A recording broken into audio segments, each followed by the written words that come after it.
Come on, buddy. Come on. So they put us through the turnstiles and turned us loose inside.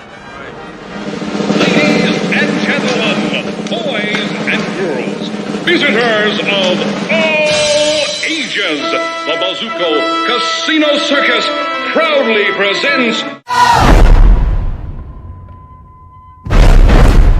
Ladies and gents, this is the moment you've waited for. You're searching in the dark, your sweat soaking through the floor. Buried in your bones, there's an ache that you can't ignore. Taking your breath, stealing your mind, and all that was real is left behind. Don't fight it, it's coming for your own energy. It's only this moment, don't care what comes after. You're full of dream, can't you see you getting closer? Just surrender, cause you feel the feeling taking over.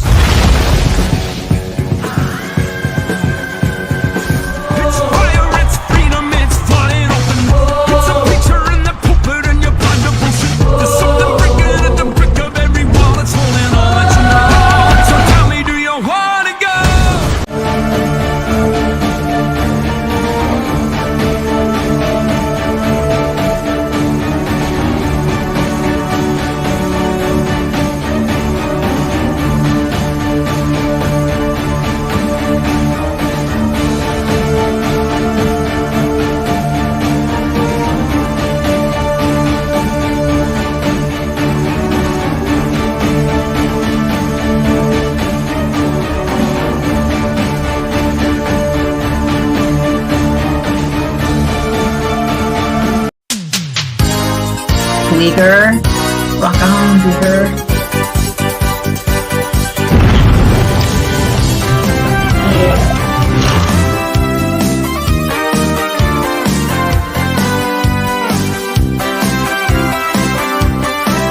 Yeah.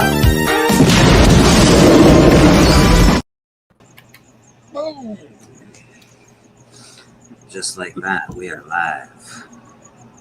Yes. Alive and awake. Well, let's not get crazy. Let's not go crazy. We made it. We made it, though. Oh, right. Always remember.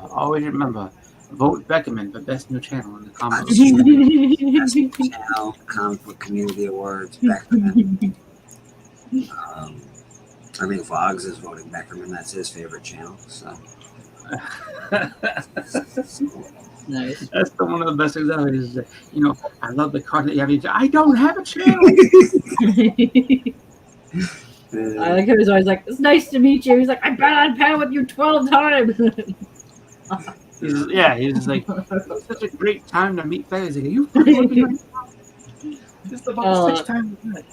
And you say the exact same thing every time. Provides me endless joy, that nonsense. I have to say too,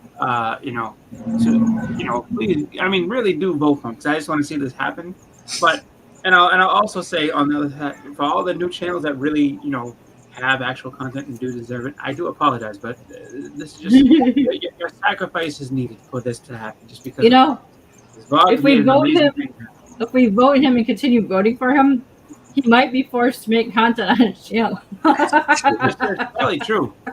It's probably true, and it's not to poke fun at or destroy or just do anything terrible to the CBCAs and all like that. It's just because Voggs did something hilarious, and I have to see it through the end. It's just the way it is. Yeah, Boston, I love it. Let's say good morning to last week. K-pop, what are you doing? I had a question though. Sure. Who's new in the community? I don't know. Because that one I don't know who to vote for because I haven't seen any new channels. 1063 Comics is pretty good. Choice then. Oh yeah, 1060, yeah. 1063. You know what else? I have to ask this question, so I should probably wait to ask him in person. But how come he tells me he'll never forgive me for this? Like I nominated him, yes, but Voggs is it's just like I feel like he should never forgive both of us. Like for this, but I do love it. I think you're on the hook, buddy. You're on the hook. That's all right. I don't mind. Well, I don't mind being unforgiven for certain things. Like this, I will gladly take the unforgiven status. I have no problem with that. Well, you got some answers that you need to. Mm-hmm. Pretty sure. I'm looking spicy today. Yeah, coming out all spicy, picking on back, like, yo, what's up? So let's get wow. Let's He's get also back. going for best hands as well. Wow. Best hands as well would be great. That would be amazing. That's Journey. Looks like I picked the wrong week to quit amphetamines.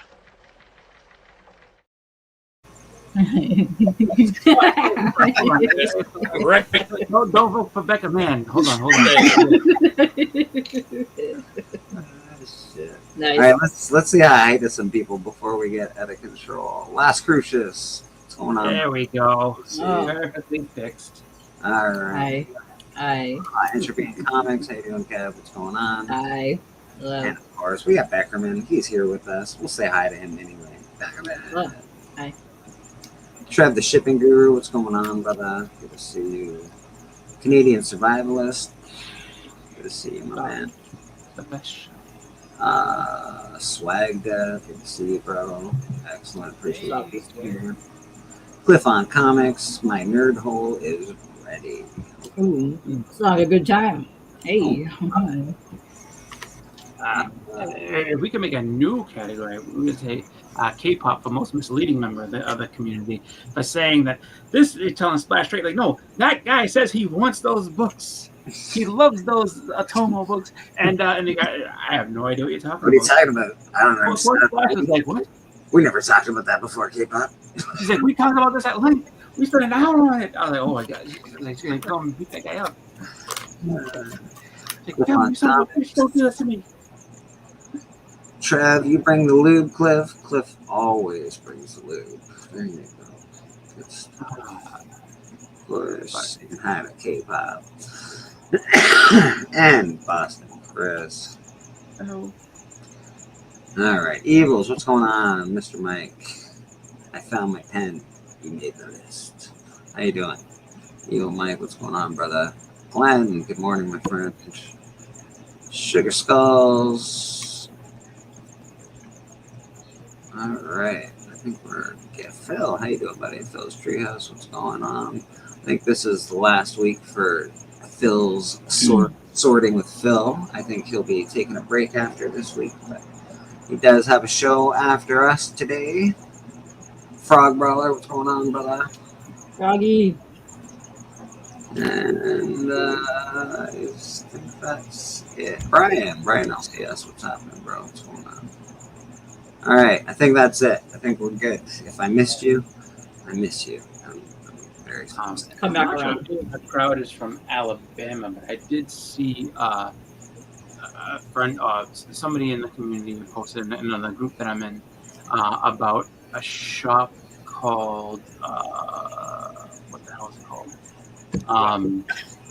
It was down in Alabama, and I guess it caught fire and just burned down. Oh no, jeez. Yeah. So,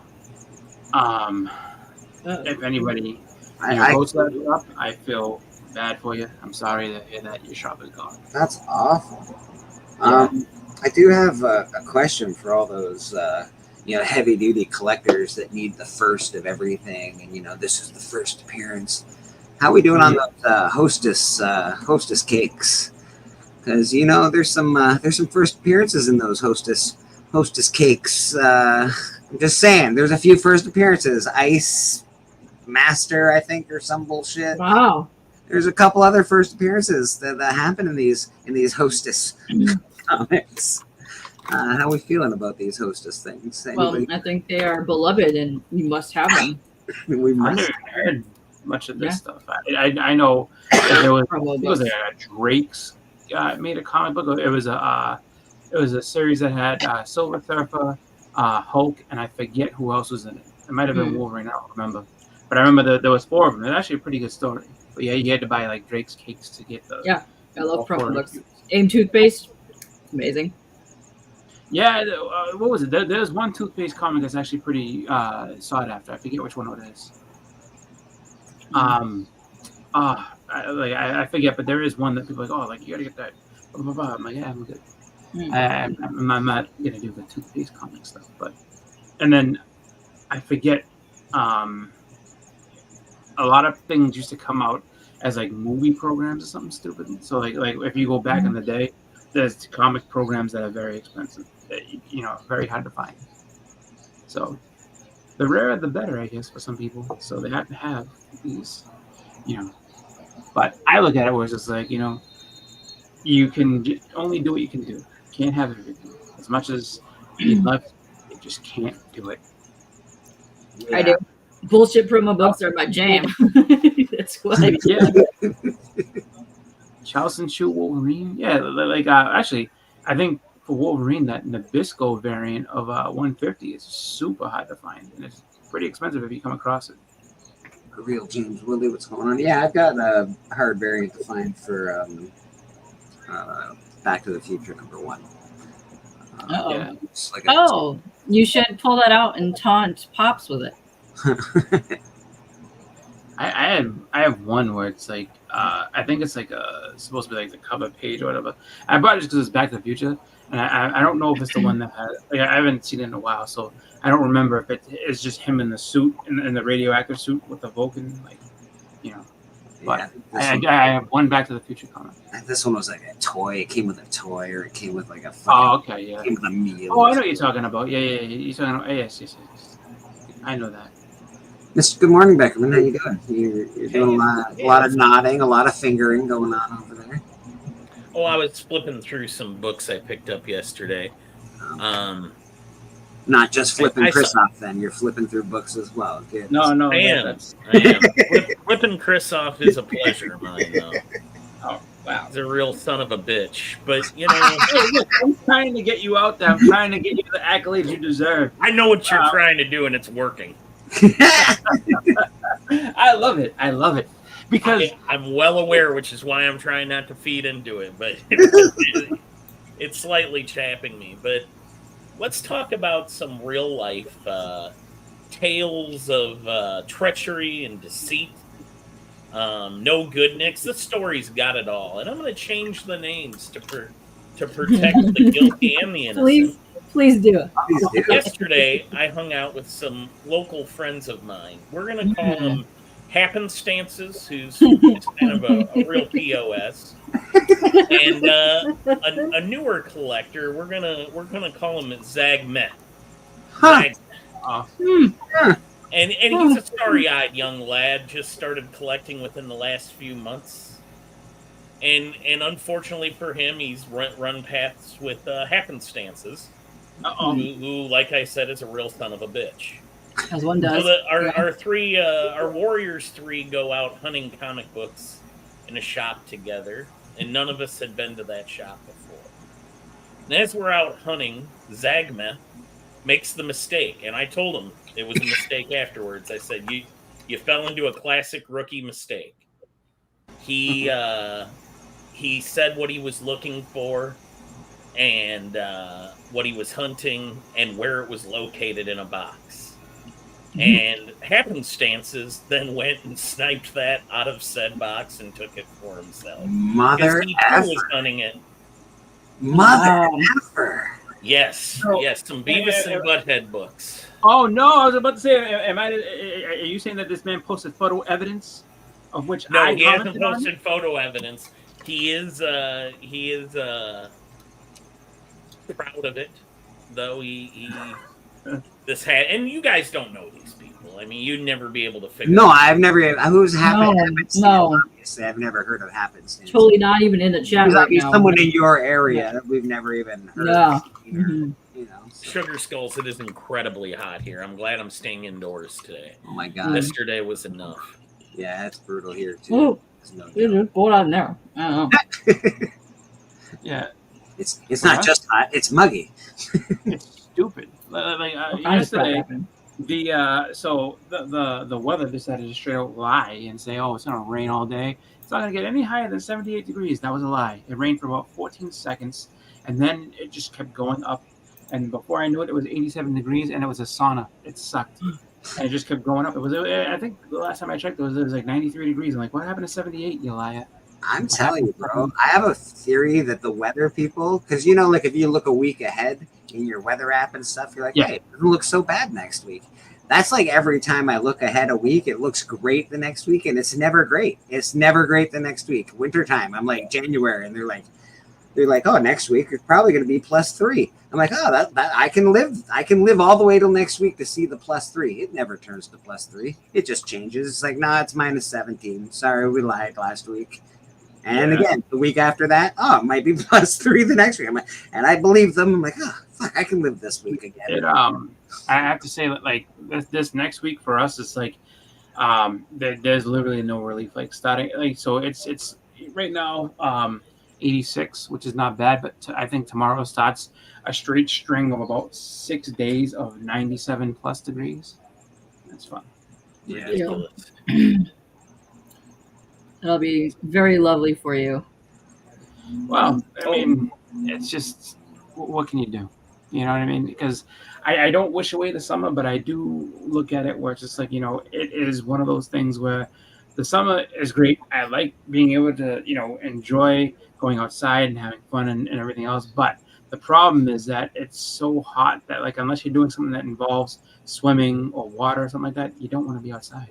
That's just the way it is. At least for me. I know some people that love it. Like, oh my God, it's the greatest thing in the world. I can't wait to go for a run. You're out of your mind. The Earth soon. It's pretty damn crazy, man. Not to say that I don't prefer you know, the winter over it at all. Like I definitely don't like snow. 102. You know, I thought the mountains were supposed to be cool. Why is it 102 in the mountains? That's terrible.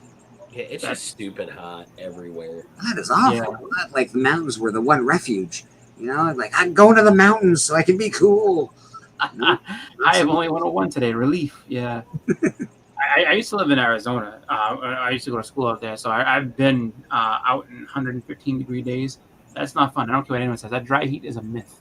Oh, it's 110 degrees outside, but it's dry heat. Kiss my ass. When the wind blows, you feel like you feel like you're sitting next to a heater. It's terrible. But I was sitting next to a dragon whenever the wind blew. Loveland or Jonestown? Is Loveland an actual name of a place, or like you just talking? Probably. It's also a street here. Okay. Loveland, eh? Jeez. Sounds like a lovely little spot. You would hope. What should be the most violent city in the country? That's exactly what I'm thinking. Probably the worst. That'd be that actually makes me laugh because what's it called? The Hidden Valley, the dressing, is actually a very, very dangerous place. Not that it's, I don't think it's associated or anything like that, but there's a place called Hidden Valley that has gangs, and it's just terrible. Like you do not want to go to Hidden Valley. So whatever they tell you, they really like their range there. Keep it hidden, just as what you're saying. Yeah. Catch it hidden, it's fine. So that's the thing that they tell you in the comment. In Hidden Valley, we have this and that. No, in Hidden Valley, you will get shot. Plain and simple. Don't go there. Hey. All the ranch in the world isn't going to help that bullet wound. It's okay. I do like me some ranch, though. I'm sure. Wow, that's hot. 84 degrees. Back to Colorado. That's the worst. That used to happen in Arizona. I hated that. Wake up in the morning, it's 85 and the sun's not even out. Ugh, disgusting.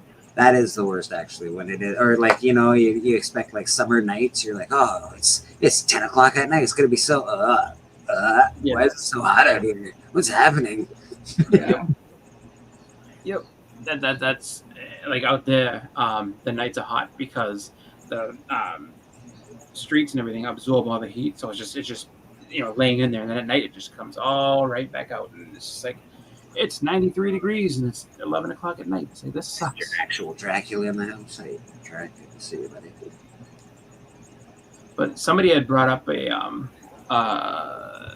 foreign editions and how people felt about those, and I think they're pretty cool. I think that's kind of cool to see. I like I think it's fun to see different, like, just trade dress and stuff like that, like Die Spini, or like that. It's like the German and I think it's like Swedish versions of Spider-Man. Some of them have fuller. Some of them like take out some of the nonsense on the covers and have like a full cover. It looks pretty. Some of those are pretty cool, actually. Yeah. And some of them are completely just not what they say they are. Like there's I don't know what country it's from, but there's a foreign Batman, and it's clearly a Green Lantern comic, but it just says Batman, and it's a Jon Stewart issue.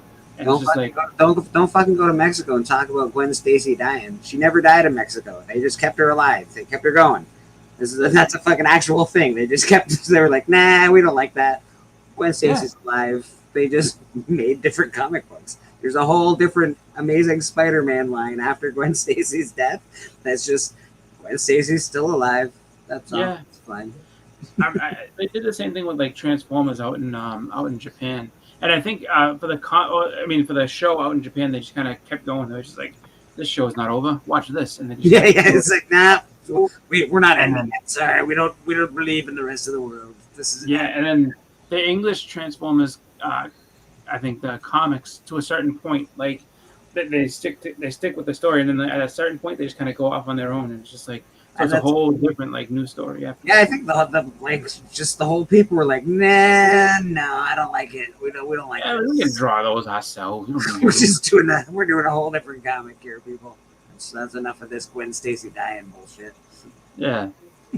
Like what? Wait a minute. She was she was nice. She didn't deserve all that. We're just gonna go ahead and rewrite this. I can't even imagine why it happened. It strikes me as amusing. I don't know why. It's funny as fuck. That's actually kind of an interesting thing to think about too. Like was she like that beloved of a character down there? Like what was the reason for them to be like, nope, we're not doing that? Mr. Dope Comics in the house. How you doing, Dope? Oh, maybe was it Marvel's idea? He's like, you know what, like we'll keep this the same, and then it'll be a little different over here. And I think it was like Marvel obviously writes the comic, so I don't understand. Like they were just like, I don't know, this isn't happening here. Yeah. It's so bizarre to me. But they're pretty sought after, those comics. The run that is Gwen Stacy's still alive. It's a pretty sought after little run. Yeah. Because I mean it's just, what did you miss? What don't you have? And so of course, like us being, a bunch of OCD freaks are just like, different? What do you mean? Just for the mere fact that they have the balls to sit there and make, one comic with 84 different covers and be like, hey, it's the first multiverse Spider-Man. It's like, nah, nope. This is now multiverse Spider-Man. Gwen Stacy's alive. Nothing bad ever happened. It's cool. Yeah, but that's why I laugh at that type of stuff a little bit, because people are like, oh, these variants are crazy. But it's like, yeah, but you know what though? Like they're onto something with this thing, because like I can put, if I put 27 covers out, there's at least going to be a group of you that are going to get all 27 of them, and then you know what? If I do it again next time, you do the exact same thing. I'm not a huge fan of like the 1 in 1,000s and shit like that, but only because they do lose their value quite quickly. Fucking cool. They are fucking cool. The art's awesome. Some of them. Yeah. I think for those, it has to be like, for those to actually stay and keep, it has to be something like really, really just like over the top and out there. Like it has to be like, either you have to have like something that is just absolutely just amazing, or just something that is just really hard to find that you can easily talk up into being, hey, like you can't get this. The problem is all those variants for what was it? The fucking CIA bullshit, the Department of Truth. They were beautiful, bro. There's a lot of great variants. Am I gonna fucking grab every one of those? No fucking way. And they're way too expensive. Let's bring out the man, the myth, the legend himself.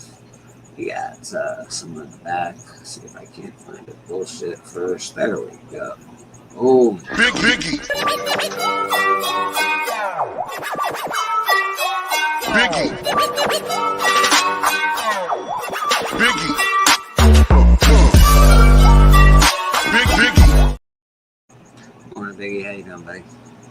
Morning. I actually had a Biggie moment the other day. There was a guy that was out there, doing a sale, and he had a bunch of Bronze Age DC horror. He's like, "We're starting them off at $1." And I'm like, "What?" Because the only person I know that comes around and gets those Bronze Age horrors or just Bronze Age comics for like $1 is really Biggie. Like Biggie has a he has got good luck with that shit too. He's got a good sense of like, just being like, oh, this is Bronze Age, whatever for $1. Let's do it. So I was sitting there, I was like, oh my god, I'm getting a Biggie deal right now. Like I can't believe it. I'm finding a Bronze Age horror for $1, and they're in great shape too. Nice. Yeah. So that, my friend, was kind of cool. I was like, oh, that's kind of fun. I saw on your channel you were just showing a bunch of stuff that you picked up Oh yeah, I try to get shit very cheap. You're right. I get as cheap as I can. Well, some of it is out of control though. Like I just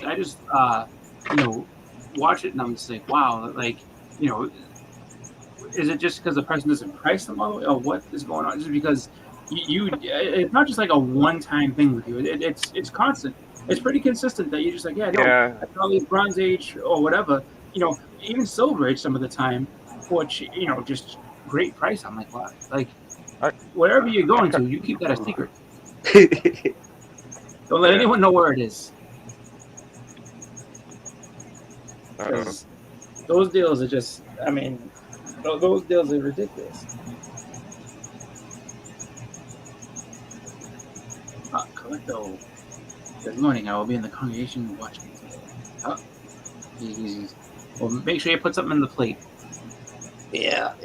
Mr. Collecto 6, how you doing, buddy? Love you, my man. Good to see ya.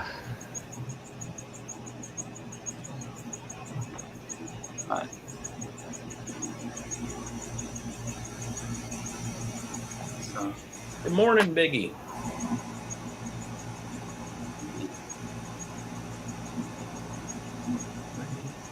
Good morning to you too, Beckerman. In case just because Biggie didn't say it back, I'll say it for him. No, I was gonna say he's been doing some killer hunts lately. Yeah, he has. It's something that you watch and it's just like sometimes go back and like, oh, like I've been picking these up and this and that, and I got this all at this shop here. I'm a little jealous. I don't have a good shop to go hunting in. My shop. I don't have one. I don't have one that has deals like that all that much. My shop. I think they price everything at the fucking counter on eBay. They're fucking. Oh no, there'll be none of that. No. I won't even go in there to shop for extra comics. I'll buy like some new stuff once in a while, but pretty rare. Yeah, like I hear people do like people getting stuff like that, like deals like that on Whatnot from time to time. But that's a very tough thing to do, especially if it's a popular show. I'll be on what? I won't be that tough. I have 10 followers. If you follow me, you'll probably get all the books for $2 a piece. which is great, in that whole aspect of being like, oh, I can get stuff for cheap. Great. But you say that now, but like it's just like once word gets out, and it really does spread quickly, just because deals, good deals being just for the few never last for long. So it's like if you're doing really good stuff there, like people will get the word out, and then you'll have a lot of people trying to come on and see what's going on. So I would never sit back. But like I don't think it's that hard to pull out grow on Whatnot, especially if you're doing good deals and everything like that. Like people. James Willie, those comics, the wall of comics behind me will always be for sale from now on. So anything you see on that wall is always for sale. That's a really good idea. Just so you know. Yeah, if you got it like that, like why not? Just like, you'd like to purchase something? You want to make a purchase? Yes. Hey, if anybody wants to, so you never know what people are looking for. I got some pretty good comics that people might want. So, you ever feel like, buying some comics? They're right there. The difference between that setup and Bleak setup is that if you randomly say anything, he's not going to threaten you and talk about and then he doesn't have.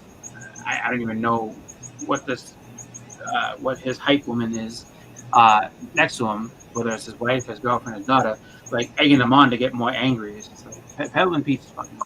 I don't. Yeah, I'm not gonna get it. Why would I get angry? I don't know. Like I just remember. Was it Max Spector Comics asked him a question about a Wonder Woman book, and he lost his fucking mind. And then this chick's in the corner like, all you gotta do is make him all mad about this. Like he just asked a question about the book. What's your fucking problem? He's like, you know what? Fuck this book and fuck you too. You're out of here, punk. And then he's was threatening to beat him up and everything else. It's like, what the fuck is this? You guys always talk about Peddling Pete. I've never seen Peddling Pete. Is he on Whatnot? I guess. He's on Whatnot and he's on Facebook. Facebook originally. Okay. I don't think he's on there anymore. YouTube nowadays.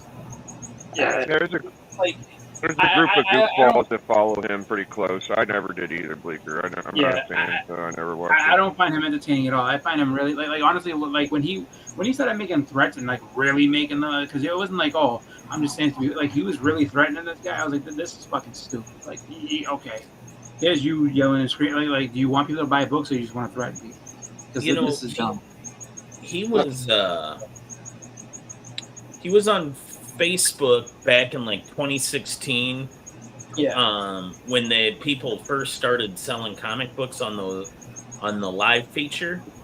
Yep. And then he disappeared for a little bit, and there was like a GoFundMe for him. I think he was in a bad car accident. Oh, jeez.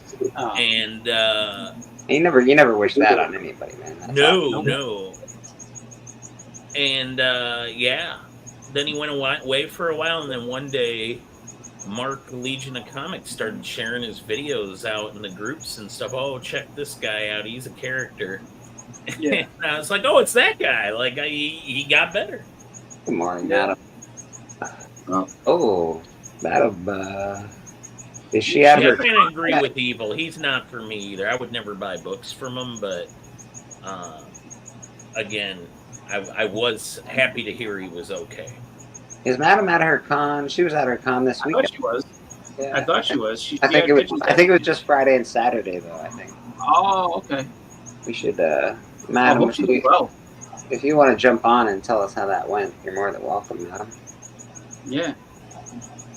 Oh, hopefully you did great because, I know she was in the costume and everything, so it was pretty cool. Yeah, she did all that cosplay, signed some books, met some people. Yeah. Links in the chat. Yeah, if anybody, what's that, Biggie? Sorry. I was just saying, my little antique spot Chris was talking about earlier. I'm pretty much burnt through all the silver and bronze, but there's still some. Not all of the bronze, just the 20-cent. I'm at 25-cent phase now, so. Yeah, 20-cent stuff is good shit, man. No worries. It's so good. It is really good stuff. It is really good shit. I like the 20-cent era of comics a lot, actually. Yeah. Just being able to know that you can, that you have a place where you can get that type of stuff at cheap is good. Well, luckily, like, bronze is still what, like 40 or fucking 50 cents? Like, yeah. Hey, bronze for a while. It's one of those things that I look at, and a lot of people, I think, sometimes pass that stuff over, but it's becoming more sought after, especially things like the Bronze Age horror books that aren't like it's $15 pop almost now. Yeah, well, not like Werewolf by Night and Tomb of Dracula, but like the other type of stuff, like the DC stuff, like Witching Hour and all those, like just because if you really look at it, there's some really good, first of all, they're all like standalone stories, and then on top of that, you have a lot of really good artists that worked on those. That some of them you'd be surprised, like, oh my god, this is by Kaluta, or this is by Joe Kubert, this is by this. Like, oh, I didn't know that. And so that's, I think, why they're starting to get more and more popular, just because they're great stories, and you actually end up getting some really awesome artists that worked on them. Aggressively relaxing, what you doing, buddy? What's going on? Scooping up At first, I read that as like Charlton, and I thought, oh, you got some Charlton books, and then I was like, oh no, it's Charleston Chew. Yeah, they were supposed to come up with a documentary about the Charlton books, and they never did. They had the trailer, and then like they never actually released it out that I could see. Like but there's a it's actually expensive, Boston. Those fucking goddamn reprints of Tales from the Crypt and Vault of Horror from the 90s. Yeah. Those are $10 to $15 a pop right now. I'm like, get the hell out of here. That's crazy. That's the way it goes, man. It's just I'll buy them for $3 a piece, thank you. But they're more expensive. I can't afford them anymore. Like, get out of here. Yeah, it was just the way that everything kind of went. It's like, these came out, and then of course, they got popular because people would buy them because the show was on HBO and see where it came from. But then, people just kind of, I guess, gravitated away from that. But now that, the actual originals of those books are very expensive, it's just like, you know what? Yeah, I'll take a reprint for $15 instead of paying $400 for some random issue. Yeah, I'm in a whatchamacallit right now. I'm in an auction right now, and there's a lot of that stuff. But the guy priced it all really, really high. Like all those great Vault of Horror stuff, but they're all $400, $500, $600. I'm like, no, thank you. I cannot be affording any of that stuff. I don't pay retail or above retail. Thank you. Well, and not to mention the fact that I'm a reseller as well. So like some of the stuff I'm just cheap. Yeah, Oh, Keith I want to Morgan. buy for myself, but I don't want to, I saw Keith at the Boston Fan Expo. I had a good conversation with him and his wife and everything. Circumstances. You missed a great story about happenstances. Yeah. I told an unrelated story to you, Circumstances. Yeah, you missed it. You should rewind it. Listen to the story about happenstance. It's very interesting. Well, it had nothing to do with Marcus. I don't even think he knows happenstance. Does he not know Oh, okay. I figured. Okay, I thought you guys or are Zagma. Just a random person that just so happened to An unrelated story. Yeah, unrelated story, and but it was interesting. It was interesting About a veteran collector taking advantage of a new guy. Yeah, James. Really, I grew up in that time too. A lot of people, you can tell they've never been punched in the face one time, and they probably needed it. But there's a ton of them. There's a lot of what I refer to now. I said it randomly a while ago. There's a lot of Sheldons around because I don't watch that. I don't watch the Big Bang Theory show, but in the mornings when I wake up, normally on CBS, the Young Sheldon show is on, and for some reason I can stomach that a little more. So I've been watching that, and you kind of see like where he became an asshole, and it just would not have worked out well with it. But like, he really got beaten to death. And I don't think anyone should really be punched in the face, but you can tell that nobody was ever like disciplined or like they were never said no to. All that kind of bullshit. It's like people are just too spoiled nowadays. Yeah, well, I mean, it's just I'll never forget the first time I saw a mother negotiating with a kid being bad. I was like, what? Because and the kid was like yelling and screaming at her and telling her this and that. And look, she's like, if you don't stop, then you're not going to get this thing. Now, which one? I know, but now we just sound like old people. Back in my day. Oh yeah. Yeah, I was. I thought it was years ago.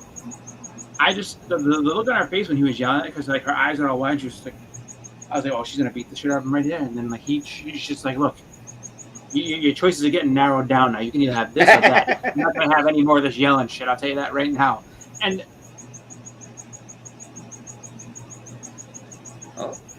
he's frozen with emotion. He's frozen with emotion. Hardcore.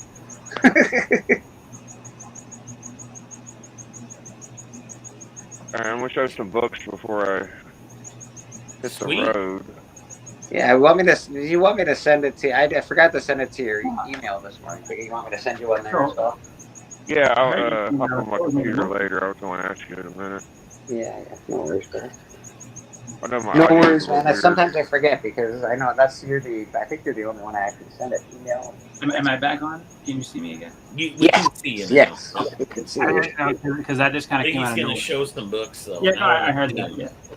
Yeah, let's see some of these bad boys. Are these going to be up for Bandit Brothers auction, Biggie, or are you just showing your own books? Yeah, these Burns are for sure, but they're pretty sweet. You've been picking up a lot of Burns lately. Yeah, it's kind of the best work scenario for now to be flipping with. So, this is the first appearance of Aunt Petunia.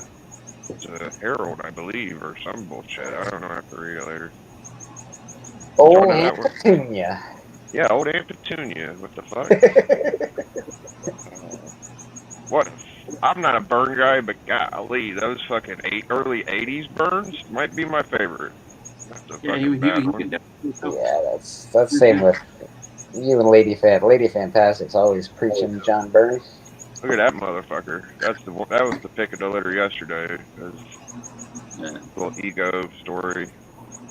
And I saw Enrolli Simeon show this one, so I like that one a lot actually. That one's got a cool cover. Yeah, that's a cool cover. Yeah. So I haven't read it, but I heard that they have the story in his run is actually really, really strong in Fantastic Four. little I X-Men. got these from GTT, and I didn't know how sharp they were till I got them in hand. And Hey, GTT has some really nice GTT doesn't send me anything, right? No, I'm just kidding. Go ahead. Yeah, high grade. Nice. Baron von Strucker. Biggie is whatchamacallit?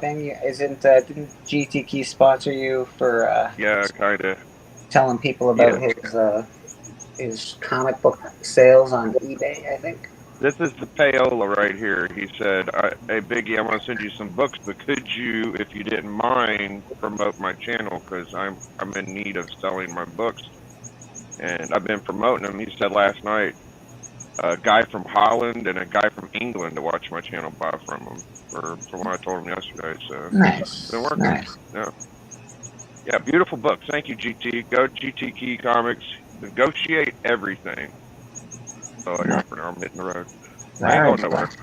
Alright, I got you. You taking off, Biggie? Huh? I'm not leaving. I'm just going to go get some food. I got some books to show myself that I picked up yesterday. Alright, let me check you out. Now, did happenstances, try to get in your box too, or was it just? No, I would never tell those characters what I'm hunting. You're smart. I don't need to know what I'm doing. This one was just cheap, so I grabbed it. I already have this book, but the market has crashed on Micronauts because this was marked way down from what they were.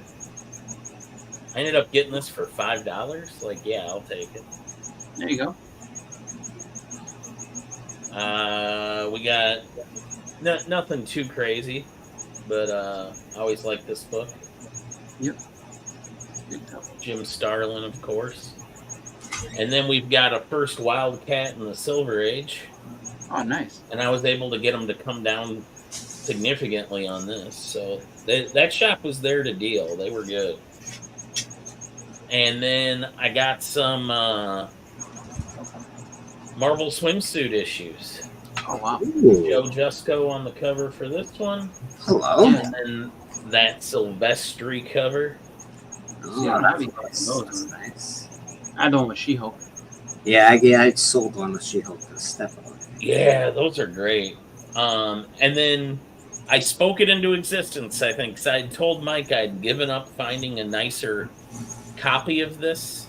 And then I found it. Bizarre Adventures 29. Walt Simonson's art on the lawn. Oh, wow. That's awesome. That's pretty cool. Look at all those people. The grass blades are people. That is awesome, dude. No, this Lawnmower Man? That's super dope. Yeah, from 1981. Beautiful. Beautiful. TV say I'm always interested in TV and movie comics for some reason. It's just something I did. Well, that's what I was curious. Does that have to do anything with the movie? Because I know the movie was like virtual. No, it has to do with the book. Okay. So they used Stephen King's story exactly, and Walt Simonson. I'm going to open this one up. Walt Simonson killed it on this. So it's just black and white in here. This is the primary story, but there's other stories. Greenberg the Vampire by J.M. DeMatteis and Steve Leialoha. Mirror Mirror by Bruce Jones, John Buscema, and Bob Wycheck. And then Bucky Bizarre by Steve Skates and Steve Smallwood. But when you go into this, I'm going to go to the last page. You've made Evil Mike very jealous. He wants that. I told him about this and that I was hunting, and he had not heard about it, and he wants it. But this is just a killer shot right there. Dude, that's awesome, bro. I'm trying to get the panel I want. Yeah, that. Oh my god, dude, Walt Simonson killed it. Yeah, he's good. Very, very, very, very cool. Anyway, wonderful, wonderful story. So you guys hit a really cool store then. You and this other group of people, not the same group. You know what? I'm going to go ahead and break kayfabe here, and I'm going to tell you, and you guys are going to be surprised. Happenstances was actually circumcision. No! Get out of here. And Zagma was actually Swagda.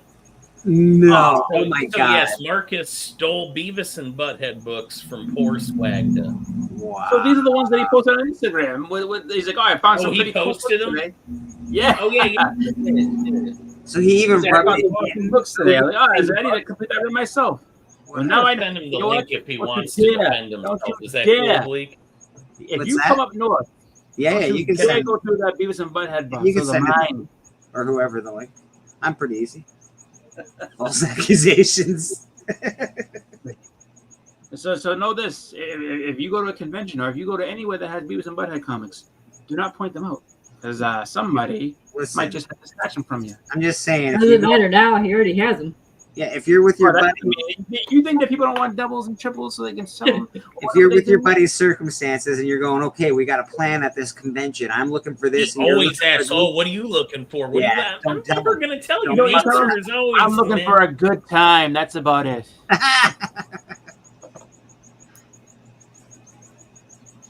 So there he is trying to chum the water. What are you looking? Yeah.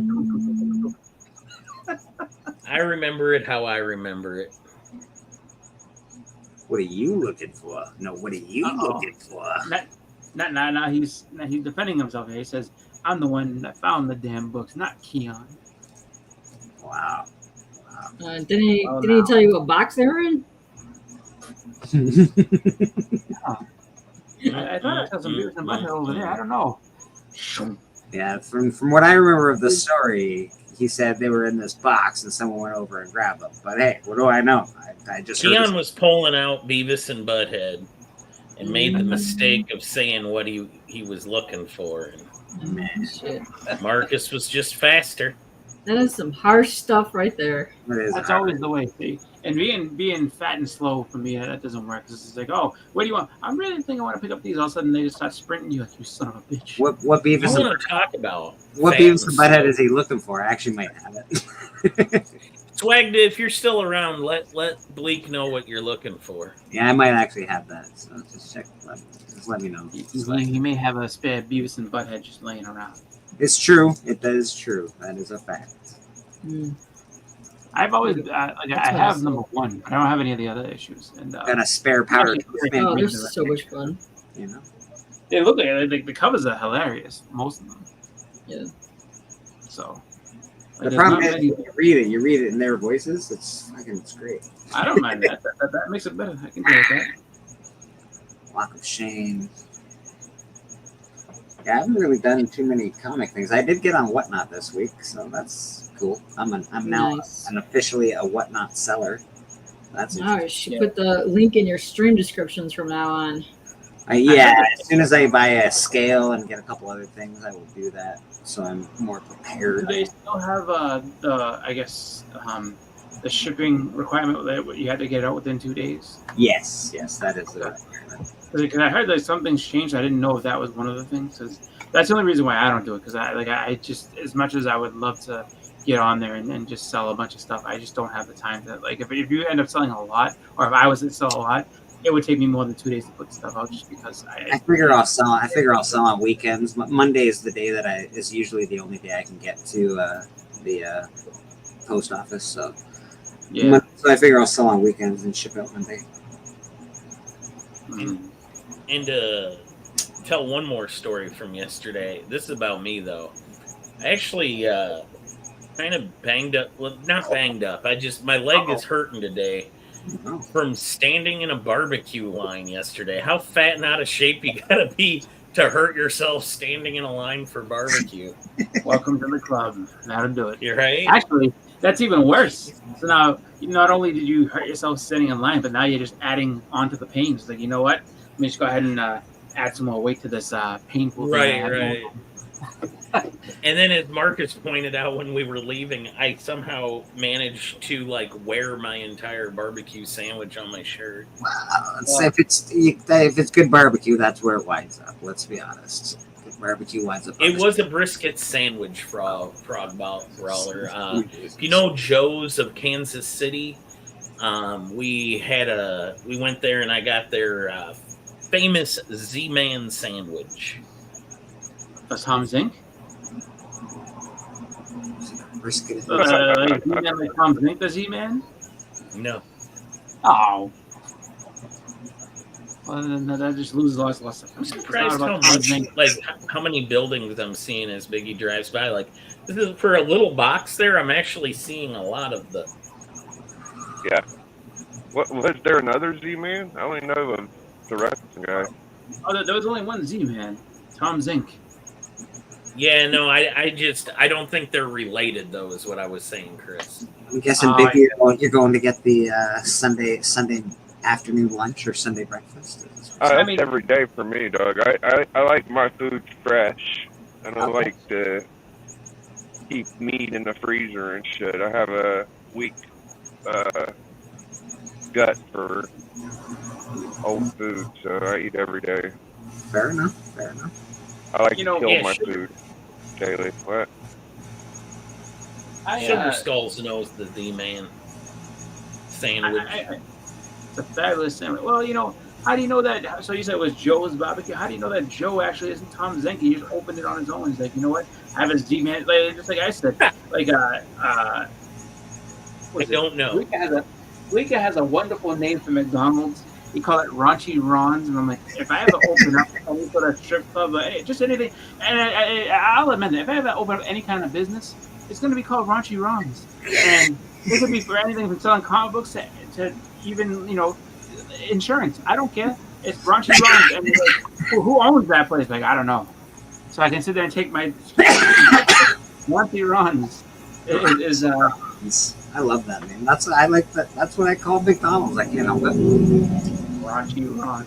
Actually, you talking about a whole different place. You're like, yeah, like, when I go to Raunchy Ron's, I usually do like this. I'm like, Raunchy Ron. I was like, that must be some Canadian place. It took me a second. I was like, oh, Ronald McDonald, Raunchy Ron.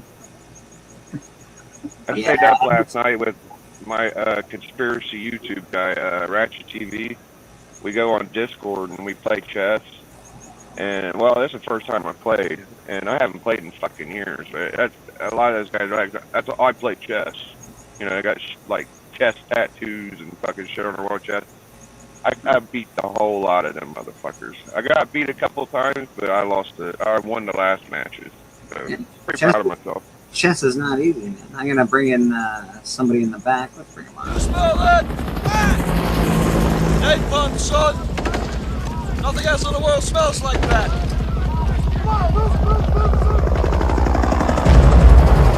I love the smell of napalm in the morning. Good morning, Vietnam! That's happens when circumstances. I thought it was Flash with that. He takes that shit seriously. All right. So I want to combat the lies that Beckerman has been telling about me. Because they have been bald-faced lies. I've been shocked at how bald-faced lies. Wow. You've talked shit on me, but usually you try and wove the truth into your shit talking. But today you decided. So you didn't steal these books from Swag? Then why did he say you did?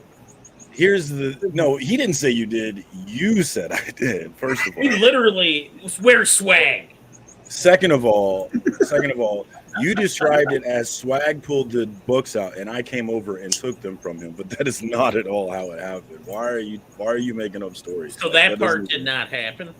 I was in the shop and I wasn't paying attention to you. See, this is how I got it. Swag he's there and he's like, you guys weren't picking the same box. I've got some books in this box here. He's like, I got some books in this box, and you went, what box? He was like, that box over there. I gotta go check it a bit after I finish this box, and you went, psh. Yeah, that's what I thought happened. That's what I'm picking up. Now you tell us the truth, Marcus. You tell us. I'm not entirely clean here, but I'm not as bad as Beckerman said.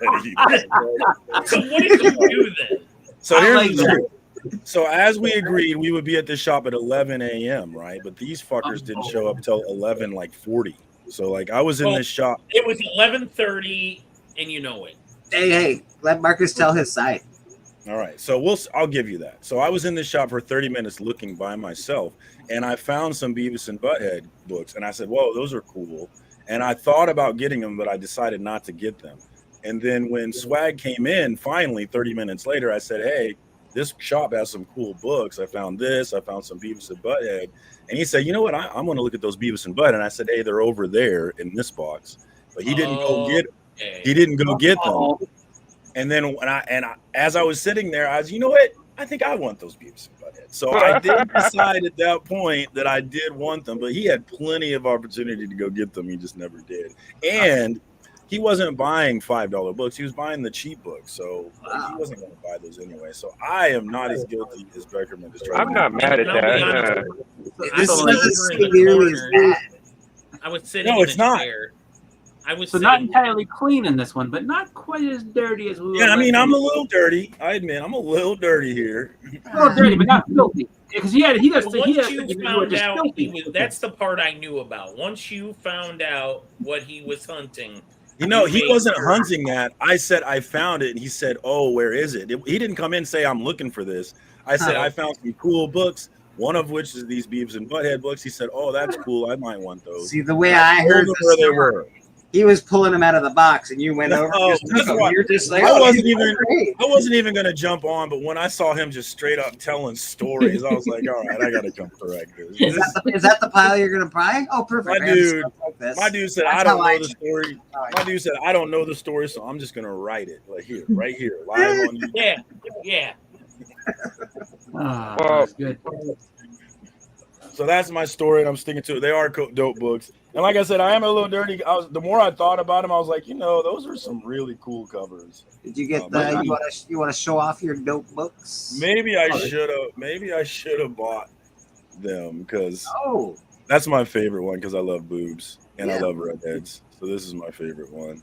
But there's some cool Yeah, ones. Frog in there. Brawler, that's how I remember it. He stepped on his foot and stole them. you were sitting one of those. Hey, look over there and grab the books and stepped on his foot. Look at that. The part that I get lost at is where he goes. So did he ask you where they were?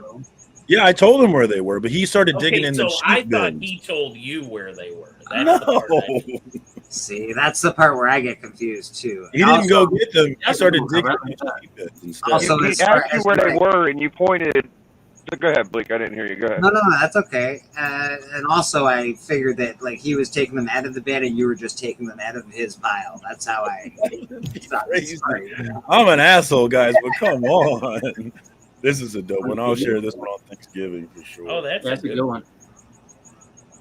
So when he Um, asked you where they were, you said they're over there, and he didn't find them. Is what happened. No, he didn't go And then get you- them. He went. He's because down below there were the cheap books that weren't in bags, and that's where he was living his life. Because he's more about. Well, nah, I'm not. I seem see. to I be would have more about- probably took them straight. I would have probably took them straight to the books, but like, here they are, man. Check them out. But you just was like, they're over there, and he didn't really look that hard. Well, it wasn't So that's like, all that hey, is. I found these. It wasn't like, hey, I found this. I know Keon's looking for him. It was, you guys are 30 minutes late. This is what I found scoping out the store in 30 minutes, and this is one of the things. And that's when he mentioned he was interested in it. So he did mention he was interested in it before I bought it. But he didn't go get them, and I decided I want them. did. But that was the thing. I understand. It was more or less like I mean, I don't know specifically the amount of time, but it was more or less a 5-second rule where it's just like, I told you where they are. You're going to a different section. Okay, you clearly don't have interest in these. Well, I might as well just take them. I love how serious. These are serious accusations. Listen, man. I Boston, love if how we go serious into a they are. comic shop really shouldn't even- together, and I say I'm looking for this specific book, and you Yeah. say they're over there, that specific book is my book until we leave the comic shop. You know, Well, here's the thing, it's though. not like it's not a you didn't check it out in 5 minutes. Haha, I'm great. No, you fucking tell me I'm going to get But it. again, hold on now, because I feel like in that kind of situation, there's a statute of limitations as far as like. Oh, these books- And Now, you if do you say possession that- is 9/10 of the law. Is that what you're doing to me If right you now? say to me now within that time, if you say, well, oh, what was that box? I have these ones. Oh, it's over here. Oh, or if it's like, oh, yeah, you're looking for these. All right, cool. Like, if I'm not looking for them, you can do whatever you want. Maybe And I don't. Maybe I don't you know, start picking my books until I really need to go. Maybe I then like oh we're leaving. Then I go to the box beer and go. So you're opposite of me. What I do, honestly, and this is something that I always do, is if there's something I'm interested in, I just make a stack of it, and then if I don't like it, I'll just start putting stuff back. But if you see, if you're in there like, oh, you're gonna get these, like, no, actually, you know what? You want to take a look? Here you go. So I kind of just do that on my own. But Biggie, did you already get your food? Was it that fast? No, I just ordered it. It's that fast Oh. and that fresh. Yeah. I was like, damn. There it is. College football, one Oh, I was day, gonna say. 4 hours. I can't wait, guys. Oh, nice. Ooh. I've been seeing a bunch of Oh, you're getting ads that? for it. Yeah. I've seen a bunch of different stuff, ads for it. I haven't seen any like gameplay footage though. Like I'm nervous that it's gonna be like Madden, but I really do want to play it badly. Pretty fancy. I heard And there's he bought footage of another LeBron young blood playing it. too. I bought 2 of them actually. I bought There you go. two more of these. I will always buy it. If it's in good condition and a good price, I'm gonna buy the damn thing. I'm not gonna sit it. Yeah, that's the key. Yeah, it's the first profit. I'm not gonna let it sit there. So yeah, I did find. Did you talk about how cool that shop was? And you know what? Biggie knows. Well, Biggie knows a story that happened in that shop. How? I know a couple stories at this point because I Was think it the Burke Splash story? No, the tape pole story. Remember, Biggie, you Oh, and I were fuck. talking about Burke and the Burke tape story. pole? Yeah. Oh, I fucking love that. Yeah, that's one of my favorite. Yeah, so things that's the happened same recently. shop we went to. Oh wow, those guys. But are tell darling. them. So Burke came up. Before we say this, I want to say though, this shop was dope, and Beckerman and I both had to leave before we spent more money. Yeah, we I knew immediately it was going to spent. get dangerous. We spent $100 immediately in that place. Really? Wow. Yeah. That and that's in the binge, right? That you're not talking about anything on the wall, just in the binge. You were like Just in the $100 bins, dude. That is I feel crazy. that I got some Department of Truth filler I didn't have. I have like 5th print of this. I did not have. Did the they have first any? print. Did they have anything good though, Marcus? Come on, I mean, they spent Tiny. $100. Come I'm just on. fucking you, buddy. I'm just fucking you. Number 3. I didn't have this one. Number 4. These were all $5 each. So I like still- Department of Truth. Department of Truth is a pretty good story, actually. It's fucking hard to fucking follow sometimes. But it's Oh good. yeah. Another There you book go. I don't ever leave sitting. If it's in good condition, Is I'm that, buying. is that the Frank Miller Yeah, Daredevil? right. Yeah. JR. Oh, okay. Yeah, I love this series. That was one of my favorite series as a kid, so I always pick Yeah. that Yeah, one. with those. Yeah. That one's nice. And then I've got a bunch of fantastic. Oh yeah, some burn. Love those. Oh, There they go.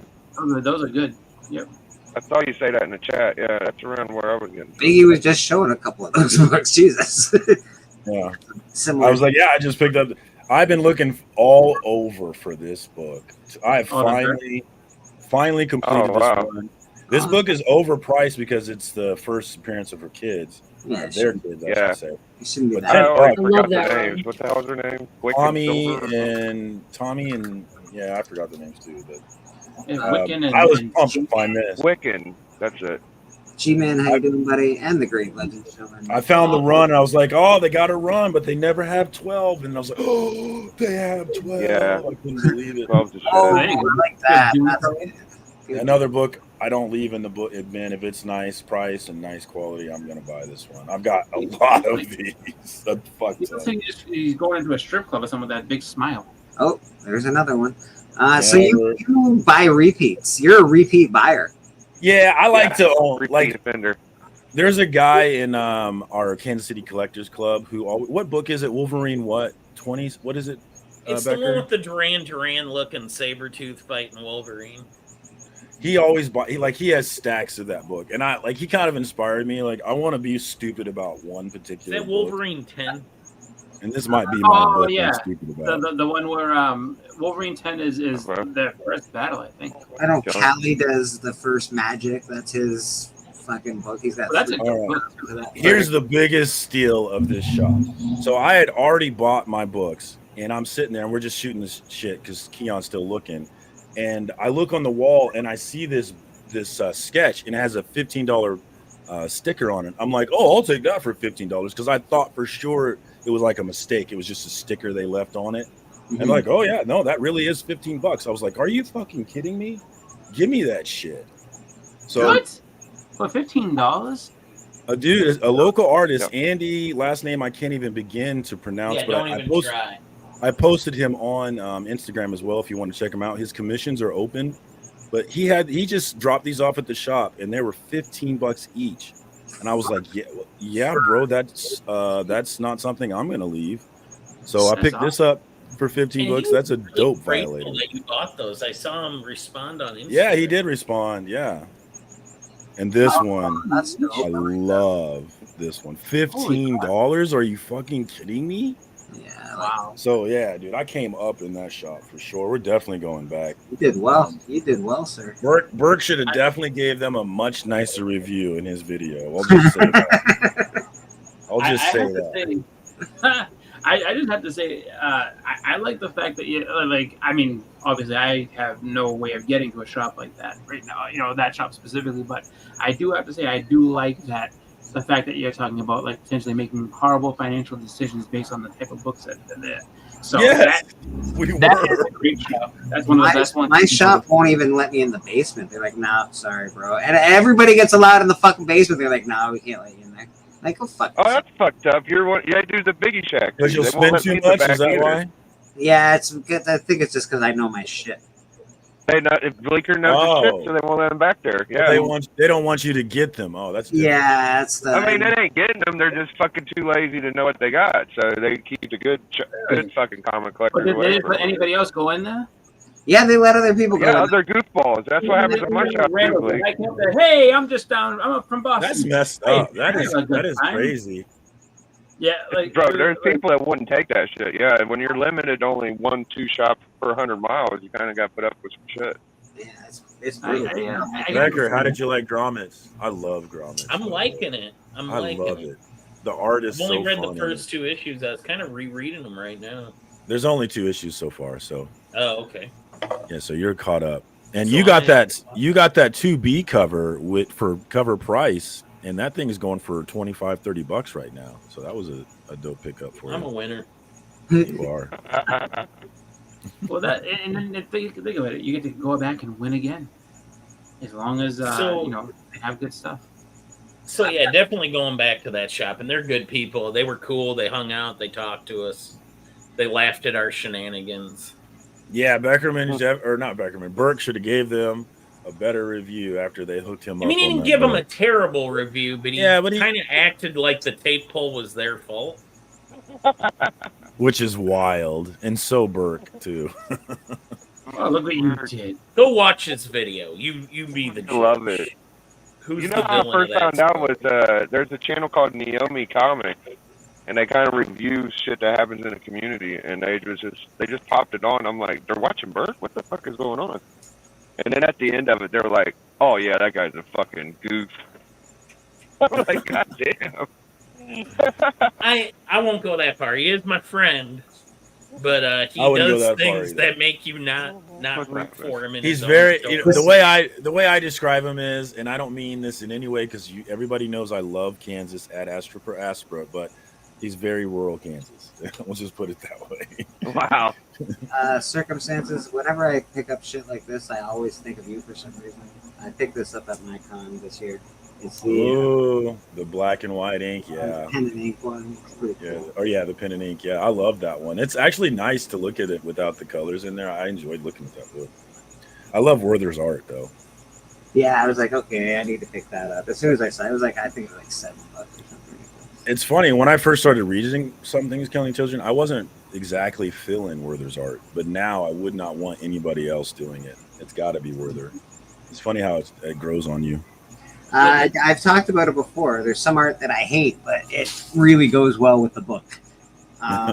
If like some art, like, that's not great art, but if it makes sense with the story, it can be considered it can be considered great, I guess. Yeah, growing up, I always had the video game mentality about art, which is the more realistic it looks, the more real it looks, the better the art is. But now that I'm a comic book collector, I do not subscribe to that in any way, shape, or form. Like the Grommets art is not a realism art, but it is banging to me. I love that style in there. Yeah, that's fair. I actually hate the Art Germ stuff, to be honest. I know everybody loves Art Germ. He's great. I love Art Germ. Yeah. But it's not. I don't know. It's not comic booky enough for me. I guess it looks a little AI-ish. It does look a little AI-ish. I didn't want to say it because you know what that does. That brings out CJ. Well, the digital artists have that problem where their art is not AI, but it kind of looks AI. It does have a feel to it. Yeah. What are you raising up 10 fingers for, Mister? Trev's question of how many shops are in the KC area. I came up with 10. Depending on how far you're trying to drive, yeah. Because some of them, I got to drive 30 minutes to get to. Yeah, back in time, I included them. I included both Bebops. I love Bebops. Elite, Pop Culture.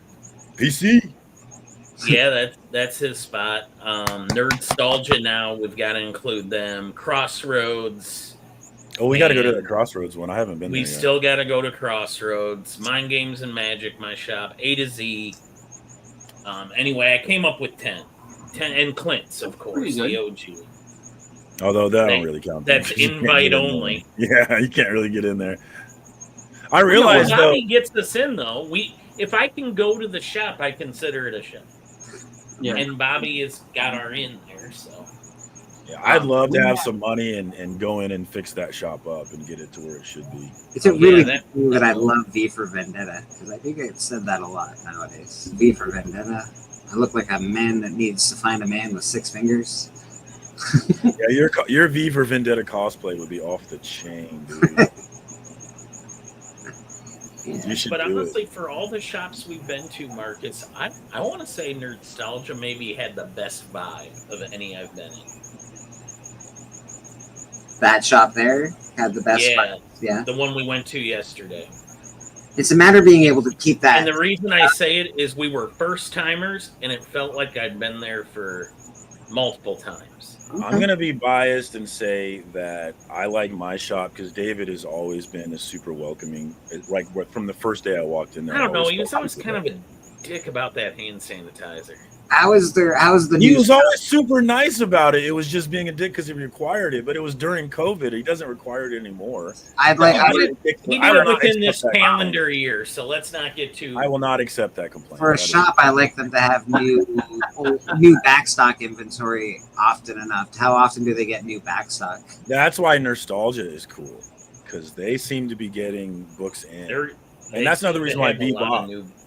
That's another reason why Bebop Comics is cool too, because they have new inventory coming in, old stuff coming in, where you can go in and look at the new stuff. Because they had that one section that was just new books that they had brought in.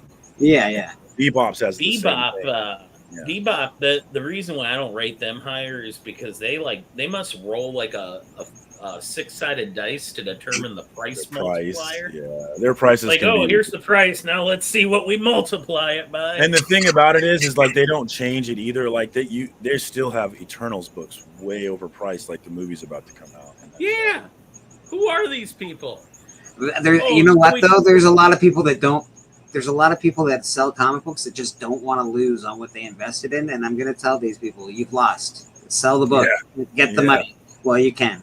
I'm sorry. That's just a fact, Jack, man. You bought comics between 2020 and 2024. That's what happened.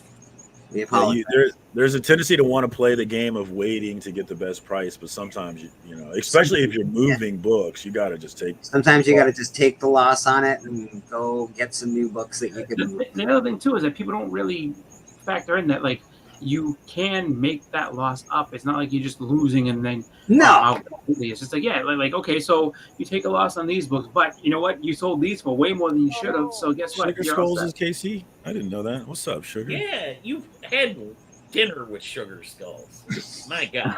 When? I'm gonna send you a private message. I didn't know. Apparently, I didn't know they were Sugar Skulls. At Rosedale Barbecue. Have you met Beckerman? Have you seen his content? Called Sister Joe. Now it's Sugar Skulls.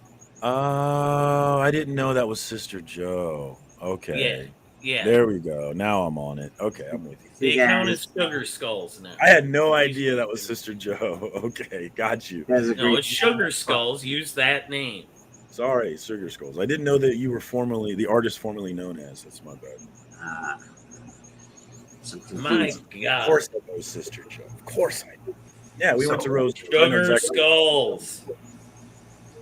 Up here we have a shop that kind of sounds like the one that you described, where there's a guy. He basically has this just massive shop full of just tons and tons and tons of books. And once a year, I guess you can try to see if he'll let you in. You gotta basically ask him, and it's invite only type thing. But then once a year, he started it I think last year, and I couldn't go this year to it. But he'll have this thing where he just basically says all right, come on in. everything's priced the way it is. So get whatever books you want, and people will just pick themselves up like $1. And like if you watch Lunch Money Comics, he did a video from in there, and the place is massive. But like he's that kind of like it's funny where you have like some shops that are just like invite only. We have another one that's further out, it's up in New Hampshire, called Richard's Comics, and that is a great shop because he's always getting new stuff. The problem is that he is only open, so he has a regular job, but he opens that shop for a couple hours every week. So it's like Wednesday from Is like it a hit or miss, or is he open it on a certain time? No, it's not really. No. So he does Wednesday, Thursday, and Friday are his days, and I think it's like Thursday and Friday he's only open for like an hour and a half. So he's basically just doing it during his lunch break. But the thing is, though, he's got such good stuff, and his $2 bins are just full of all kinds of good stuff. Like they should not be $2. And I remember telling him, I was like, I understand why you do it this way, just because.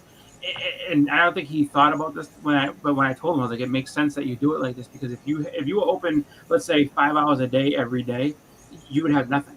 Like literally, your $2 bins would be big because people would just come in here and just like So I discovered them through the 3 Men in the Basement comic crawl that we did back. I want to say it was like February. We went up and we kind of just went through and looked at different stuff. And like that shop is a good one, but like some of the invite only shops are some of the best stuff you're gonna find, is because like they don't really keep up with pricing. It's just they have a ton of stuff, and it's just like, all right, we have a bunch of wall stuff and everything else, and then just these bin, have at them, get whatever you find is yours. So really good stuff up there. Keeping up with pricing is a real bitch, especially if you have it would be. Store. Yeah. If you've got a big store like comic book market, it goes up and down so often, and it's. You know the big ones that always go up, so you can look for those. But like even little ones, they're like, oh, this used to be a $3 book. Oh, it's a $10 book now. That's a pretty good savings for somebody. You can find a lot of that stuff. I mean, X-Force 1 for about maybe like 9 hours was the hot book, because they had that George, the guy that's in that book, his first appearance. I don't think it was ever really hot. I think everyone understands that X-Force 1 can't be hot. It just was one of those things where like he showed up, and then all of a sudden that trailer dropped, and everyone was like, "No, we want the Red Hulk." What X-Force would never be hot? Ah, man, what am I gonna do with my almost complete X-Force run? This is bullshit. I mean, X-Force #1 is just the one that everybody likes to have, and just not that everybody likes, just the one that everyone has. Yeah, why did X-Force 1 get speculation? Is it because of the Deadpool movie? GW Bridge from Captain America. And Giancarlo Esposito is playing that character. Yeah. But then the actor GW Bridge.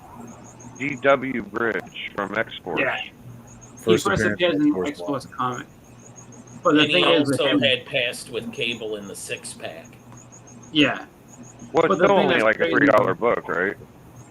$5, it got like a little bit of a bump when people are like, oh, this is definitely going to be him. Not really. It's so funny. I mean, it's so funny whenever they get like these little $3 to $5 books, and they say that's the hot book that's 15 sold. Well, they sold for what they were selling for a year ago. But more of them sold, though, and that is newsworthy, right? If more of them are selling. Yeah. But the thing is, not for when the trailer drops and you find out that it'd be nice if there was like a big increase of money. So, well, I mean, it'll never be a big increase of money, just because not on a book like so that. Many of them. Yeah, it can't be right. That's why you should never promote it. I mean, I guess you can. No, that book has so many of them that like you probably there's people that probably have that in their collection by accident because they bought other books and something like, oh, I've been pushing a lot of X-Force on my channel too, so I can't bitch. It is good speculation. You got. I can't tell you how many ones I've given away just because like that's I can take it. Other than like the Deadpool and second Deadpool and Domino, there's not really much that you can kind of. There's get number 6. Okay. Number 6 is Domino before she turns into Domino. Yeah, that's it's like, but those are really the only one, But then again, you might find people that want to collect the run and just and they're willing to pay $1 an issue. So it's like, yeah, There's the whatchamacallit too, the little Slimer guy. What's his name? Dupe is a good one. That's further down, way down in that run. Right. But I love me some Scarlet Witch. Scarlet Witch is good stuff. I guess you can't really see it up there. Hold on, let me turn it on. So yeah, it's got a little light on it, but I see the picture here. Oh, I'm sorry. I thought it was one. I'm stealing people's food. Don't blame me. We're just stealing people's food. Nice, Biggie. Good job. Yeah, I think so. Nice. I'm really proud of you, Bleak. I didn't know you were locked out of a comic shop like me. I got to give you some tips on how to get back there. It took me a while, but I'm now able to get back in the back. Yeah, he just looks at me and just won't let me do it. And then if I ever was able to, he would just charge me at the counter anyway. So there's no real point. He would just look a year or two to get in the back. Yeah, well, probably longer than that. It was just a couple years ago I finally got back there. But yeah, he would just look everything up on eBay anyway. Oh wow! Oh! This is this. Well, that's a stupid pot. Like that pot of things drives me insane. Like, you know, that's what you gotta do. You gotta butter them up, Bleaker. You gotta be like, listen, man, I got extra money. I'm willing to pay. I gotta get back here. My curiosity killing me. But that's and the thing, though. You can look them up. You can look them up, and I'll even pay a little extra. I just want to buy some books. Then once you get your foot in there, they're like, oh, you know. Let me keep trying. That's what I did, at least. I'll just pick a bunch of flops to begin with. Oh man, look at all these. Oh, look, these are $1 a piece. Yeah, you gotta trick them into thinking you're goofy, but you probably, I don't know. You gotta pay a little extra for shitty books. I got this whole psychology thing in my shop, but it's a girl I'm going against. You're going up against a dude, so it might be a little hard. Going up against two dudes, and they sell a lot of comic books. No, like they don't. It might be fucking impossible. Have you tried going back there with the mustache? See? The mustache. That'll do it. I'm a completely different person. What are you talking about? Exactly. I have a mustache. Exactly. Do they do that to everybody? Like prices are registered for everybody? I don't know. I'm not everybody. I only know what they do to me, brother. See, you gotta watch. I would watch them and see what goes on, because it's like, I would assume that they do, but it's just kind of weird where it's just, you know. I mean, I've never understood shops that will treat long-time customers in that way, but then any random drop the streets like, yeah, no, this is your house. It is the shop where I did get the first Jenny Frism for $3, though. Yeah. So I mean, it's good. They don't know everything, but they know some things. Yeah. They know. So that one I didn't care about. They're like, oh, like, who cares about this, you know, Voltron book? They don't. That's exactly what they were like. It's in the Voltron run. Nobody wants that shit. I'm like, well, I want that shit. Which is good, you know. So that part of things is good, but it's just, I just wonder why. I mean, and I know it's tedious and it's monotonous, but like, I mean, all you have to do, like, if you're a comic shop owner, and especially if you have people that work with you, just, I mean, you should be going through the boxes. I would say pretty much at least once a week, and then just looking to see what's there. All right, you know, these need to, is everything cool? Price in there, good.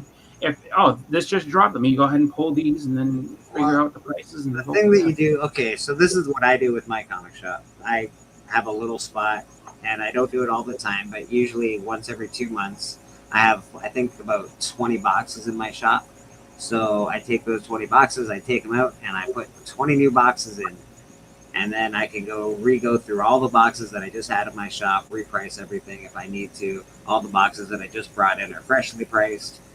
You know, so you can just switch out boxes if you have enough room, and I'm sure you do have enough boxes in the basement. You don't have to have the same shitty boxes forever and ever and ever that people have got 8 million times. You can like replenish your stock, just bring out new boxes all the time. It's the best way to do it. But that being said, it's really hard to get full collections now for cheap. It's not an easy thing. Well, that's the, you know, it's not like you can come across 100 boxes for fucking 25 cents a book these days. That much. No, it depends. Well, I mean, just watching some of the channels that I do, like Very Gary, you know, he seems to do pretty well, but there's other times where like if you see him going into a really high number with something, it's because he can try to double or triple his money. So absolutely. I know that part, but it's there's not a lot of people offering them, is what I'm saying. No. You know, like, you're not going to get the people that are like, oh, like, look, you know, here's 40 short boxes for $700, and I'm just trying to get rid of this bullshit. I don't even want it in my house anymore. You know, like back in the day, they used to do that. Now it's, I got $1 million worth of comic books, and I want $5 billion. Yeah. Okay, go enjoy your $5 million worth of comic books then. You know. I mean, that's kind of like, That's kind of like our own curse with this thing. It's like you collect so many books, and then if like, all right, time has come to sell them all. It's just like now you got to sell at some point, Becker. He's like, no, I do not have to sell it. But that's the thing. You get this mountain of books that's like, oh my god, like I don't even know. Got a whole like fucking locker of books and shit. Like he's got a lot of books, Mr. Becker. They're all here. They're all at your house. Yeah, here and there and over and there. We got rid of the storage unit. It was getting too expensive. Yeah. Well, that and like, there's a lot of stuff that you got to worry about with that crap. Like people stealing and breaking into them. Well, I've heard a bunch of them. Like people have just had random fires near their shit. And it's like, why is stuff just catching on fire? So I don't think I would ever do a storage locker just because of the price and the fact that like I just don't think that they're all that secure. You're absolutely right. Random things. And this is the thing about cover price and about all of the things that we use to price our comics or whatever. Your comic's only worth what people are going to spend on it. If nobody wants your comic is worth nothing, bro. That's the problem. You might say it's worth $6 in cover price, not unless somebody fucking buys it. You know that when Comic Tom does his cover price ad, he actually says, if you do not feel like memorizing keys from runs, use cover price. So that's basically saying everybody's just dumbasses, in my opinion. Well, there's definite keys you should know. Like, if you're a comic book person, you should, like, I don't know every key by any stretch of the imagination, but I know, like, the main ones. Like, oh, yeah, that's the first Gambit, sort of. That's the, I couldn't believe it. I'm like, that's how you promote that shit? That's terrible, man. That's terrible. What if the internet's not available? Have you ever been to a Comic-Con where there's no bloody internet and you can't find out anything anyway? You're just gonna pick randomly? That's awful. Yeah, I think a lot of what I think what he says in that way kind of appeals to like newer collectors, where it's like, all right, if you don't want to have to try to memorize all this stuff, like check this out. This will tell you like what book and I mean. But the thing with that too is that if you're going by it that way and you don't really know anything, then you're just buying books just to buy books. Like they don't mean anything to you, and so it is kind of like that's kind of a trap in itself, because it's like, why would you not buy books that you either want to read or something that like means something to you? And that's it. You have to want to read it, or it has to mean something to you, or it has to be like an investment, right? I think that's basically how most people collect comics: investment, readers, and then people that just love comic books. I don't know, art. Yeah, I don't collect anything for any kind of investment purpose. That's not me. No, I just do it. You're a real comic book collector, Chris. I know. Well, just because I just think about it like making it an investment, because it's not really an investment outside. Like I don't think there's too many books you can say I have invested in. Like, it's all a gamble. It's all a gamble. Just because as much as people want to be like, oh, like this will never go away. You don't know that, but you really don't. Like all of a sudden, like if they just stop making new books altogether completely, and now everything that you have that's out there is just so expensive that nobody can afford it, guess what? I can honestly tell you though, Chris, that in every time that comics have gone up, and it's happened during the housing crisis, it happened during it happened during 2020, the whole COVID thing.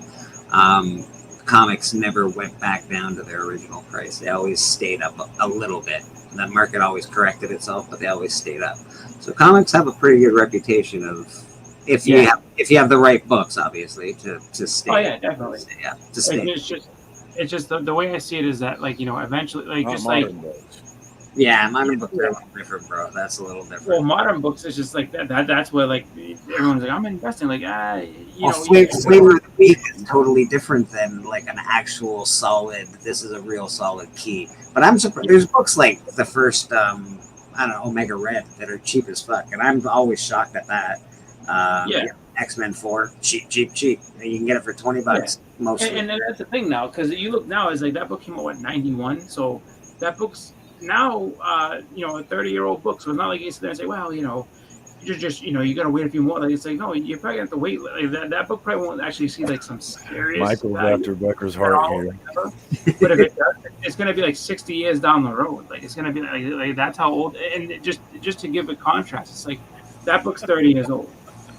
You know what I mean? When Fantastic Four and all that stuff was, like Fantastic Four 1 when it was 30 years old, like it had, really decent value at that time.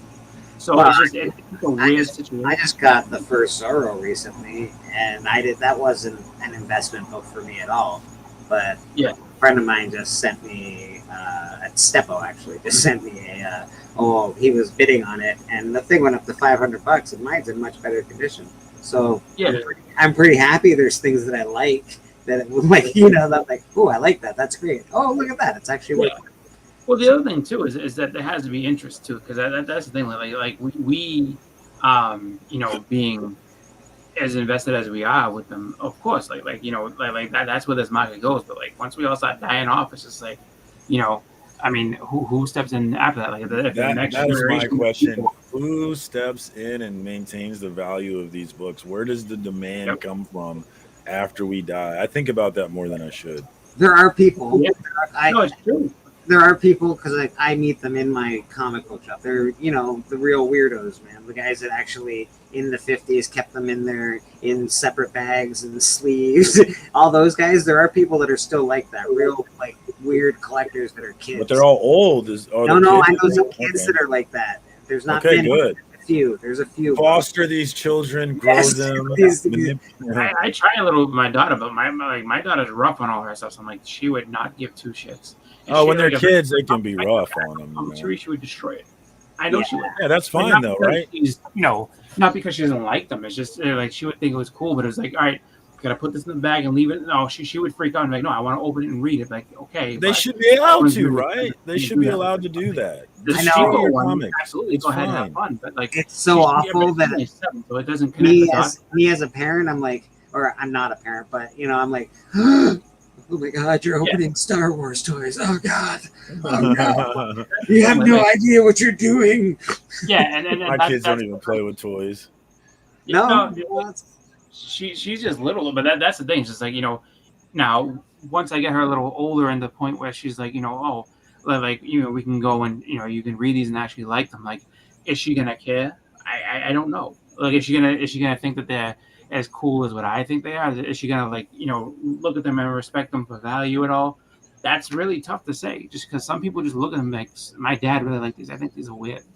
Like, or this one's supposed to be worth this much, but I don't know. So a lot of indifference kind of creeps in sometimes. You go, oh wow.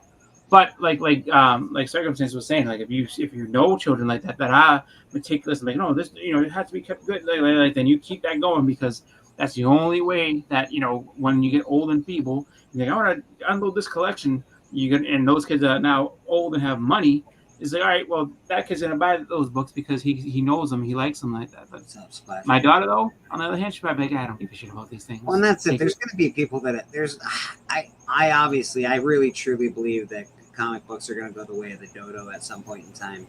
I think it's gonna be all digital. I think there will always be people who value physical. There will be people that value them. Exactly. Physical media is going to be a thing, guys. Trust me. Oh yeah. I mean, it already is. Yard sale down the street from me. I'm about to check out. If that's the case, that they do go the way of the dodo, your physical media just went up in value even more. So, well, that's I agree with that. People want to hold it, because there are people. Yeah, digital's great. It's fun to read it digitally. I can blow it up. I know. It's awesome. Yeah. But having the actual physical copy of, Spotlight number 5 in my hand, I'll take that physical copy, baby. Well, physical video, cartridges of video games and VHS tapes, some of those that are created sell for stupid money. It's like, what? Video games you don't even get video games anymore. You get a code.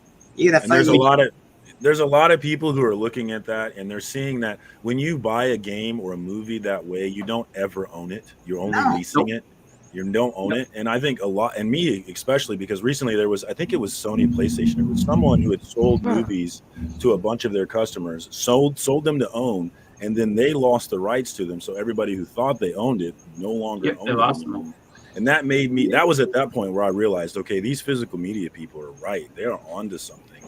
Because if it's all digital, that means it can always be manipulated. It can always be changed. It can always be taken away. Yeah, it can always be taken away. Yeah. If that all goes, like, God forbid, remember that time when we couldn't use our phones for like 6 hours and everybody was losing their shit? Just imagine, like, if that collapse if that went on any longer than it did. You know what I mean? People were really losing their shit. Imagine, like, you just don't own anything anymore because everything that you owned was digital. That's the path forward for comic books, is that truth, I think. Maybe it can survive. Yeah. But I don't think you own those books, though, right? Because you just own a subscription to Marvel. You're just getting to read them for $2 or whatever the fuck. Yeah, it's a lease. You don't own it. Yeah. If it's digital, you never own anything digital unless you have the actual PDF, right? Yep.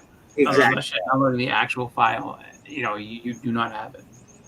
That's why the whole NFTs thing kind of took off. It was like, oh, you can own this actual, file of this thing here. And it's just like, whatever happened to that, right? I knew that was a fad. That's true, Phil. We don't even own our YouTube content. If YouTube shut you down, you cannot retrieve your content. They have that shit, and they lock it. have nothing. That's why a lot of artists are leaving Instagram, because that's true on Instagram. Yeah. Yeah. Well, that's why a lot of people use Patreon, right? That Patreon got really popular. I don't know too much about it. No, there's another thing. I forget what it's called. It starts with a C. It's a different app, but like a lot of artists have tried to just jump over there from Instagram because I guess they're having a lot of trouble with Instagram, like not hiding posts, but just kind of like not putting not putting it out to as many people as they have, and all the rest of the type of stuff. So it was just like, people aren't seeing this, and it's getting annoying, and you're kind of suppressing my stuff. But then the other thing too with digital media or digital anything really is that, like, I mean, there was a couple of things that was that circumstances brought up, so that they I can't tell you how many times people have complained about Steam games and stuff like that, where it's like, I bought this and now all of a sudden it's just not, it's delisted, it's gone. Like, bro, you don't even I bought it. Well, I didn't buy it, but I got a Monopoly game and it's a code. All right. Well, it was not just a code. It's just like I put in the code, and now I can play the game, and it's cool. But like, if they take that away, it's gone. You know what I mean? You know what's funny is Call of Duty, and there's not just, Call of Duty isn't the only game, but like Call of Duty is one of the games. You don't get the physical disc anymore, though. You can't just. Oh, no, you do. You can't just go on the physical disc, but the disc doesn't run the game. The disc basically has something that takes you to like an online store for the most part. Yeah. And says, okay, download this. So even sometimes even having the physical game isn't quite the same because they're not putting the same. So weird. That's so weird to me that media is like that. It blows my mind. Lisa, I'd be shocked you got away as long as you did. It's like, wow, that's really full boobage. The boob books, nice. I love boobs. I know. Wonderful. Did everybody see Naman was on this week? Speaking of I love boobs, Naman did. He was back on. I think they're truly amazing. They really are. It never gets old either, Like every time is like the first time. Boobs really do make you happy. I don't care what you say. Every time is the first time, guys. It never gets old. Oh yeah. I kind of do wonder that sometimes because like I see some people that will have stuff that'll be like like they'll have like nudity and stuff on certain things they put like if it's art or whatever, and some of it gets through, but like there's other people that are just like, no, I posted this one thing. How the fuck does Bella's cosplay get away with it? They're showing like all sorts of nonsense. Like there's a few things, the cosplay sites. I'm like, that is all ass and boobs, man. How are you getting away with this? I don't mind it. It's great, but like some people aren't even allowed to. What I'm saying is that they'll, and I don't know if it's like a punishment, but like they'll post one thing, but then they'll post like like, oh, I did a commission of like Cyclops, and it's like, and then all of a sudden they'll be like, all right, like literally like it's I can't find it anywhere, and then they'll put the hashtag. That's how they check, is like through the hashtags and everything, and it's like I check my hashtags and I can't see my thing. Like, what the hell's going on?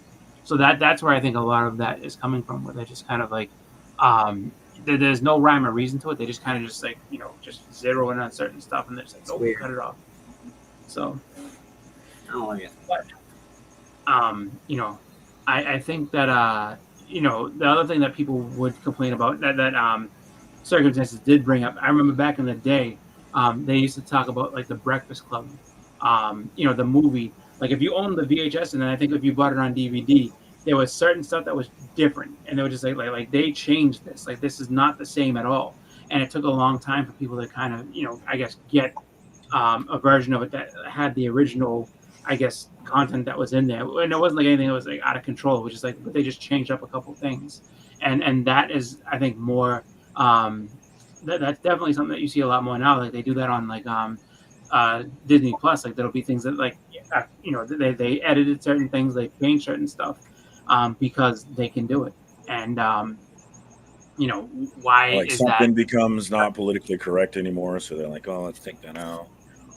Yeah, that or like or just even in general, like we changed this one thing. Like sometimes I don't know if they're just doing it to think that if they were maybe they changed it to make it like look a little less violent or something like that, or they changed it because it didn't look right in the theater, but like we think it looks better like this.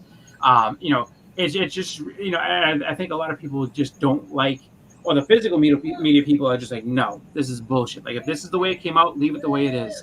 Don't change it because they don't like that somebody can just change something on the fly and alter something that like now you have no control over. So that part of things I can agree with, where it's just like it's very, very just kind of I don't know, it's a little unsettling to know that like at any moment, like even if you do pay for it, even if you're paying through whatever service, whatever it is, like they could just snatch it right out and just like, yeah, no, the licensing agreement says it right there, and that's all it really is. Like you're just licensing this content away from from the game company or from whatever company it is.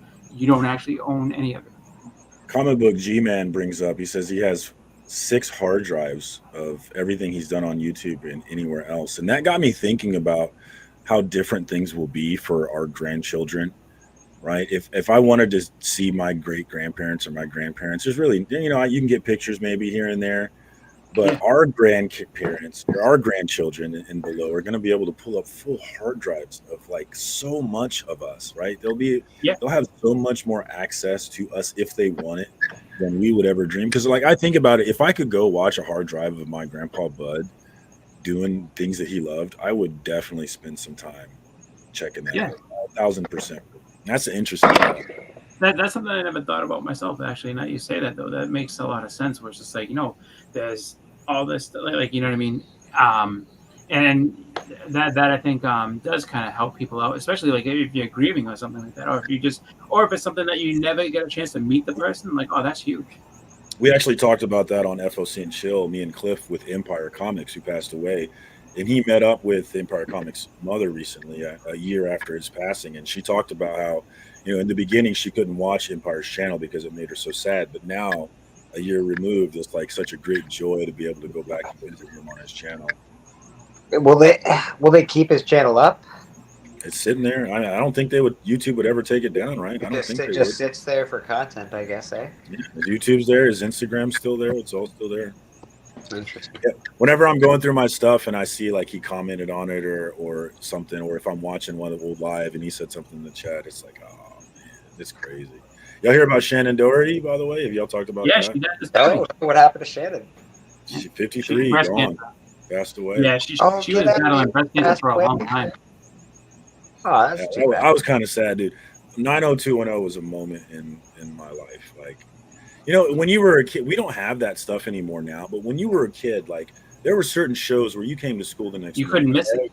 Yeah. Every single In Living Color was like that. 90210 was like that. Those shows where it was like a community. Like everybody was plugged into the same thing. I was not plugged in to 90210. Oh, really? No, I know exactly. Really? And a lot of my everybody, like, no exceptions. I wasn't into that show, but I definitely couldn't get away from it. It was everywhere. What about In Living Color? Because that was another. In Living Color, absolutely. In Living Color, you had to. Especially, remember when they started doing Dirty Dozens? Like, you had to, just because, like, somebody come up and tell you a mother joke, and if you didn't know the answer, like, oh, you didn't watch it. Even the Chappelle show, bro. Even the Chappelle show was a moment in time where shit was like, did you see Chappelle show last night, bro? Yeah, I sure did.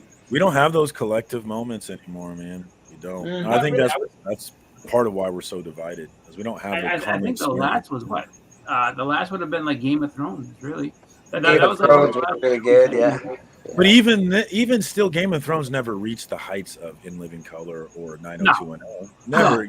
That's hard to say. It's hard to say. No, it's not hard to say because so few people have access to HBO, whereas everyone had access to network television back then. Yeah. And that's what everyone watched back then. Whereas now you have so many different options that you could choose a million other things other than Game of Thrones. Whereas when In Living Color was on, wasn't a whole lot of other options if you were in that mix. That's true. That's true. I always find that's a problem with me watching TV anyway. There's not a lot of things that I like to begin with, so it's hard for me. Like when I'm picking TV, I can't just watch. I'm like, oh, this sucks. This sucks. If there's not sports on or sports talk on, I have nothing to watch. I like interesting, good acted things, and there's not a lot of that going on. So you think I was listening, and when you look at the number difference, even just with something niche like pro wrestling. Holy heck, man! Like the numbers are not the same. Not even like close. the Attitude Era. There was around 33 million people watching wrestling. Right now, you're considered a successful wrestling company with Raw, SmackDown, 2.5 million viewers. Yep. Think of it. That's a fraction. Look at the of the people look at the that 90s for comic books, bro. It's the same thing. They're doing like 100,000 copies now, not even 10,000. Yeah, Berserker was a monster at over half. Man, we sold 10,000 copies. Berserker was a monster at over 500,000. That would be chump change in the 90s. Oh my god! And that's the thing. That, like, it's funny too because like, I watch a lot of the Wrestle Talk, and then they talk about like, oh, like this week's Raw did a great rating of what's it called 2.99. I'm like, what 2. Like, dude, like I remember when this thing was pulling. Like, first, I remember when it was beating Monday Night Football. That was but just it was like they used to like literally. When was it beating Monday Night Football? There was a time. Really? That's in the Attitude Era. Okay. Oh no! What are you saying? You don't know if it? Oh no! It definitely beat it beat Monday Night Football a few times. Like they football is big. I believe you. I just didn't know that. I believe you. Yeah, fantasy football really changed things for the NFL. Yes. Yeah. Fantasy football. Fantasy football is what I think helped definitely get people into looking at it, but.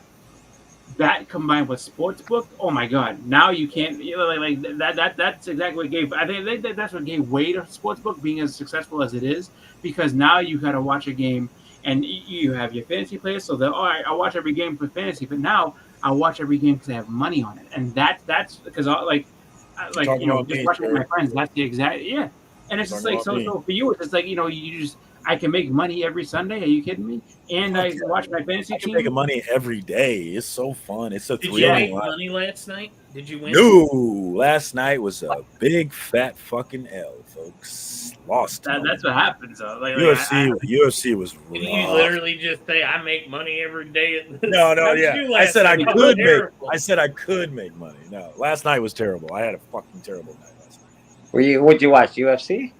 Yeah. I actually didn't get to watch because I was hanging out with friends. But yeah, I picked a lot. There was a lot of fights that I got. I'm a huge UFC fan. I think Christian Rodriguez was my biggest L last night, dude. He fucking ruined my night. Ruined it. Yeah. Was she getting beat up by not Rose Namajunas or whatever? I had her right, actually. That was my only win. I had Javadizius, however you say her name, by decision, and I had Rose by ML moneyline. So that was what recouped some of my losses, but yeah, I still lost though. So when you consider yourself taking a beating, what kind of loss are we talking? If you feel comfortable in sharing. I lost about probably, let me do the math, because I won that one bet, so that put it back. I probably lost about $60 last night. Oh yeah, I'm not worried about it. But now, are you talking about money that you put? So you lost $60 that you put down, or are you talking about like you lost a chance to make an extra $60? No, I put in overall. If you put in the money I lost in bets and the money that I won back, overall I lost about $60, which is a monster. That's a monster losing day for me. That's I don't bet a lot of money. Yeah. $60 is a fuck ton. That's why I'm like I took a fat L because $60 is a fat L. Yeah, that's a loss, man. $60 is a fat L. I'll give you that. At least it wasn't like 1,000 or something. So I don't like gambling unless it's like I don't play at that level. Certain. I hate gambling unless it's 100% certain. So gambling is never 100%. I know. That's why I don't do it, bro. I just don't do it, man. I hate. Do you do arbitrage? My friend does that, and he said basically. He's like, oh, well, like I was like, he's ridiculous, but like whenever he gets into something, he like goes like full in to the point where it's just like it's ridiculous. Like, just to give you an example, like one day, like he decided to, like, you know, just share with us what he spends monthly on Starbucks, and at one point he was spending $1,500 a month on Starbucks. That's how. That's too much. How? Oh, I know. I can't even. Oh, I don't even make nearly. a very, very, very good job. No, he works for the government, and he has a really good pay. Then it ain't too much. Then. I guess. No, for him, no. Yeah. For everybody What is else, he getting there? What's he getting that it costs that much? Well, it costs like a fucking house to get a fucking. If you do it every day, multiple there, times so a day, whatever that they shit sell. adds up real quick. Yeah, no, They have he food? goes multiple times a day, Can you like, eat there? and gets a lot of different stuff. But even still, so he would do that. But then he got into the betting and everything, and then like he's like, oh, I do arbitrage, and basically, like, so he was like basically betting against himself in a lot of different ways. But like it was like basically he was doing it so that if one way he loses, another one hits, he covers both, but then makes a little bit more. So it's like it was just like, so you're betting, you're basically wasting all this money to kind of come out a little bit ahead of even. Yeah, but at the end of it all, like I hit like $2,000. I'm like, yeah, but you also spent. It's a weird thing, but he's like super into it. And I'm like, You guys ever watch? I have no idea what you're doing, so no. Did you guys ever watch the Gene Simmons, like his family show, whatever they had? Did you guys ever watch that, the Kiss Family, the show that they had? I'm aware of it. Gene Simmons did the same thing. They took him to a horse racing thing, and he's like, "I'd never lose." So he bet on every horse. I'm like, well, I don't know. You sort of lost though, bro. I don't know how that works. Yeah, it was weird. Like, he tried to explain Well, it. if a I'm like, long shot comes in, you'd win. I guess. Yeah. So it's just like the way he does it is just like, you know, as long as everything kind of like it's like, well, one of these two teams is going to win, and that's going to be like, so you just kind of, and it's just like you either, you know, break a little bit more than even, so it's like, so you still kind of won, and it's just like, it's just so strange. And then like they love prop bets, like, you know, who's going to hit a home run this game, who's going to do this, you know, do you, like, my friend Steve would do like a live fantasy bet. And so it's like, oh, do you think that, like, you know, Christian McCaffrey will have, you know, 20 yards on this drive? It's just like, oh, that's an easy one. Yeah, of course. You know, but then it would have to be like, he got 20 yards in the ground, and then the quarterback would have to throw, you know, like 7 passes in the quarter, and it would have to be like, you know, and then like some receiver would have to get, you know, at least 3 catches for, you know, 25 yards. And so I'm like, dude, they've sat there and given you so many different parameters for this bet to hit. Yeah, it's $5, but I win like 650. I was like, it's never gonna happen. It's never gonna happen. It can't happen, brother. It can't happen, and it has happened, and that's why it's so thrilling. That's the way I play. Is I bet a little bit to win a lot. That's how I like to play. I like to keep my losses low and my rewards high, and so you lose way more than you win, but you only got to win a few. And I've had some major wins, but like I've turned $5 into $2,500 before. I wish I saw Kiss in concert. I've seen a lot of concerts, Christina, but never saw. I've watched one guy. He's a friend of my friend John.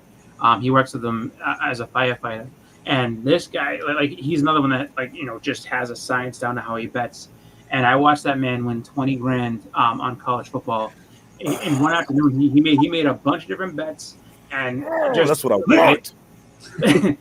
They all, so it's funny because we were in Mohegan Sun, and so we were at a bar, and he was watching the game. And then so as things keep going, it was my friend John's 40th birthday, so he wanted to go out and do a bunch of other stuff throughout the day. But then he's like, he's like, oh, Johnny, you can't leave. You know, I'm on a heater now. We got to stay and see the rest of this game. So he wasted like the entire afternoon inside the bar watching games and stuff. And he's like, I'm glad he hit his fucking bet, but I was just getting so bad, I didn't get to do shit today. He's like, yeah, but he won $20,000. So like later on, we went to the tailed his bet is what he should have done. Yeah, get wasted. You're fine. You're in a bar, get wasted. You're good. If your man is on a heater, then you start telling that motherfucker and ride with him. Well, that you know, definitely he should have. But like, you know, later on, we went to the club. Like, that guy was just like, drinks for everybody. So he was just like, he was more than happy to go ahead and just, you know, wait. Beckerman Best New Channel. What is that shit? So don't encourage it. Don't look at it. Don't talk about it. Just ignore him, Marcus. So I just now noticed that. I don't know if you've heard about this, but there's this thing called the Comic Book Community Awards, in which you can nominate certain things for different categories. And so Vogs so well pointed out that he loves the content on Beckerman's channel, and it's a brand new channel. So I decided to go ahead and nominate him as the best new channel on YouTube. And so I'm telling everybody to go ahead and vote for this wonderful new channel. So please go out and vote. True. He hardly has any followers. Co-sign. All right, your reasoning. Normally I would be like, hell no, but your reasoning has me signing up. Yes. Yes, we have to. It's just the way it is. Dude, I cannot describe that stream where Vogs came on, and oh my god, he kept hitting it, and then you thought it was over, and then boom, he came back and hit it again. Oh, it was great, dude. I got trolled so hard and so unintentionally. That was the best episode That was the best part about it. He's like, I'm so glad to finally share a panel with Beckham. He's like, we did this last week. What do you mean? And then like, he's just like, you know me. Oh yeah. I watch your stuff all the time. Yeah, he's like, I love the stuff that you make on your channel. He's like, I don't have a channel. Your channel's one of my favorites. He's like, the best was when he said that, like he just like Beckerman got real serious. He's like, are you fucking with me right now? Because you said the exact same thing last time. And then after that, it got quiet. He's like, well, you know what? I love the content on your channel. He's like, I don't have a channel. And at that moment, that's when I knew. I was like, wait a minute, CBCA, I have to do it. And Marcus is in the chat the whole time, like, marry me, Vogs. it was trolling perfection, and he didn't but even. But he did it unintentionally. That's the thing. That's the best part. That's the best part. After that, he's like, I'm sorry if I made Becca mad. You were great on Between the Lines last week. I have never been on that show. He just kept hitting it. It was like, okay, it's over. I can stop laughing. Oh no, it's not over. He's still going. So to me, that's the gift that keeps on giving. And to give this man an award for it is just, I mean, it just has to happen. Please make this happen. We need that Nick's Kicks comics. Beautiful. The chef's kiss. Boggs is a very sweet guy, and that's what makes it all the more devastating. One of my favorite parts of my Heroes Con video is definitely Vogs coming in, dude. I love that part of it. It was nice that he got to go. He was like, go. I'm not going, and then all of a sudden he got to go. So that's cool. Callie nails it. He was trying so hard to compliment me. I think he felt bad that he didn't remember me. Yeah. So he just kept trying to go out of his way to tell me there was something I did that he really liked, and he just kept hitting. Just fucking whiffing on the ball. Oh no, he just destroyed me. He bodied me, dude. You can see the frustration on my face. Like, do you think I'm somebody else? It was one of the best things that's ever happened. I haven't heard from Bugs today. Usually I hear from Bugs. Yeah. He was in the chat really early, but maybe he's got to work today. Yeah, probably. Yeah, that's probably true. Did you watch The Hunt this week? Because I actually said at the end of the show, and like, oh, do you have anything coming up? Well, actually, here's what you got to do. You got to go and you got to vote for Beckerman because it's true. Yes, vote the CBC, dude. I want The Hunt on the CBC Awards. Can we nominate the? I nominated it. Please, yes. But tell your people to nominate them. They should that love and nominate the Collectors Club as well. Show some Biggie that love. Let's go. Absolutely. And I guess nominate Bleeker for best hair. I've been nominated a few times, and I appreciate y'all. Thank you. Yeah, I've never been a finalist. I'm going for it this year. I'm on the nom list because of Pickle Shit's up there. I'm not. I'm sure it's more than just him. And the worst part was when I first saw it, I was like, "Why am I on this?" And then Chris shows up like maybe an hour later, and he's like, "Oh yeah, I nommed Beckerman Panel of the Year," and I was. Again, just a great reaction shot. I was like, "It was you." The best is like last week. He's like, "I'll never forgive you for this." I was like, "I'm fine with being unforgiven. This is no problem." Because I don't have a channel, so I'm not going to be eligible. Oh, I don't know. You're just an ass. I can't wait. We will speak Vogs. That's all Vogs really wants. We'll speak it into existence. He's going to have to make a channel at some point now. There's Beckerman, best hair, Bleecker Street. There he is again.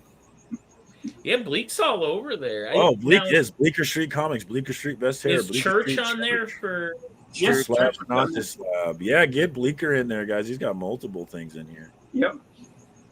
So I've decided I'm gonna vote at some point. And my At this point, we're my thing nominating is now. I can't vote for 2 live streams, can I? Because Uh, live dude, streams just depends. one category. It depends on the which sub count.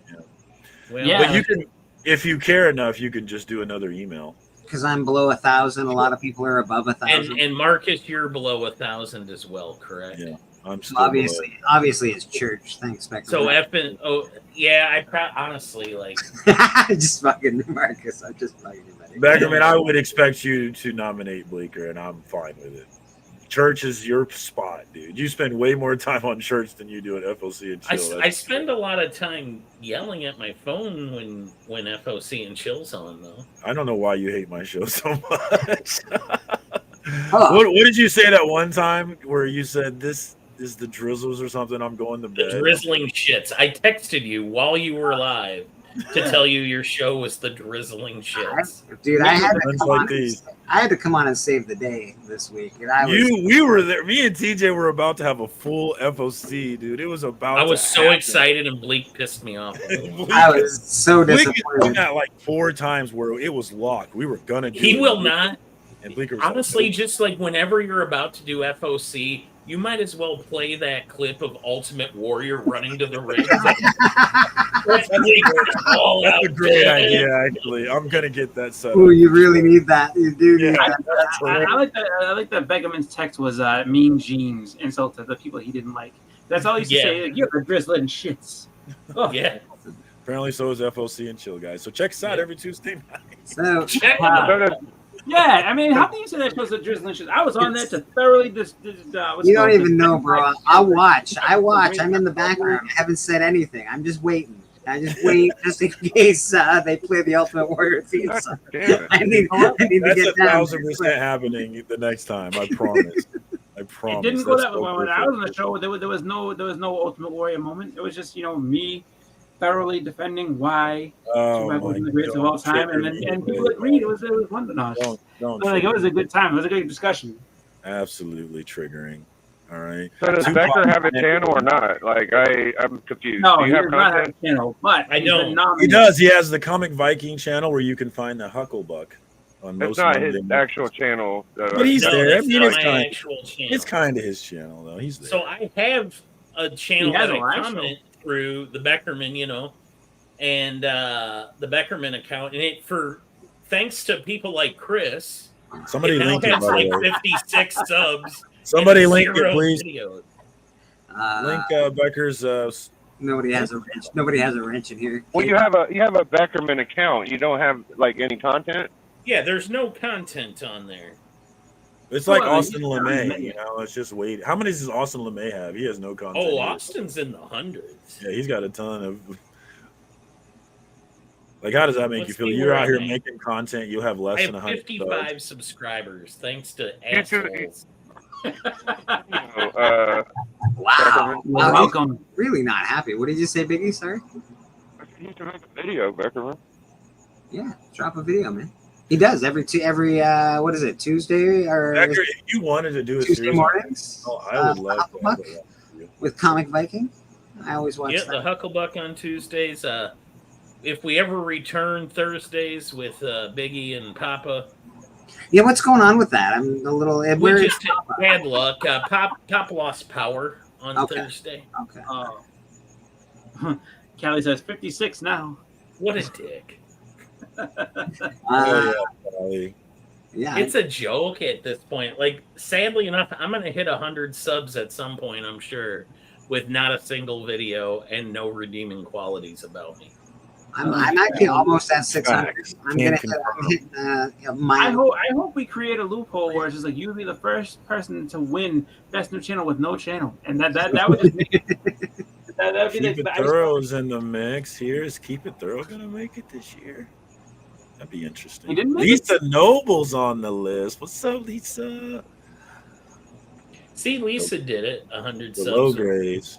100 with no vids. That's pretty impressive. I learned recently that Lisa's been in this game for a very long time. I will, Lisa, when I found out about the deck, I don't know how old it is, but the beef that you and Jigs apparently had, that was forever ago. I was like, damn, y'all have been doing this a while. They kissed and made up though. It was great. Kenneth Bird has a shit ton of subs and he has zero content. Yeah, that's because it's like first, hey, just saying, hey, Kenneth Bird here. Hi to everyone in the chat. What's up? Indie Comics and Reviews. There we go. Best review channel. Let's go. I gotta vote who that. No, not who that. Yeah, after the unboxing. Unboxings. I gotta vote probably Evil Mike for review channel. Maybe maybe Pocan Joe though. I've been Pocan Joe should be in there. Pocan Joe puts in the work too. I've been and that's thinking this right. That's video. why I don't like to vote because I have a lot of people I like their stuff. I was also Somebody's got to win, brother. Oh, I was humble. I didn't even nominate someone in the background. We got someone that doesn't usually. Somebody who voted for us. But, let's bring him on out here because he's the man, the myth, the legend. Oh, come on, you scream like a girl. Do it like this. G-Man, how's it going, buddy? Hey, G-Man, what's up, homie? Scarlet Witch Hey, guys. forever, am I right? How you doing, Marcus? Hope I'm How not we doing? echoing. Awesome, man. G-Man, what's going on, brother? Hey, how you guys doing? It's been a minute. Yeah, it's been a hot minute. Oh, there's I mean, Spine surely G-Man would vote for Beckerman for best new channel. No, I can't see why he wouldn't. I can't hear anything. Oh, stick. Oh, He can't hear. You can't hear us. Sticky Hold on, goose, hold on. Screwed up. I know why. All right, come back and we'll let you back in, or can you hear us now? Can you hear us now? Oh, circumstances for his Heroes Con vid. I didn't see this one. That's cool. Oh, they spelled it circum. I'm going to Heroes Con next year for sure. Oh, everybody's. I'm not missing that. Not missing that. Oh, I have to say, it's I'm going to coming be next year, bro. I'm coming next I'm year gonna as be well. spending some money. Me too, bro. Me too. I'm still broke because of Heroes Con. I'm still recovering.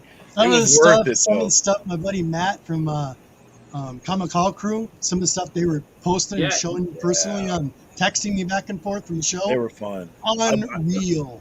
He was nuts. He was He was going live. And all right, look. So if you didn't come to this con, this is why you made a mistake.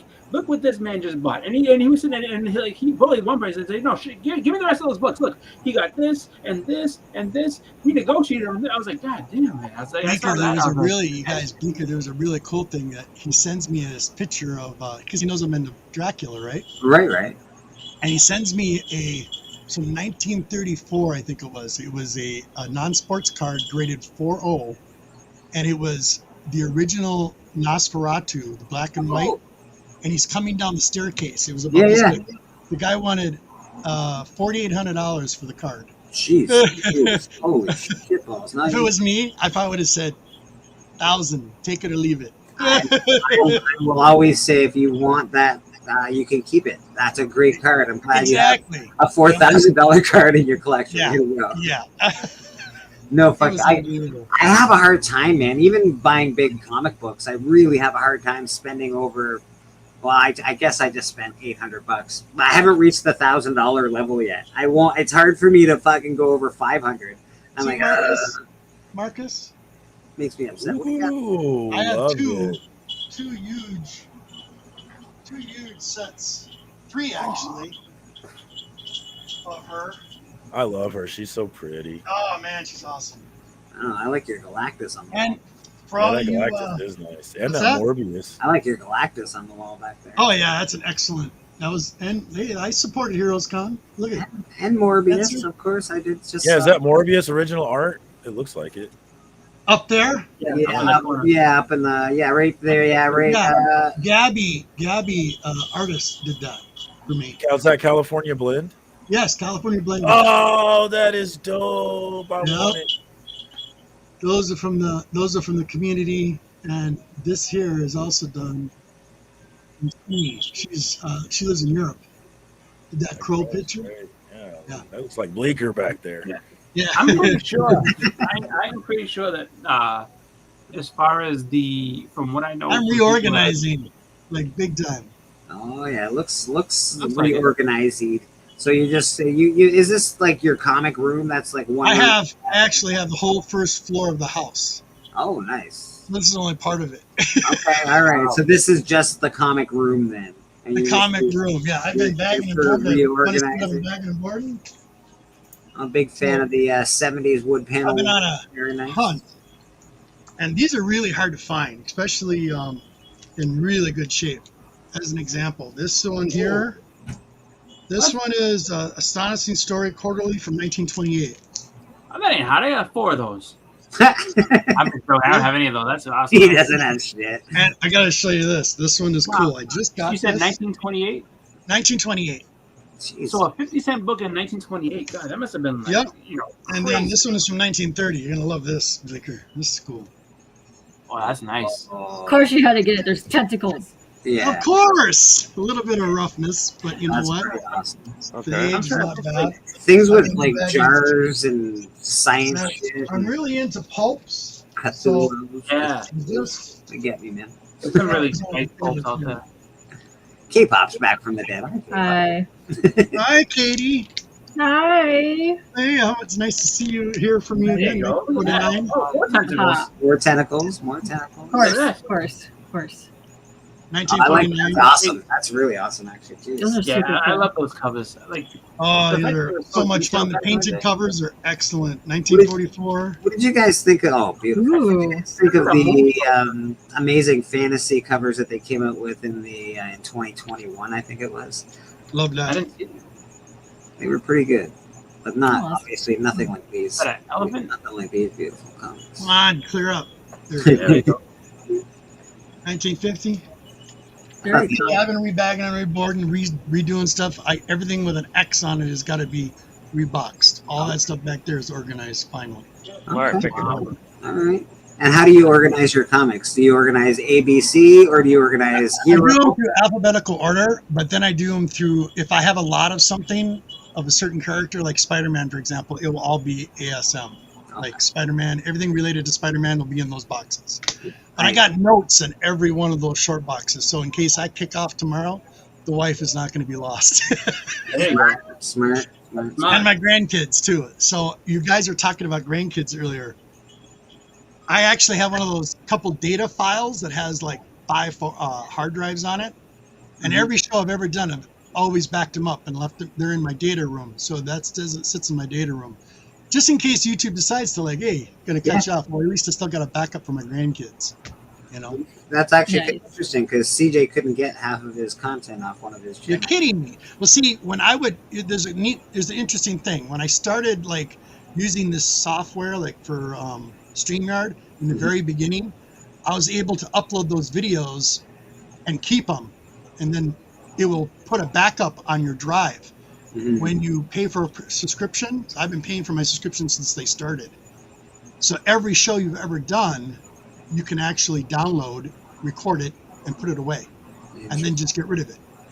And you'll Smart. always have a backup of it. It takes time, but you know, It's pretty smart. I always thought about that. You know, Yeah. it's digital content is digital content. You know, if they lose their hard drives, you've lost everything. The only thing you have is a data key. And even if that works, you know, just like remember like Blizzard and the video games where you have a data key and a hard drive, that's your access, just like cryptocurrency, the same kind of thing. It And, identifies who you are. and because of the age we live in, and if you do have kids and grandkids and all that stuff, Yeah. you really do have something. A lot of people have YouTube channels or content that they put out. They really do have something to go look back on and say, wow, you know, my grandpa or my whatever lived such a cool life. Or, oh my God, I didn't know he was into Or comics. my grandpa was a huge dork. Look Yeah, at my Yeah, him. no kidding. My grandkids already do that. Every time my grandson comes over, he's like, gee, Pa, my gosh, you got comics everywhere. And I'll show him a couple boxes that are appropriate for him to look at. And, you know, because he's still young. He's like, gee, Pa, these are awesome. I go, start reading. They're going to be yours one day. That's cool, man. That's very cool. Yeah, I say sell them. Don't give them to those ungrateful kids.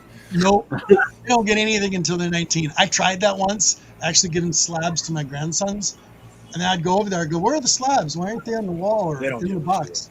I took it all away from them. I go, you can have this when you're 19 again. I remember when I was a kid, I won this soccer ball that was signed by the whole team, the professional team, and I played soccer with that thing. I did not value it. I needed a soccer ball, and it was a soccer ball.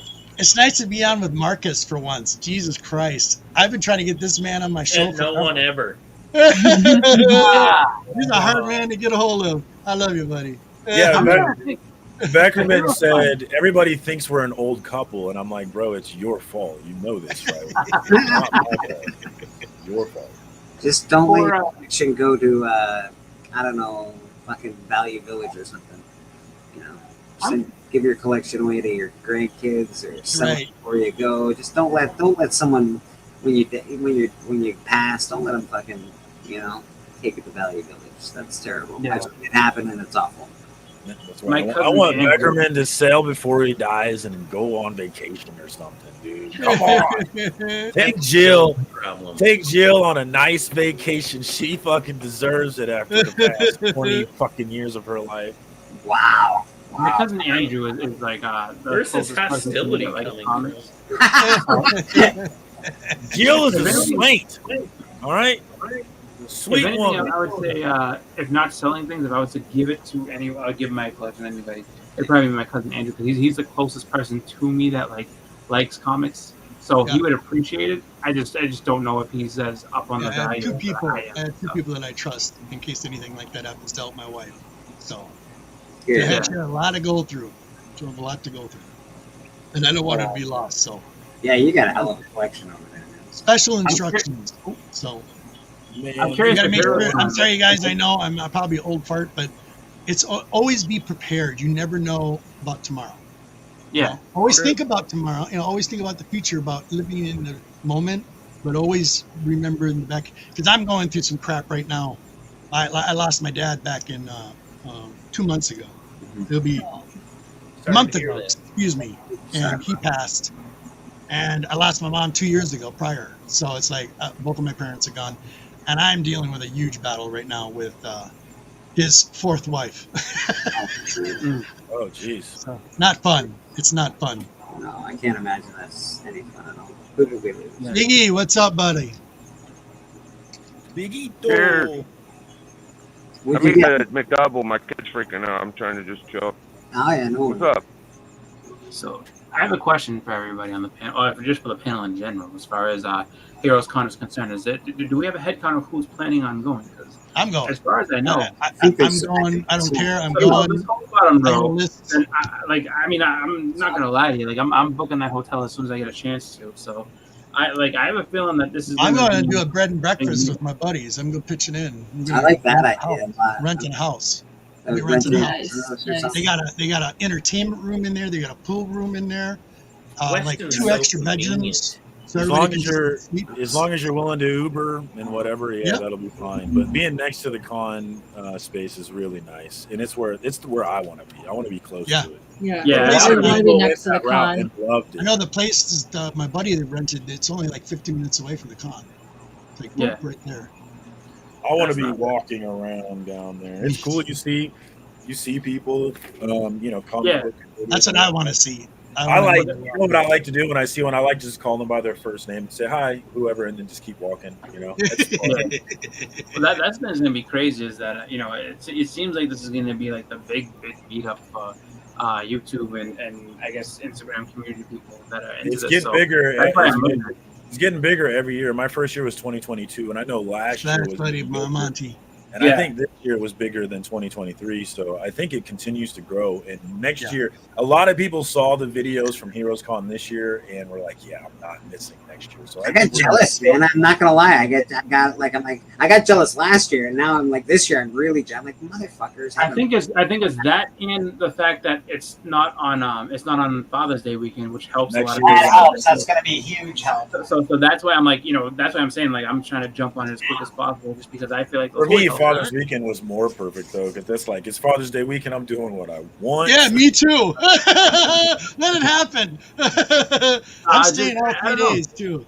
What day is it next year? It's I think the 20th. It's June 20th next year. I think. I don't think tickets come out until like what is it, December or October, something like that. Usually, I'm going to be trying to get a press pass again. Yeah, I'll be getting. I won't be getting a press pass, but I'm going to definitely get a. VIP, I thought it was a week earlier. Sure. Being able to get into the con early morning is you cannot beat it, dude. You cannot beat it. Yeah. One cool little bonus, CGC or whatever, if you want to grade a book, like if you get in there with the VIP pass, you can get in there right away and drop them off, and they should have them done by Sunday, supposedly. Oh, are you showing those on? I mean, press is cool, but I'd rather be a professional. Oh, shut up. I had a professional strap on my. This isn't what gets you in, it's your wristband. My wristband said professional. Poor in pocket, rich in friends. Boom.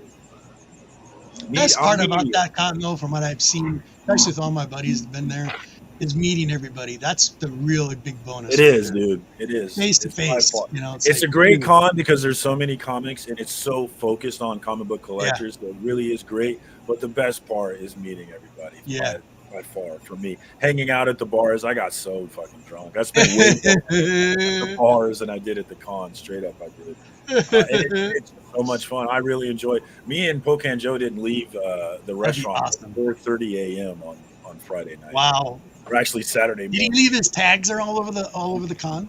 He didn't do that again that I He know. didn't do that again? That's awesome. I love that. He's so coins, smart. He left these little metal coins around that people would find. I didn't find one. I'm super bummed about it. Ooh, Mutants 98.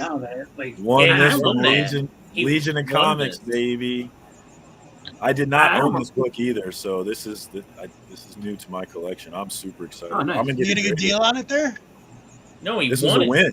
It was a win. Oh, you're kidding me. Legion of Comics, the loot box. This was Oh, in it. wow. And this is not, there was a ton more than just this in it, but this alone is amazing. But there's the FMV on this box was crazy. Awesome. But I'm so excited, especially right with Deadpool coming out, man. Perfect timing by Legion. Great Yes, it box, is. man. I'm so excited about that one. Shit, I'm glad I asked about the date just because I was gonna book the complete wrong weekend. Oh, that's a great book. I've been waiting for this book come down for so long, and I finally got this thing, man. I love this book. So excited to put it in the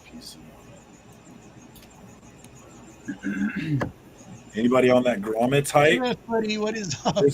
This book is going for insane prices, man. Oh my goodness. I think people love the 7-Eleven. I think. Yeah, that's what it is.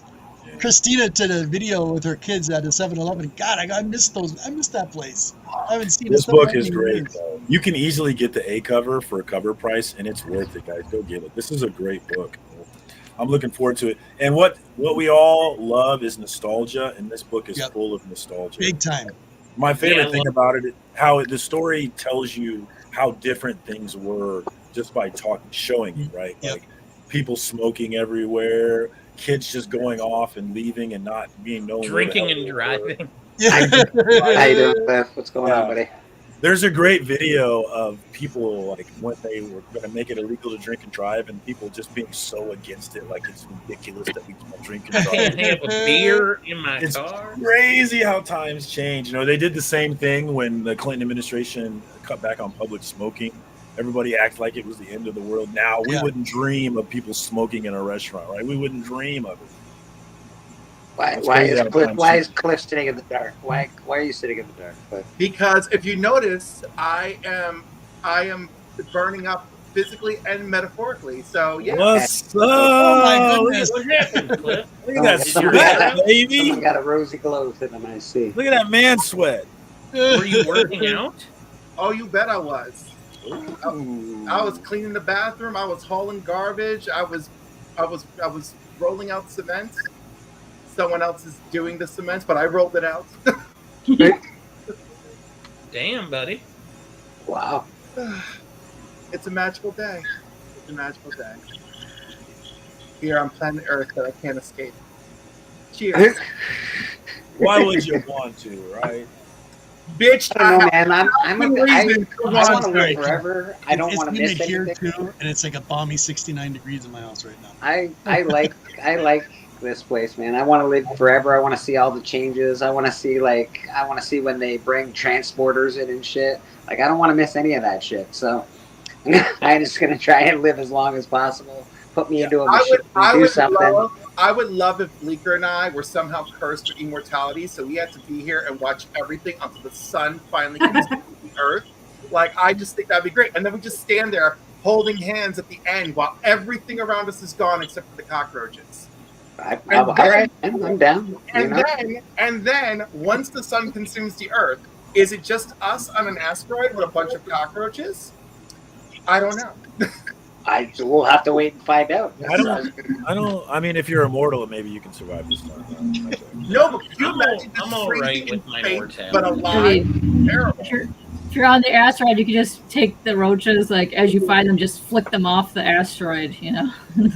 That's what I was thinking. But like I was fascinated by the concept of Superboy Prime becoming the time trapper, and like he's just standing at the edge of existence, trying to manipulate events.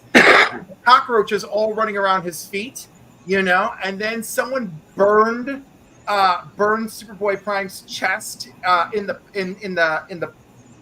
future, past, present, whatever, and Time Trapper suddenly has the burn on his chest. They're like, we can't change the past. F this guy up.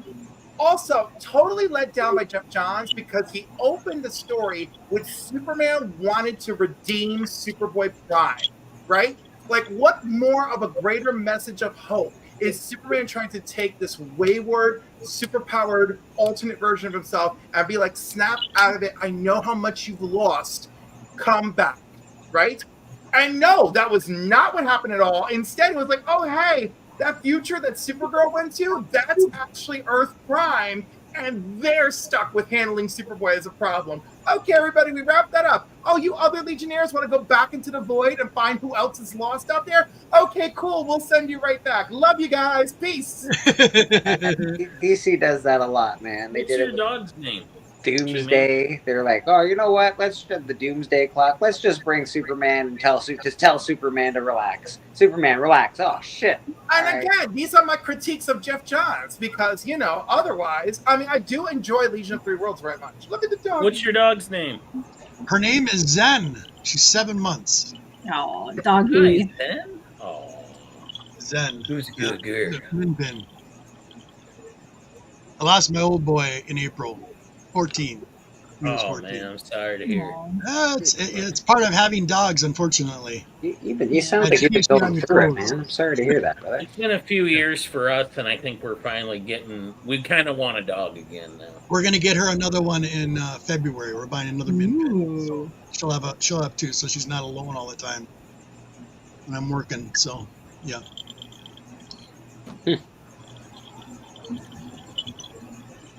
Everybody like Zen. Yeah, Zenru. We actually named her after my wife. Names all of my animals, so all of my dogs are named after movie characters. Her name is actually named after Zendaya. Oh, you know the actress Zendaya. Yeah. Hey, look at her eyes. Look how pretty her eyes are. Let me see these eyes. Let me see these Zendaya eyes. Oh, very lovely. Look at. Oh my God! I would give you every treat ever. Look at give that baby a treat, damn it. That's crazy. You got two. Those eyes are too puppy doggish. All right, gang. It's nap time.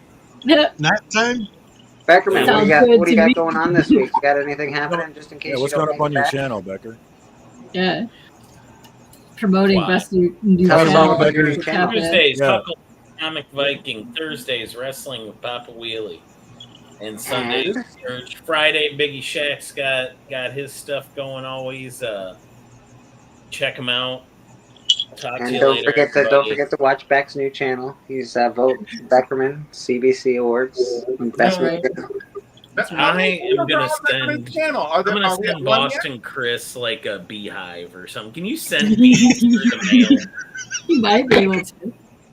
There's gotta be a service where I can like kick a hornet's nest, throw it in a box, somehow it gets to Boston Chris in time for them to swarm him. There is that company with the fake porno boxes that you could ship stuff, so it just looks like the person receiving is the complete person. No, I want him to get stung by to make sure that Boggs' dream comes reality. All right, I'm out of here. Bye. Beckerman is not going to be a finalist as a new channel, guys. Just so everyone. Yeah, he's not going to qualify, but it's funny that people can nominate him. Yeah, he will qualify. So it's funny if you want to nominate him, but it's not going to go anywhere. We're not going to take that spot from someone I do who believe makes content. There's two supporter categories that he would qualify for. Well, he does have the Tuesday. That's also, I'm not really sure how that works, because if you're on somebody else's channel, though, as a co-host, doesn't that automatically make you part of your own content? He could Technically, win- it's not he could his win that. content. It's Comic Vikings content. Yeah, but other people have been nominated in the past for doing the same thing. And this is where the power comes from. I love it.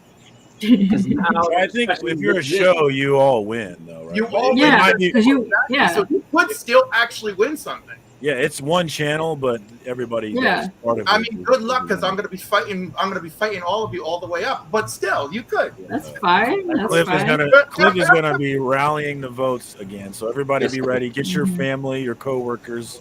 Definitely Yo, get I everybody involved. listen. I got 300 coworkers lined up, mother lovers. I'm ready to fight.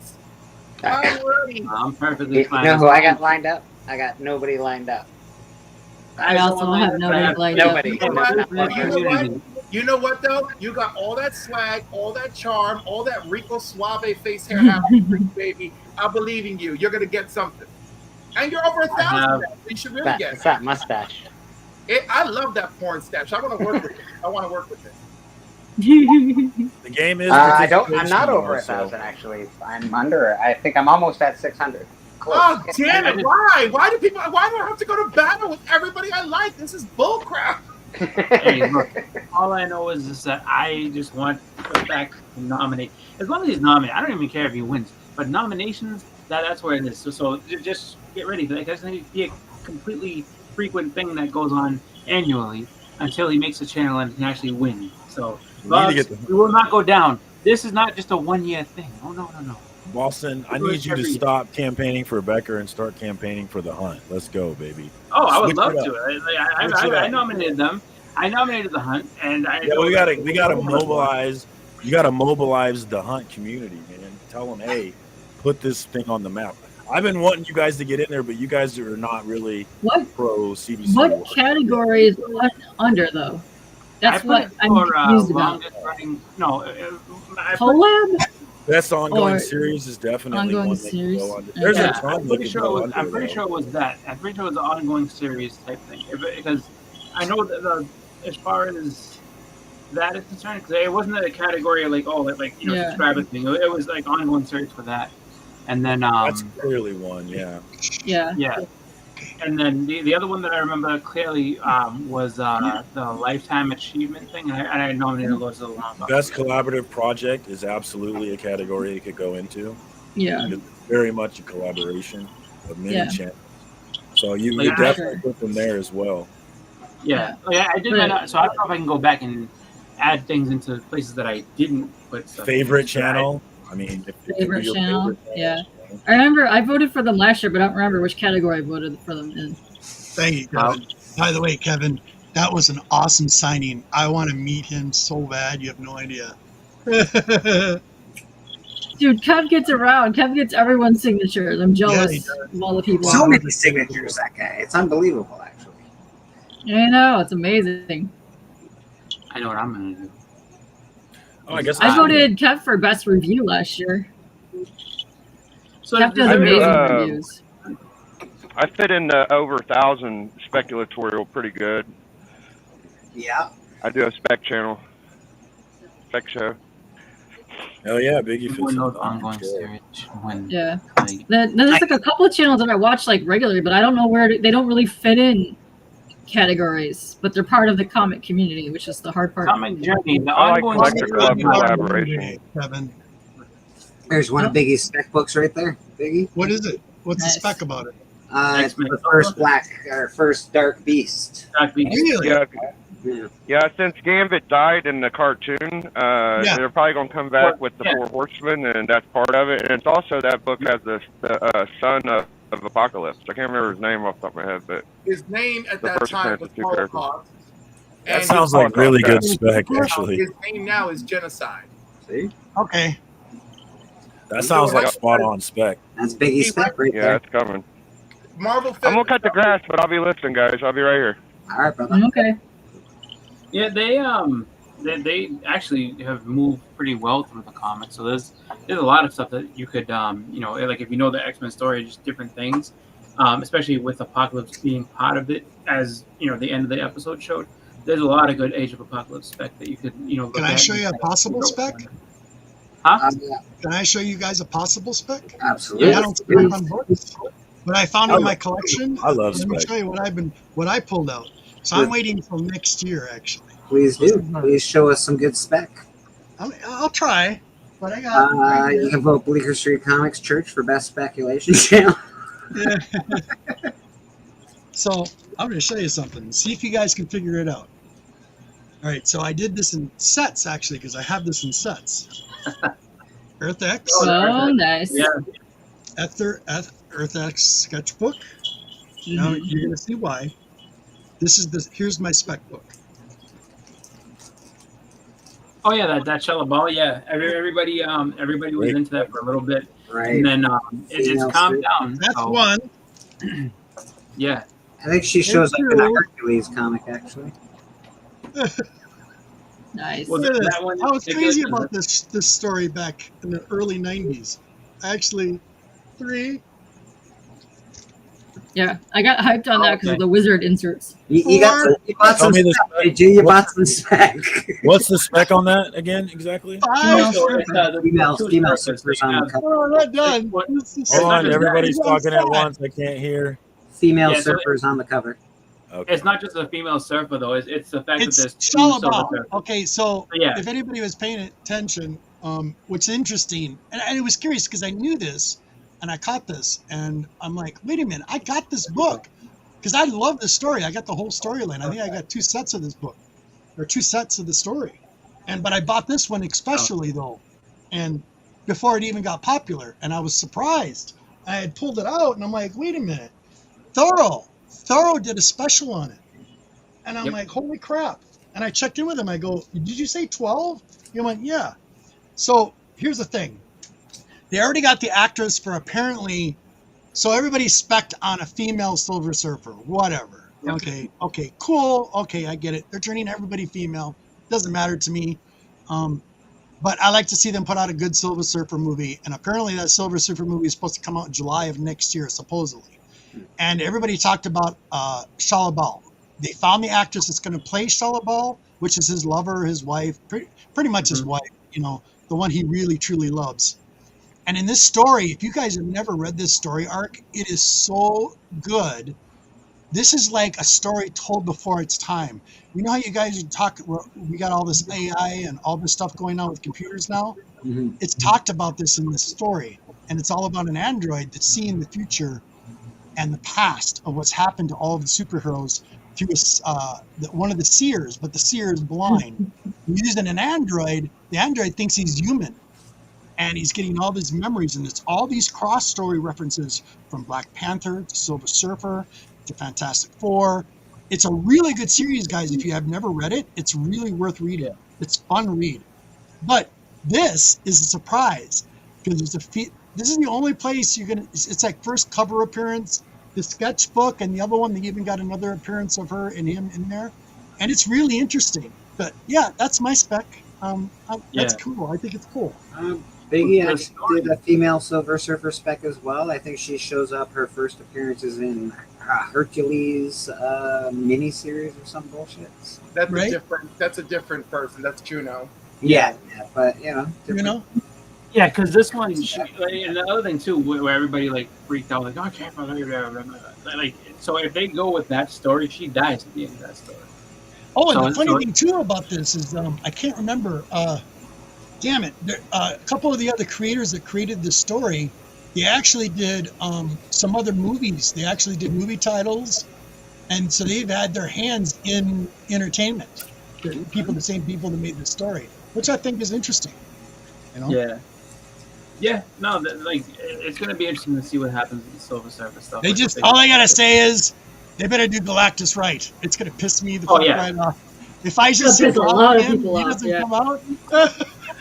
Well, you don't want to just see a cloud in the sky? No, dude, heard the clouds. how irritated I was. I was The clouds are coming. It's rolling on in, buddy. You almost see it. I almost see it. Yeah. No, he was just a. Hey, here's the other cool thing too, you guys. I don't know if you. I know Cliff is really informative about historical things. You're like a library, Cliff. That's what I love about you. So no, you are. So Cliff. I'm getting older, man. No, but okay. So what do you got? How do you guys portray Galactus? What is he? What is he? I think he's more of a He's force a of nature force. than anything else. He's a cosmic level force of nature.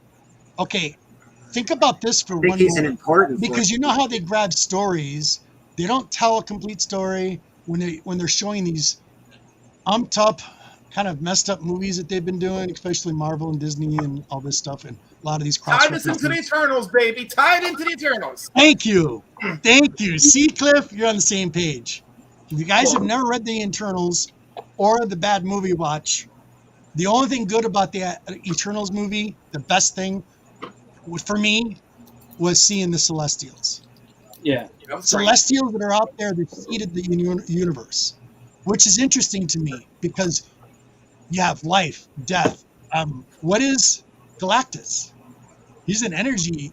Everything is energy. He kills everything in its path. Yeah, to but get more energy. That's what keeps him going, right? So he's got to be a Celestial, like the Doomsday character. You know isn't what I'm he? saying? I thought Galactus. But he's not a killed Celestial. yeah, didn't he kill a Celestial and take his thing? And Apparently, yeah. That's what I'm saying. But it's so cool. Well, we have all the. I'm a nerd. I sprinkles- can't help it.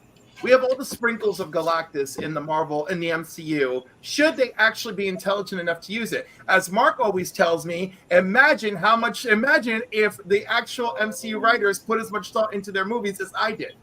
Well, you know what's crazy is I'm still waiting for them to pay off when Carol Danvers says, I think it was in Endgame, like what happened here happened everywhere. Like this is so. Like we're dealing with a fraction of this. Like this thing happened everywhere. Like why couldn't that be something that is a jumping off point where it's just like okay, like that could be what we're bringing to Earth. That's a genuine issue in the Marvels. Yeah, it's there. It's certainly brought up. I think it's glossed over by what the movie is trying to do, but it certainly is ignored. It's a bit. And I keep saying again, if Marvel was paying attention to the seeds it was planting. The Skrulls that had a new world and were chilling come to New Asgard and meet the Skrulls who survived Secret Invasion, and they're like, "Let me tell you what these mother lovers have been doing down here to us." And they're like, "We had a planet we didn't know about," and then that's it. We get pre-Skull War right after that. Like I'm just saying, I don't think they do it on purpose to perpetuate the story, though. I think they. At some point, At some point, I think they were just doing it to fuck with speculators. I swear to God, at one point, I'm like, you know what it is? "Watch I'll what we tell you can what do it to is. this I can tell you comic book." exactly what it is. This is what I figured out after watching all these disappointing shows and stuff. It's about, look at all these non-characters you're seeing coming to. It's about playing royalties. That's what it's about. And they don't want to pay the royalties to people that are deserving of it. And that's why they keep coming up with these different story arcs. That's just my opinion about it. And that's what I keep seeing. You know what? Like that.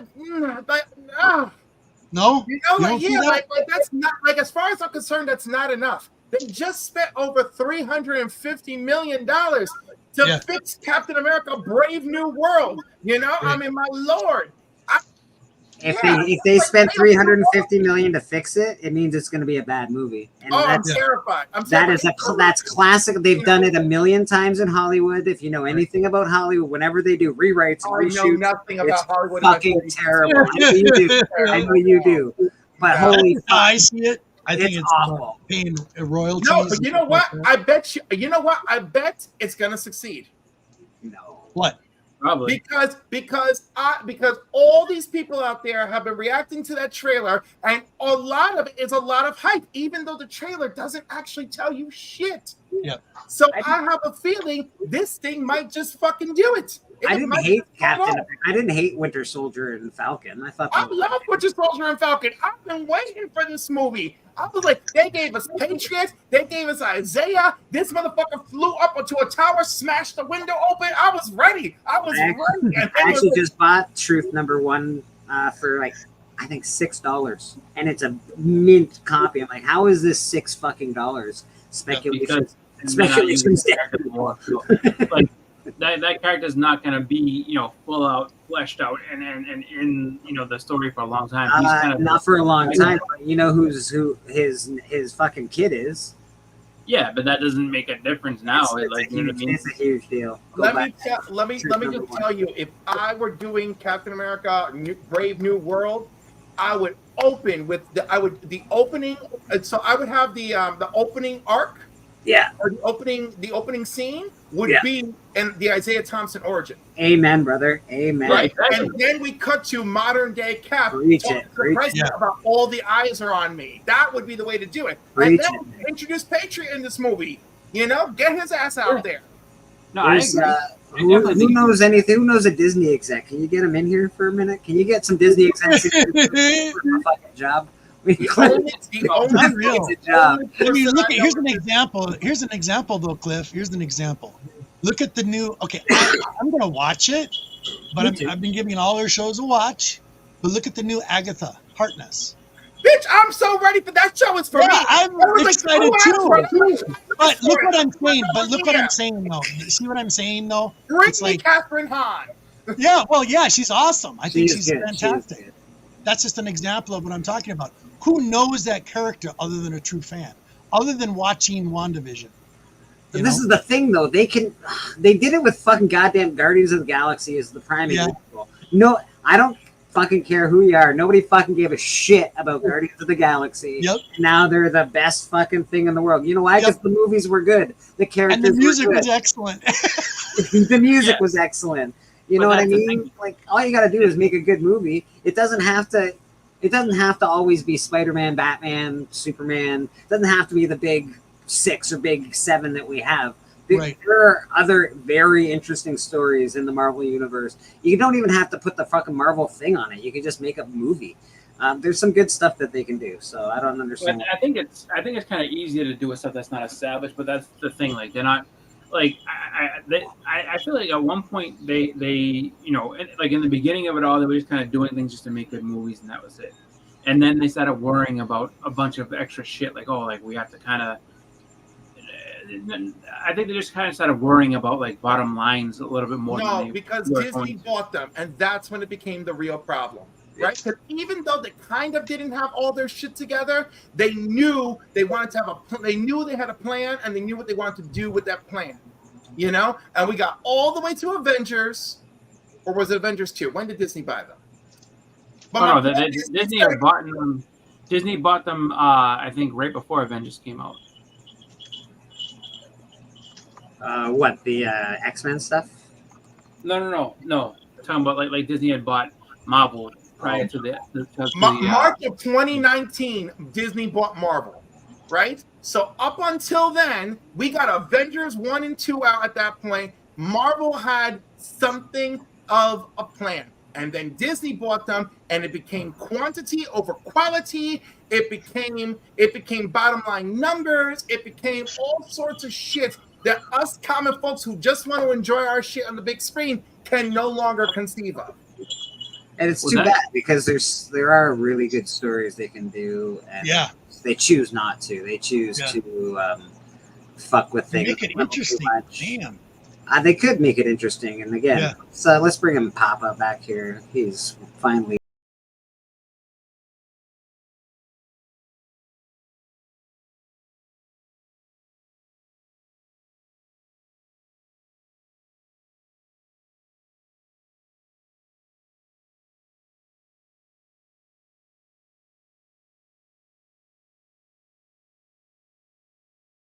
Hey, Papa, how you doing, brother? Papa, what's up, brother? How are you? Brenda, Comic Journey. Brenda, we talked about Brenda dying. Comic Journey. Yeah, she had breast cancer for a long time, so that was kind of her dying is actually kind of sad. But she, because she was sick, and then what I mean. It's not so much that it's tragic that she died at such a young age, but it's because she was battling breast cancer for a while. So well, the breast cancer became lymphatic cancer. It spread to her brain last year. It was horrible. Well, didn't Christina Applegate she has MS. No, who had who was? No, but Christina Applegate. I think it was Christina Applegate, had problems too. Right? Didn't she cut her breast off because of the cancer? I think. Yes. Yeah, Angelina Jolie did too. Angelina did as well. Got rid of her breast because of cancer. Yeah. So. It's a scary thing for women, man. It's no joke. Yep. Check your breasts, check your assholes. We all know it. Everybody go get your thing done and guys, get your thing done. Girls, get your thing done. Yeah, Richard Simmons died yesterday too. Get your That was shocking as well. Like, Richard he was- Simmons died. Yes. He's still alive is more of a shock, actually. The day after his 76th birthday. Yeah. That guy's still alive. That's actually shocking. I always thought he was like I thought he was like a coked up fucking dude. Like this guy's on No, like over the last couple of years, he became kind of like a recluse or whatever. Because I remember Howard Stern talking about it. He was like, you know, like we try to get Richard to come out, and he doesn't really come out anymore. And so, like, but that's the thing. Like, he was, he I guess was, you know, really just kind of a shut-in. Like I don't know why he was so, you know, like what was up with that. But I didn't know that, like he was, I guess, kind of like just distancing himself away from people. So that kind of spurred on rumors that he had died. Because I think this is like the third or fourth time I heard that he was legitimately dead. That's it. So Well, I've been watching a new show that my wife got me into, Young Sheldon. Can't do it. It's awesome. It is awesome. It is so and now I got good. sucked into the whole freaking thing. Watched it beginning to end. I was like, these bastards. It was good. It's It's good. No, it is good. It's funny. It's not It bad. reminds It's me a of good my family childhood. show. Like, Those so much. bastards. I believe you that it's good and funny. I just can't do it. You can deal with it a lot more than Big Bang Theory, like because it's I like very Big Bang different. Theory. Big Bang Theory is one of my favorite I hate shows. Big Bang Theory. I love Big Bang cannot Theory. stand I that knew all the show. jokes. I'm like, oh, I know that joke. Oh, they're talking about Superman. Oh, I Yeah. like I knew every joke. I was like, I'm in finally a fucking show I understand. So here's the reason I can't stand I that mean, show I'm is sure because, Noah like, Sheldon will do that for you too. no, it's stupid because of the fact that like, well, I don't like Big Bang Theory just because I feel like that's how people will sit there and look at people that like comic books and that type of shit and be like, oh, so this is how you are. I was like, no, I'm not even close to something like that. Like that's very different. But I it's don't just watch like, a lot of shows like that, to be honest, Chris. I don't watch a lot of crappy shows. Like if I'm gonna I watch couldn't a stand it. I was show, just like, I just like finished watching literally- Ripley. Ripley was really good. If you guys haven't watched Ripley, go watch that. It's insane and amazing, based on Yeah, it was very good fucking very good show. I Things like that. They were too over the top for me, but Young Sheldon's actually not bad, just because, like it's See, that's it's my more childhood. That's literally my childhood. My wife was like, honey, you gotta watch this. This kid reminds me of you. I go, what are you talking about? Yeah. What are you talking about? I had to deal with that shit. I had fights with the pastor at church. I hate church. I don't believe in church. So I'm just, other than this one. This is a different kind of church. Yes, it's definitely a different church. You know what I definitely mean. You know what I mean. Blossom. But I used to have arguments There- like that. there's a and lot fights more with my heart mother to the about characters. stuff like that. Yeah, like after seeing a lot of it, like because you just get mentions of his family, like Carl on the Big Sagan, Bang. that Like, thing was awesome. I just watched the Halloween episode.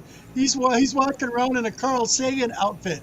He's wearing the brown shirt and the suit coat, and nobody knows who he is until the very end of the episode. And this one university lady comes to the door and she's going to give candy out. She's like, wow, look who we got, Carl Sagan. He finally gets noticed. Someone knew who he was. Fucking Shelley Duvall died as well. Jesus. yeah, she died on Friday. God dang it all. I didn't even realize that she was like I didn't realize that she was alive. Dead. I was like, oh, I did not know that she was even still around. I didn't think she was. I thought Dr. Ruth was just a few years shy of 100. Thanks, Cal. I believe I see that as well in that show. I don't watch again. I don't watch a lot of shows like that, but there are a few that I'm addicted to. Like I don't know. But here's the thing, Journey. When you're dating, your wife, and she figures out that you like comics, and she's like, "Oh, is that like you?" Like, no, that is not like me. I like literally like in high school, it was one of those things where it's like if those kids went to our high school, they would have got the shit kicked out of them badly, just because of how. And it's not so much. Like Sheldon's problem is more the way he talks to people. Like, he talks down to people a lot, and it's like, Does he dude, really? I don't see that. sure. See, you're seeing it a different way than I'm seeing it. You never see it. If you watch The Big Bang Theory, like that's all he does is talk a ton of shit. And then when you watch Young Sheldon, you kind of see how he got to be the asshole that he is as an adult. Okay, Because his yeah, mother's a okay, I bitch. can understand that in a His sense. yes. mother's a hardcore bitch. I hate his mother. Hate that woman.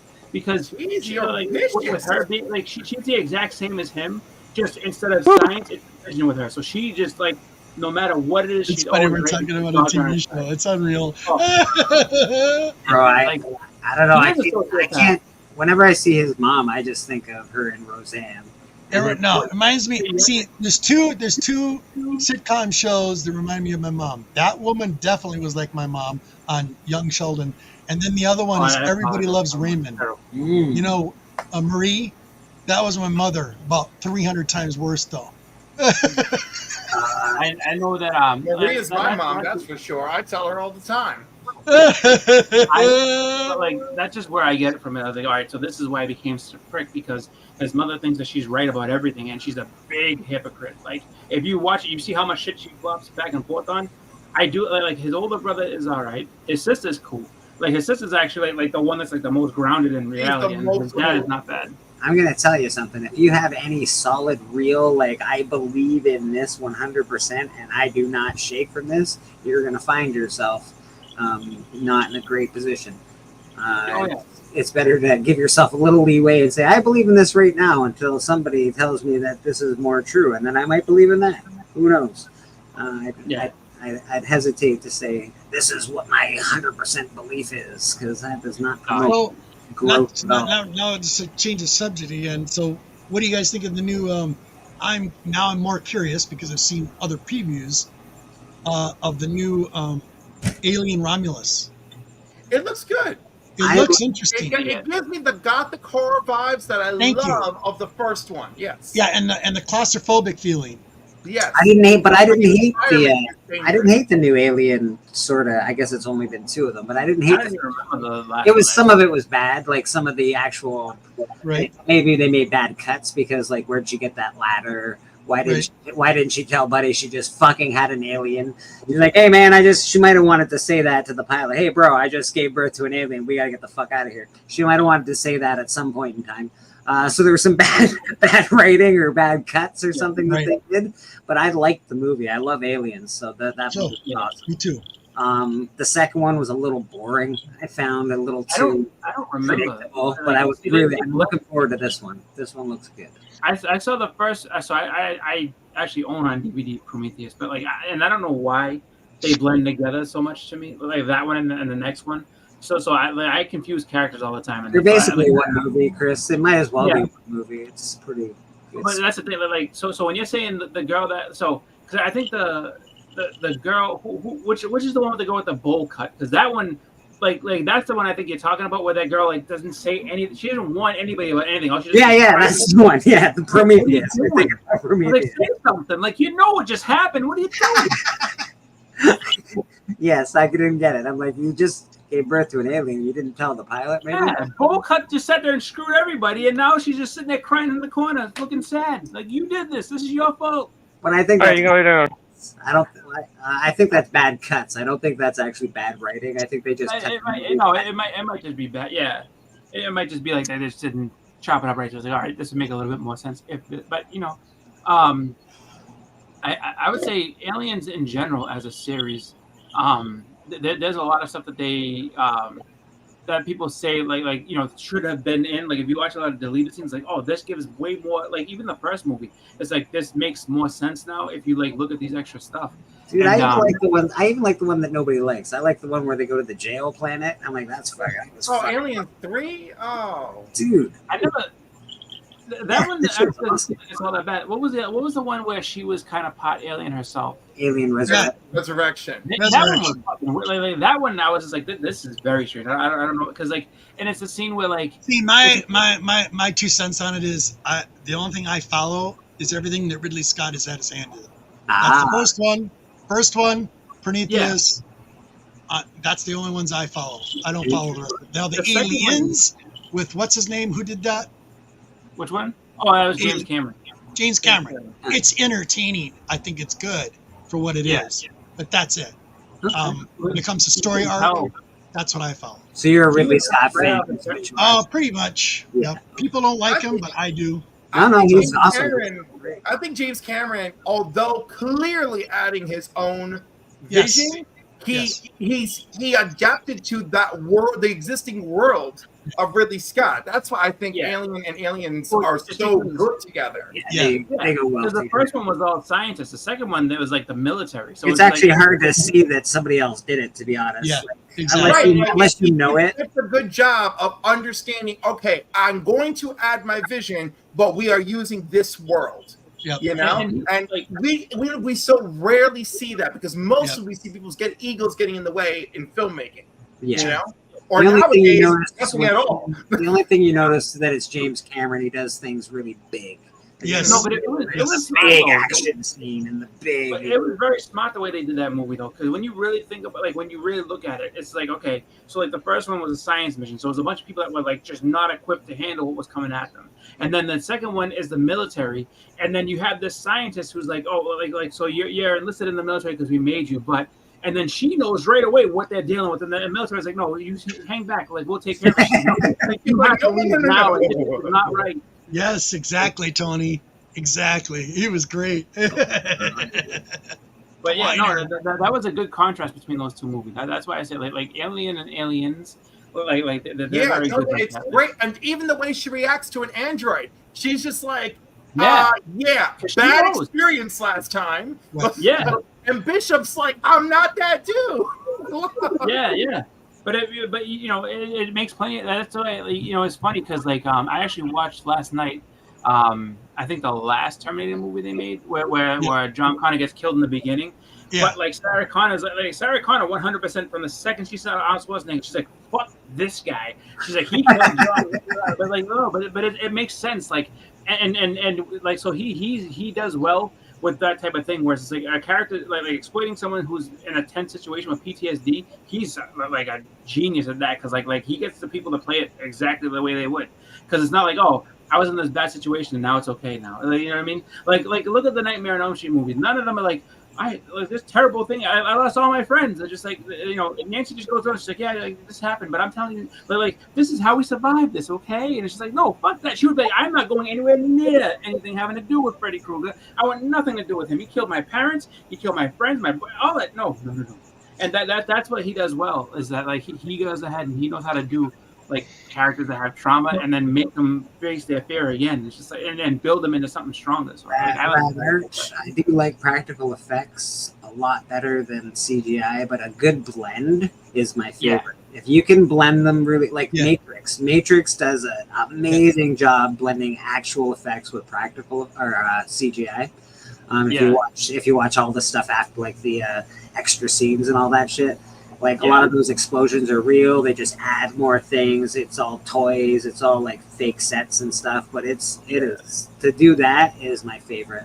And I don't know if you've seen it yet, you guys, especially Leaker. Did you see the new preview for? I'm looking forward to it because they give you just enough tease. They don't give out all this quick action scenes. The new Nosferatu that's going to be coming. I have not seen any. That looks awesome. It's dark. It's gothic. It looks awesome.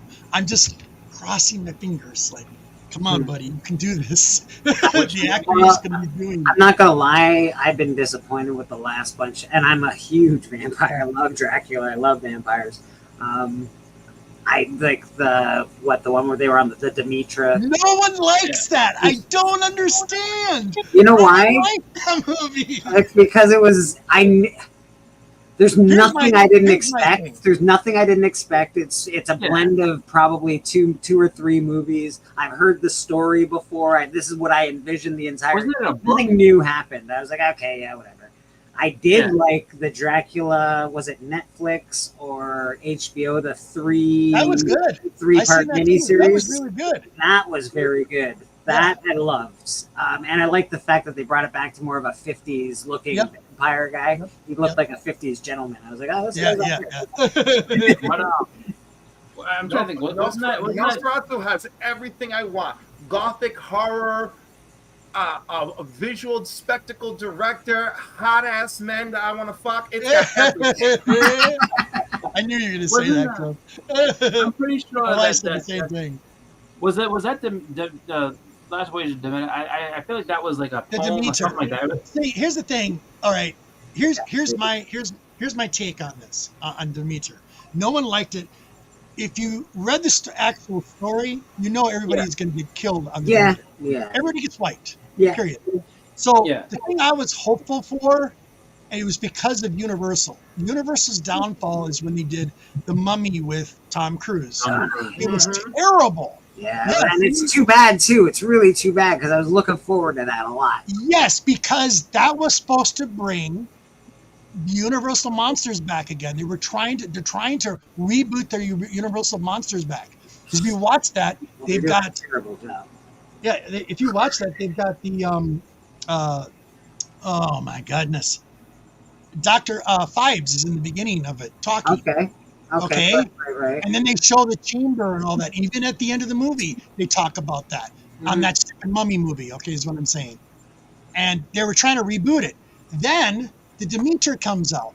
This comes out, and they're trying to do the same thing. They're trying to reboot the stories. So they kind of put a what if. So a lot of my buddies hated the ending because the gentleman that's fighting Dracula on the ship jumps off the ship and there's a survivor and goes to London and Dracula survives. Yes. Okay. Yes. And so this kind of where they start the whole Van Helsing story. Yes. And he tracks him in the bar and you see him in the bar with a cane and that's all you see. Yes. That was cool. I liked that because I'm like, please do. That's a perfect opening to bring the Universal Monsters back. There's things I liked about the movie. I would just say overall I was disappointed in it just because again I saw everything. It was just so like yep. Okay, every they made it really dark, which is cool. I thought that was awesome. I thought Dracula was awesome. Listen, I like the Luke Evans film, and the Luke Evans film was supposed to fold into Dracula Untold. Yes. Dracula Untold is phenomenal. Okay. I love that. And there's a cut scene. There's a cut scene from that movie that would have tied it into their Universal Monsterverse. That same thing. Exactly. I blame Tom Cruise for all of this. I blame him. I'm like, you want to talk about somebody? You want right? You can't message to Tom Cruise. Perfect. I was like, that man's ego gets in the way of everything, and that's the problem. You know? That might be true, but he's very good in Mission Impossible, and I like Tom Cruise as an actor. I'm so bored of Mission Impossible. Someone else left. As someone who hasn't seen, because I didn't see that Mummy movie, and I didn't see the Devenant movie either. The But I'm Mummy curious. movie had really good promise, but oh my god, it just loses you when you you invest yourself into it.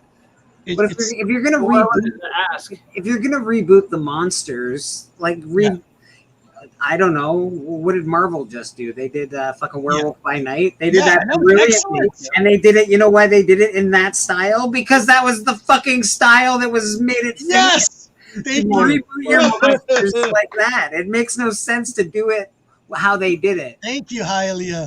Absolutely. My question to you guys who have seen it is like, where do you think the problem comes from? Is it like bad directing? Is it bad storytelling? Where do they lose track of what they're trying to do? They put too much. What is the word?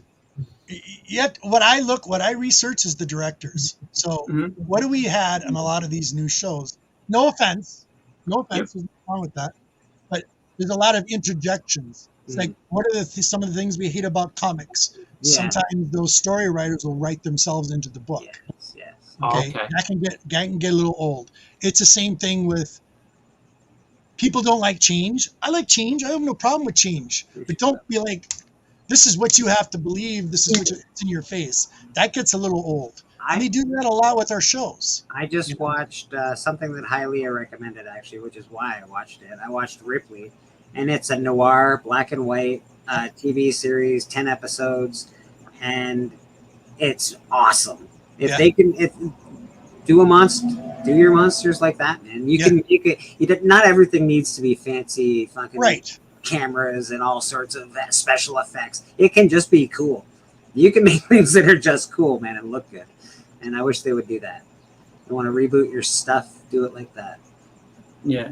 All right. I mean, I just curious, where they're kind of falling short, just because I'm not saying that these movies can just write themselves, or whatever. I just kind of was wondering, where it is that they're missing the mark. They're going over the top. They're just going way. They're going you remember Jaws 1 and Jaws 2?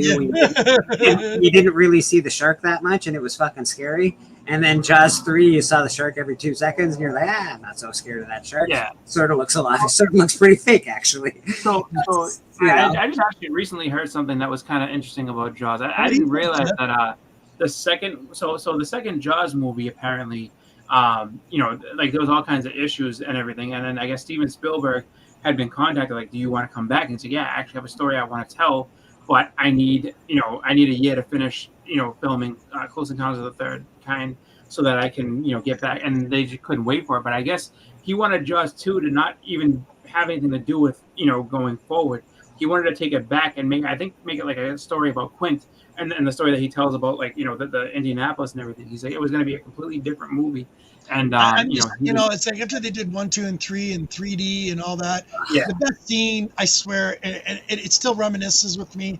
The best scene out of the Jaws movie is the very first one with the fish, with the old man from the military and he's got him throwing the shum off the end of the boat, and he's telling that whole story. That was scary. That made me jump. That scene made me jump. Yeah, every time you watch it, had. the same thing. Oh, yeah. That was when excellent. it pops out and he says, we need a bigger boat. Literally, Yeah. my very first jump scare was that scene. I was like, oh, if I remember watching it downstairs. But if you remember, they're drinking on the ship at nighttime. Remember, Yeah. they're having like whiskey, and he tells them his war story. That was spooky. Just listening to that. His whole voice, with the way they did it, the way they filmed it, they did at weird angles. They did. He's a really good director. Let's be honest. Kind of like Alfred Hitchcock's. Yeah, he's very good. And then of course the voice. The guy's voice was really. He was great. Well, yeah, it's just the way he tells it. Like, cause, and then they set it up perfect too. Like, He when just they're reminded me of a pirate in a way. and like Yes. you said, so they're drinking and laughing and everything like that, and then it's just like, and then just comparing scars and having a good time, and then like, he just asks him about, just instantly, oh, what's that scar? He's like, oh, it was a tattoo, I got it removed. And then he's like, and then he tells him what it's actually about, and then Richard Dreyfuss just stops laughing because he's like, oh, that's just not funny. Like, and then he gets into it, and then that ropes you in, and then it's just the way he tells the story, the way he tells it, and then scared by the shark, man. No, he wasn't scared by the shark. Unbelievable. I liked the fact that like when he's telling the stories, he's like, he's like, the shark would get you. Sometimes you go away, sometimes you wouldn't. That's when they really got you a little freak. I am still okay, so if I watch scary movies, nothing. But there's a certain scene, like if they're underwater and it's a scary movie, I am freaked right the fuck out, bro. Underwater stuff. There's Jaws somewhere and he's gonna get shit. If it's not Jaws, it's gonna be some weird creature that opens its eyes and is huge, and then some bigger creature is gonna come by and eat that creature. There's stuff under there that we don't know about, and I'm afraid. Oh yeah. That's all I'm saying. I'm scared of it. I don't like it. Videos, I saw it's a short video. It's on YouTube. And it's one of those things where like you don't notice it right away. But like these people were like, they were out by like, I don't know what you would call it, but next to a swamp, and I guess they were gonna go fishing out in that swamp, and they were just kind of chilling there. And here's this like drain pipe thing, and this person's just sitting there chilling, and like they're looking at the water, but they're not paying attention. And all of a sudden, like you kind of see the camera focus, and there's a fucking alligator just staring. I mean, but it's a scary looking motherfucker. Like it's sitting there with his jaws open, just waiting. Yeah, and bro. this girl, she just goes, holy fuck! She's like, hey, you want to go swimming in the ocean with me off the boat? No, I do not. I'd like to stay on this comfortable dry boat where there's no jaws in the water. Thank you. Yeah, no, they weren't on a boat. They were just literally sitting on the thing, getting ready to catch the line, and then like just that thing just sitting there pops up waiting for them. There's little old ladies. There's little old ladies feeding alligators all around the world, and I fucking know it. They're like, oh, it's okay. I don't know where my husband went. They're feeding alligators. That's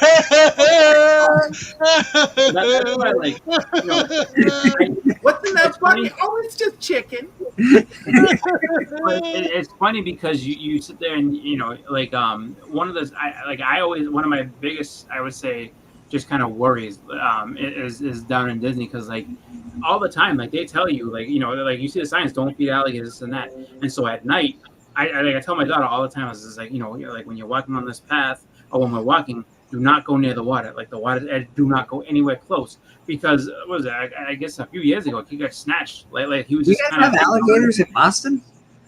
No alligators in Boston. Jesus Christ! I was like, what the fuck? Down in Disney World though, they do down in Disney World. That's why my friend Steve was talking about it. Like they have the skyline thing, and like we were just sitting there, he's like, if this fell in the water, like it'd be a long swim to the other side. I was like, if this falls in the water, we're not making it. He's like, wait, you can't swim that far. I'm like, dude, you know how many alligators are probably sitting in this thing? I was like, you would go in the water and you would never come out. And he's like, you think so? I was like, I fucking know so. I was like, there's 100% alligators in every water that like exists in and around Disney World. That's not an actual pool where they can control it and say get the fuck out. Like all those lakes and shit. Oh, there's alligators in them. Don't ever fall in the water. Video just the other day. The lady went, if you want to know how to tell if there's water, if there's alligators in That this was water, hilarious. you go down to the water, you touch it, you do a little wave. Oh, it's wet. There's alligators in it. That water I is see wet. that. I see that. Like, that was great. I mean, but it was- laughed so hard. But it was funny, like talking to him. He had like no, like he like the look on his face. He was like, "Really, you think so?" I'm like, "Oh, what are you fucking stupid?" I was, of course. Like look, they're just all under the surface right now. But yes, if you fell in the middle of this pond here, just can't be that. you would fall in, and then you would be dead before you got your next breath. You don't even Oh, know that, they- though. That's a thing. You just get out of the water. I watched Alone, and there, I saw a guy catch a pike. Teeth were bigger than my fingers. Yeah. Goddamn pike. That's a Yeah. small fish. Imagine the bigger fish. No, thank you, sir. No, thank That's you. what I say. Like I scuba know diving what is that not for me. water's hiding. It's hiding Well, mean things. The interesting thing is, those giant squid. Mm-hmm. Oh yeah. Hey, those get really big. Yes. Talking in about year's time, they triple in size every single year before That's they pass away. They have very short life expectancies. That's Weird massive. You ever seen how they attack prey? Isn't that why we have that super old ass freaking mega giant one out near Japan? Yeah. Because that sucker's like, I've just been here for 1,000,000 years. Leave Yeah. me alone. Nah. But it's creepy though if you look at the actual the anatomy of a giant squid.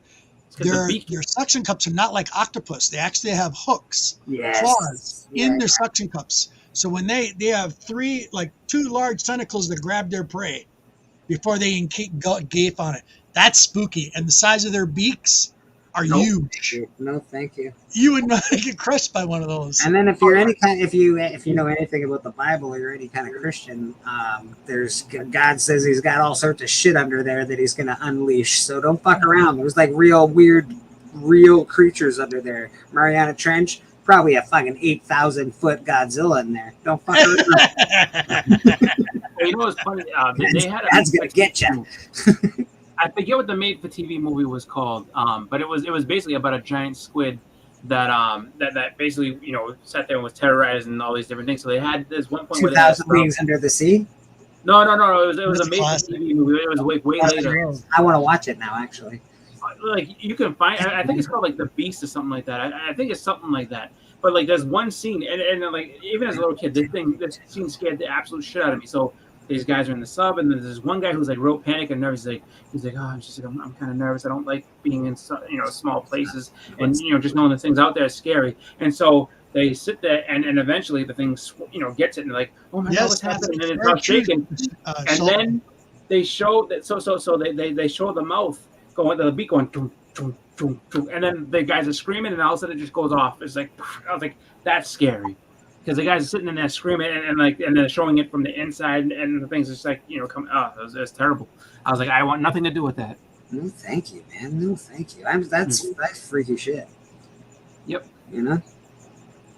Alligator, alligator guys are pieces of shit. You know what? That a lot of people that go catfish because you got to go into the holes. That's why people get bit by those alligator guys. And it's basically an alligator's face on a fish. It's terrible. What? What kind of monstrosity is this? Look up alligator guard. Yeah, they get huge. I don't want to look that up. Now I'm more scared. See what you've done? More things to be afraid of. Gars are prehistoric. They get real long. They look like a shark, kind of like a shark. They get real super long, super old too. Because you have to hunt catfish, you have to go in the hole, and it's murky water. So you stick your hand in that hole and don't know. And a lot of times you stick in your hand right in their mouth and they rip your arm off. No, thank you. I said no. Yeah, they're bad. That's why I was just like, well, fuck catfish. I don't like. I would start a new business. I want nothing to do with that. I'm good. Nope. Yeah, I'm cool, man. I can't deal with the underwater stuff. Freaks me out. I don't know what it is, but even in movies where it's not supposed to freak me out, but it's like sort of freaky. I'm like, all right, guys, you gotta move. You're underwater. Move it, man. I love watching stuff about it, but I have no desire to go. Shit out of me, man. I would not be the guy in the submarine that exploded. You know why? No. You never got me in. Oh God, no. Fuck that. I'm like, nope. You keep your submarines. Yeah, no. And the sad part too is that, like, you know, those are the people that did it were like super rich. I was like, oh, this is gonna be a great experience. Like, no, and then now they're all dead. I was like, dude, and the thing, I guess, the solace you can take from it is that it happened so quickly they couldn't like their brains didn't even process it. Like they were just there and then done. Quicker than your brain processes pain. Actually, is that's fine. You know, that's about the only solace about it. But I other think than it's that, less than a tenth of a millisecond, and then your brain takes like, I don't know, 500th or 1,000th of a millisecond. But the best part is that man like was like, oh, this is a great idea. I have this man-made this sub that I just made, and I control it with a video game. Like it almost sounds like a bad joke, something that you would see on like you know, like Robot Chicken or something like that. It's just like, dude, like. Well, let's just say that there's some things on the planet that need some safety regulations and rules, and I think submarines might be one of them. If you're gonna take people down in them, I don't care what you do to yourself. If you want to build a submarine and go yourself and explode yourself, that's fine by me. Yeah. You do your thing, but don't you want to go down to the other Titanic? people down there with you? That's crazy. Yeah, like we're gonna take you down to where the Titanic crashed, and you know, and you can see it. Like I would rather just watch it on the computer monitor, and I'm cool. I don't need to see that. Yeah, and there's only one little window. There's 5 people. You gotta be like, get out of the way. I want the window. No, you get out of the way. I want the Cliff's all in there. He's all like, get out of the way. I'm getting the window. And you're like, fucking guy. And Cliff's big, so you can't push Cliff out of the way. Like, fuck. No, I would love to be in a submarine like James Cameron's, where he does his researching. Right, one that's mad expensive and heavily well equipped. Big glass open thing where you can actually see what's in front of you. That would be awesome. Could you imagine being down there in your little tiny submarine and a big, humongous, goddamn creature just comes out? And That'd be scary. Bah! I'll be there with the camera, be like, I'm gonna try and record this for posterity if I live, and if I die, this is how it went out. No, thank you. Well, you know what's funny is so like the Challenger, which is the thing that like was, I guess, supposed to go the deepest in the ocean, and that was like back in like the 60s. So they had this state of the art thing and everything else. And the whole reason why they came up, because they still had more to go, was that one of the glass on the outside started to crack. Like, all right, bring it up. That's it. Bring it up. Like, as soon as I heard a bad hours noise to bring that thing back up safely. Oh yeah, hours. But they were just like, nope. This thing just got to crack up. Like as soon as I heard a noise, I didn't. As soon as I saw a bubble or something that I didn't like, nope, back up. Let's go. But sir, this is the thing. If you go on past dives from this whatever the fuck name it was that exploded there, people were like, yeah, you could hear cracks, and it was like gunshots firing off inside the tube, and you're like, who would ever get back on there? Why is this not public news? What is happening? Why? I don't understand, bro. People have too much money. And that's and not right, all that money and no real brains to go with it. Well, yeah, if you're willing to spend that kind of money, if you have that kind of money to spend on luxury, I don't know. I think maybe you can probably feed a city for a year. I don't know. Like, I don't know. That's just my own personal belief. If I was to spend, what was it, $1 million? I think it can go to other places. I don't know. In my personal. What I'd say to Chicago Schultz is he can stay right where he is, hit that 150-pound, 7-foot-long, 100-year-old sturgeon. Leave him right down there. Don't bother him. 150 pounds is small. Leave him alone. let him hang down there, be a sturgeon, live his sturgeon life. Don't mess we have something called Ogopogo that lives around like in Lake Erie. So I don't know if that's a real thing, but it's like I've heard that. So we got Ogopogo. It's a lot like the Loch Ness monster. Yeah. But people say they see it, so who knows? Who knows what's going on down there? As a monster, I'm like, you know what? Don't want to see him. I'll take your word for it. Sorry. I believe that there's monsters in the water. Never mind. I don't even need you to tell me, and I know that there's monsters down there. Like that's cool. It's just a giant jellyfish. Sure, it can inhale a shark, but it is just a giant jellyfish. That's true. Or its venom will kill you in 14 seconds, but you know. Oh, and it paralyzes everything. You can't do anything, so you just drown. And I'm like, no, I'm good. And it'll be absolutely luminescently beautiful in your final paralyzed That's mode. true. That would she would be like, oh, this is very godly. Right, you're gonna feel so stoned and like, oh shit, I'm ready for it, and then out. You get that light show before you go. That's always fun. And then the beak just starts fucking going. Is there a beak in there? I've never seen up a. No, I don't know what one of them. I don't think jellyfish have a beak, but I don't know how they eat, to be honest. But I just know that you don't want to mess with them though. They just absorb you. Oh my god, I'm getting absorbed. I'd like to absorb you sometime. It'll be a treat. I appreciate that. I heard some stories up in Marquette in the UP about some weird shit in Lake Superior. Yeah. Yeah, I mean, you never know. Like everything kind of comes, like all the little myths and legends come from other things, like Cyclops.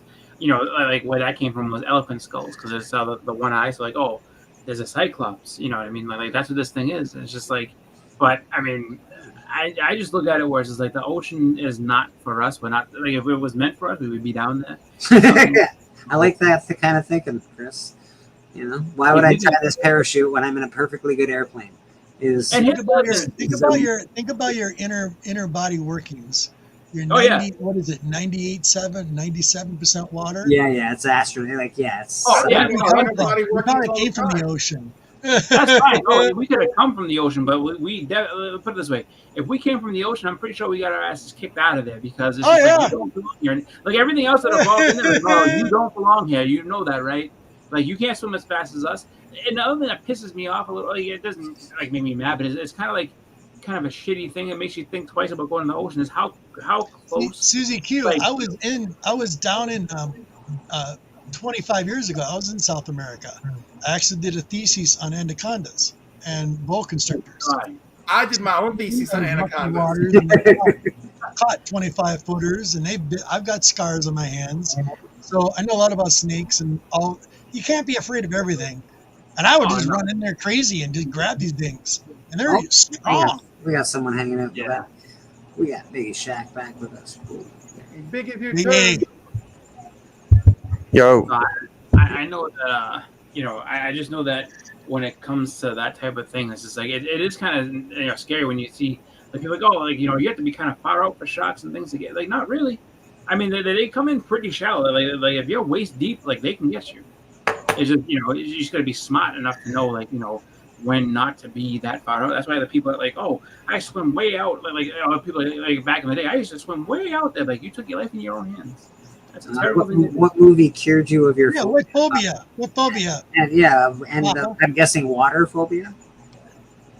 Or just phobia in general? I bet it's spiders. Oh, it is. It's arachnophobia.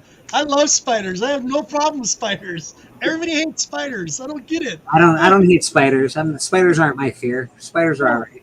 No, what's funny? I don't want to get bit by one, but they're not bad. They're alright. I will say this much: arachnophobia, though, the way they marketed that, because what it was a PG movie, but they wanted to market it so people would bring their kids. I watched an awesome spider movie a couple of weeks ago. What was it called?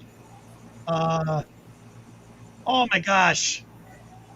It's about a little girl. It first started.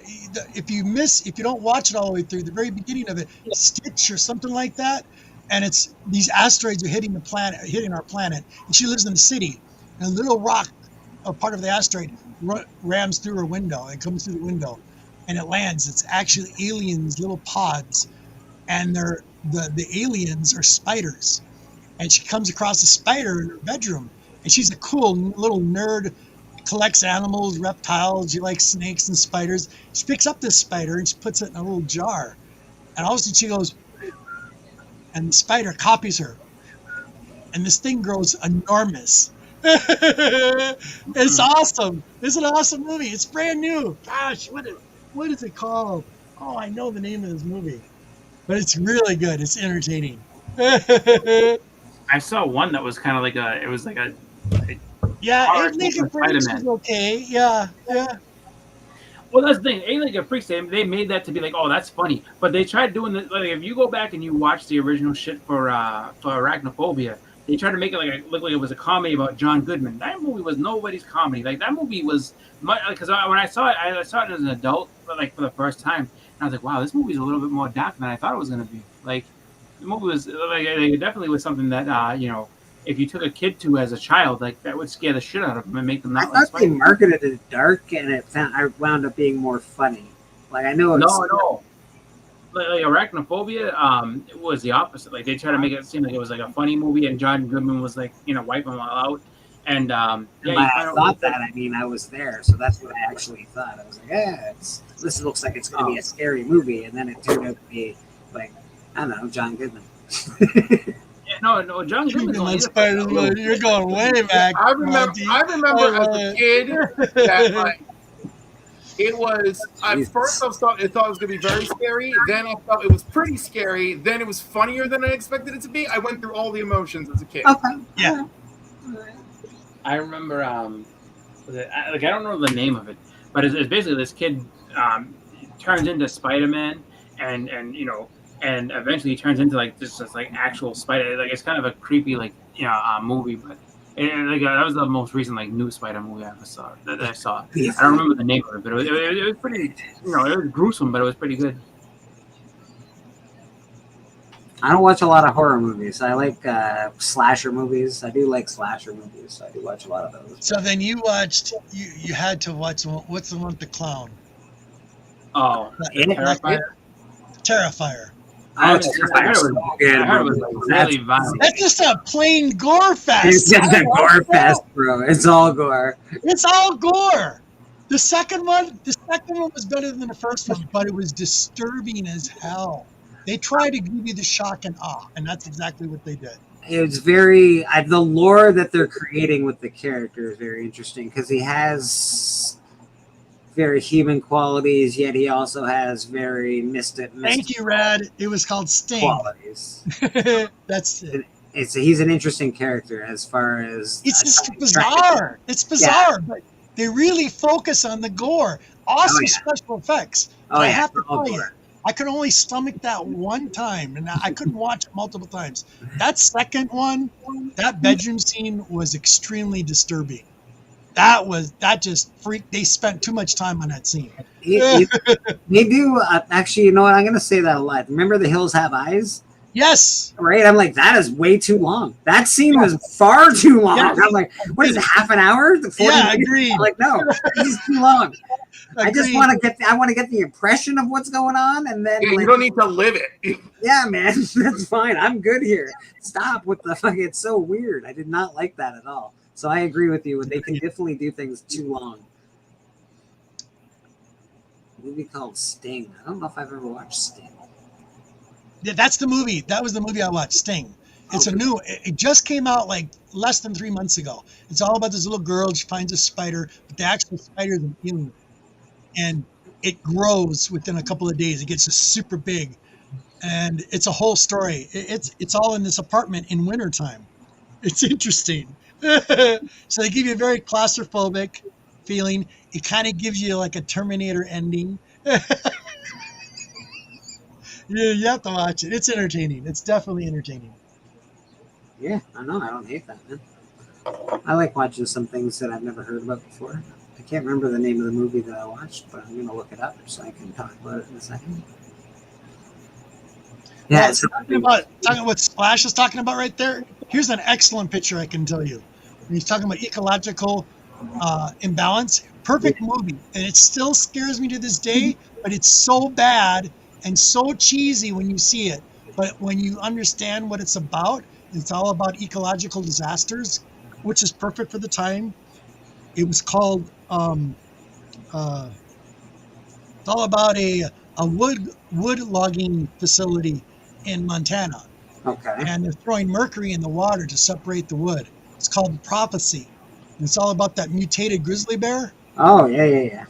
Dude, the creepiest thing with that, if you haven't seen it, it's so good, but it's creepy. Because very beginning, you see like the miner or the woodworkers or the lumberjacks are in their trucks and they're driving up at nighttime in the mountains comes out with this beautiful scenery in the beginning of the movie. You see the woods and all this. Then all of a sudden it's black and it's dark, it's nighttime. And the music is starting out and the credits are starting to roll down. And then all of a sudden you see the lumberjacks are driving these big trucks up in the mountains, up these big mountain gravel roads or whatever. And they got all these shotguns and stuff. And all of a sudden you hear this.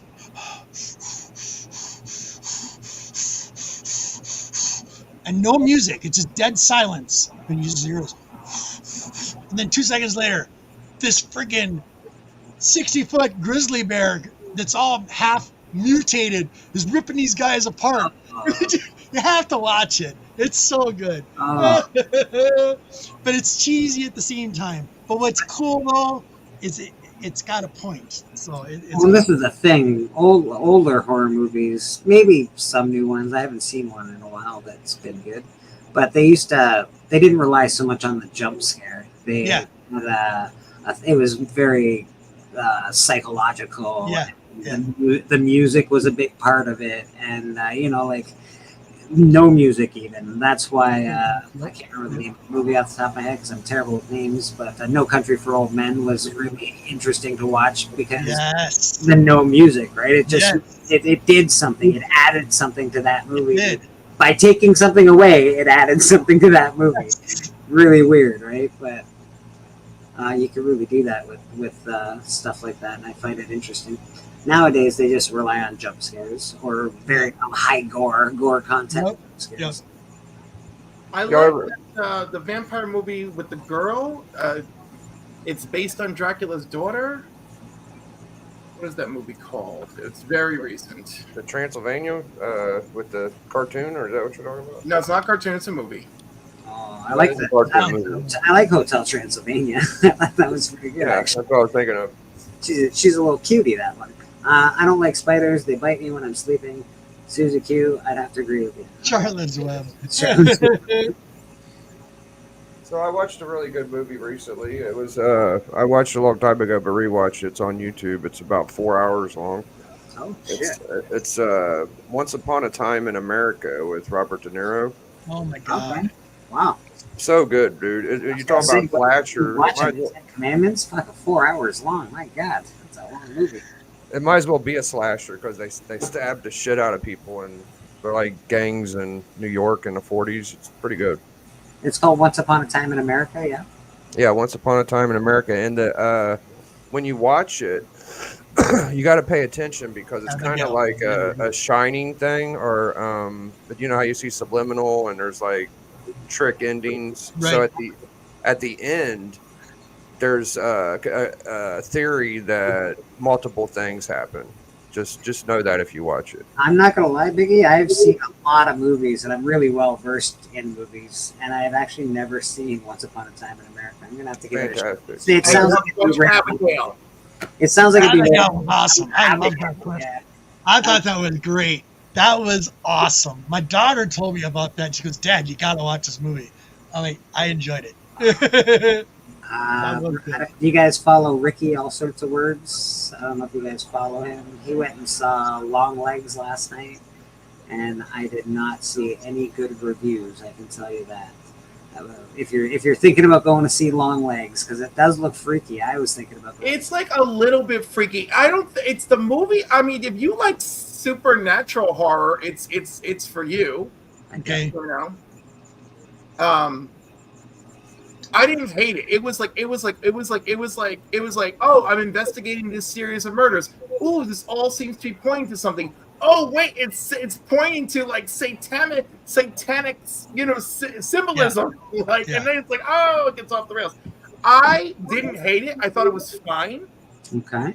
You know, maybe a little better than fine, but probably whatever people thought they were going to see, it's probably not that. Yeah. You know what it was? Because this is what they did with John Carter for Mars for me. They were like, it's better than Star Wars. It's greater than Lord of the Rings. Good. This is what they did in the commercial. They did this, and I was like, it's better than Star Wars?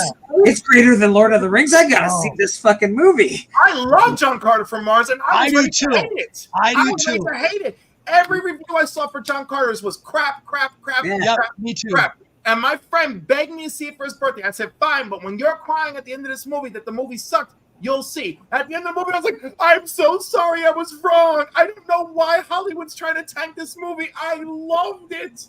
It's Well, its they're own doing story in the its same own thing right. with this movie, though. The Longlegs. They said from the creators of Clarice. Hey, Clarice. Okay. From the creators. Yeah. They're like, Excellent. yes, that guy did this one. So you're thinking you're going to go see another sort of version of that. Psychological thing. Yeah, and it becomes this, I think. Yeah, but it's like I don't know. Like I think it wasn't really bad, you know. Okay, and you know what? That's now a half decent review that I've heard. Right, but it's no Abigail, right? Like Abigail really delivered, you know. It Whereas did. I walked into Longlegs being like, we're gonna see what we see, and it was enjoyable content. I'm not gonna lie, the Longlegs, the like the shorts that I've been seeing have really been making me want to see it. That's why I was like, oh, I'm interested. What's going on with this movie? That's the only reason I know anything about it, because I'm like, oh, this looks cool. Are you when I have my gay multimedia empire, I want my first film. Can you show us? Wait, can you blow? Like, can you show us? This is. Are you doing this for the C3? I think it is. The C4. Let me show you my. I do that too. I That's started cool. my C3 project. Want to see? Yep.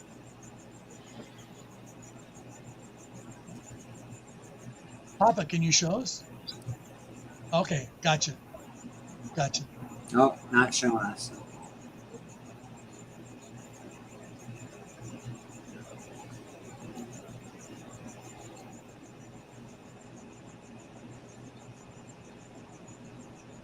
Okay, nice. Okay, you're gonna do that. Oh, okay, cool. Very cool. Very cool. That's very cool, Papa.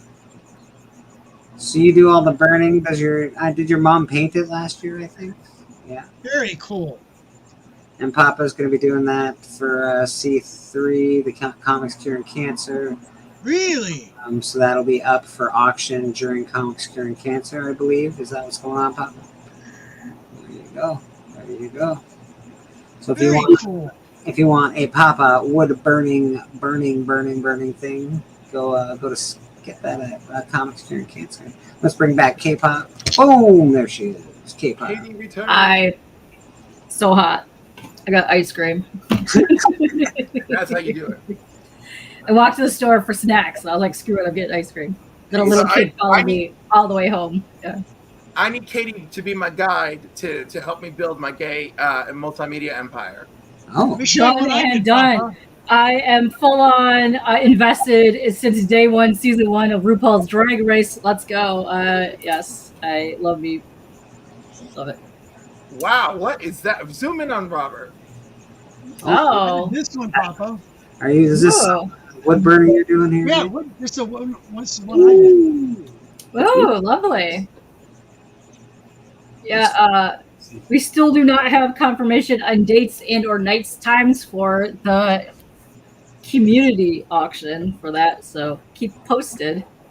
It does happen.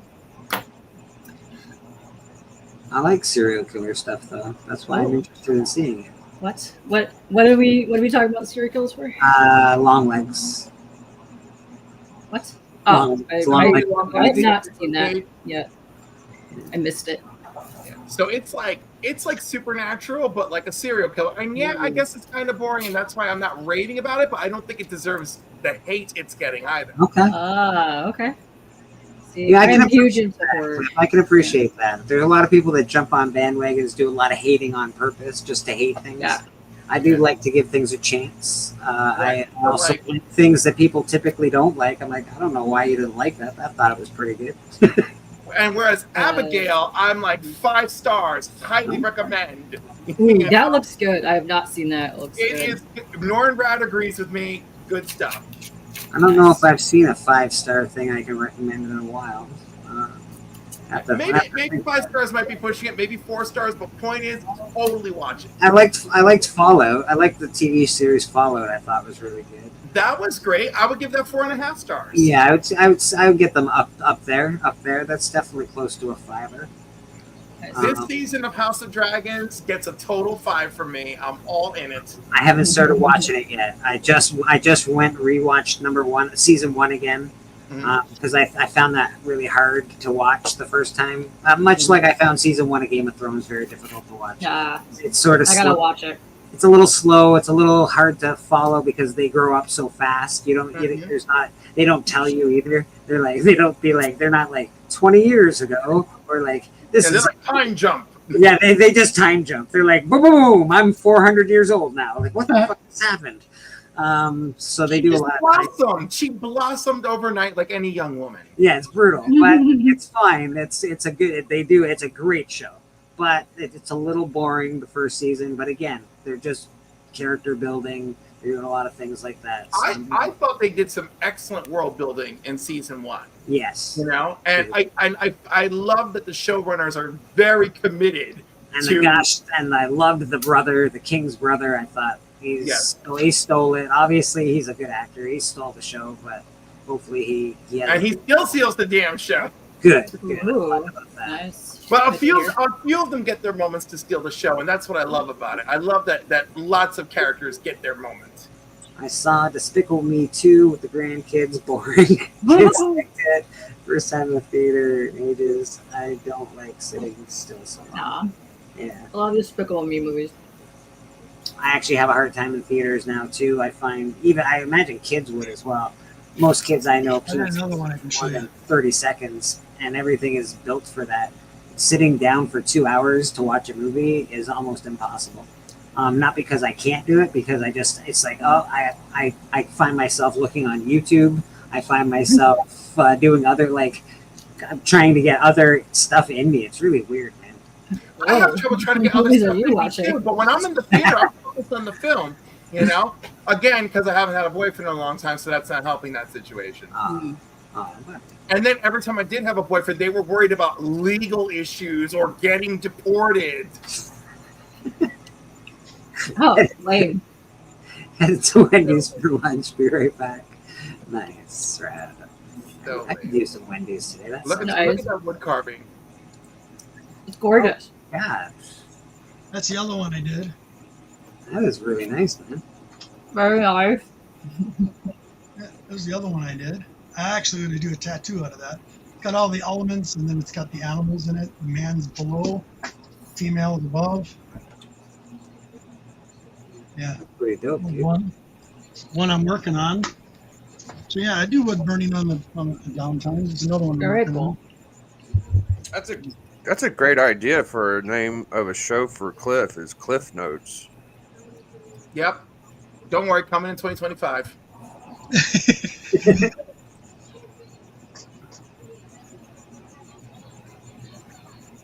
Yeah, that's pretty cool, man. I'm trying to figure out a way. Yeah, very. Yep. I'm trying to figure out a way to incorporate cocks and comics for our 2025 show. We'll see how that goes. I know many cock artists, so I'll hook you up. Well, I need the ball, Katie. I almost named myself Go Dick the ahead. Cock Flamer, but I didn't do it. It took a couple months. Still works. And this is the one I'm working on. You're very talented, Robert. What's that? Very talented. I can't do that. Yeah. Do it by pencil first, then everything else. I was gonna have a tattoo done of that other one on my back. I might as well show you something then, Mr. Robert. Let me show off something here. Share my screen. Community art time? It's apparently yeah. No, I didn't, Papa. I didn't. That's why I'm like, wow, I didn't know you would burn. That's really cool. Yeah, so he wood burns and his mom Nora paints it. Really? Uh-huh. Oh, is that what that's for, Phil? Is cover price? Motherfucker. This is what I do. I would carve, actually, so I don't wood burn. Oh, dude, that's awesome. I actually would carve. So Let's see that. Can you blow that up?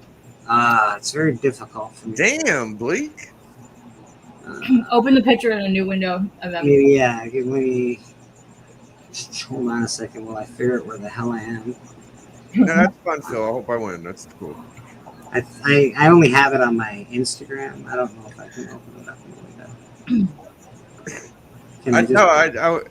I mean, if I would win, I would prize tag it. I wouldn't want to lose the opportunity to win. I didn't mean to. Bleak, am I a cover price fan? Here, I got it. I'll do it for you.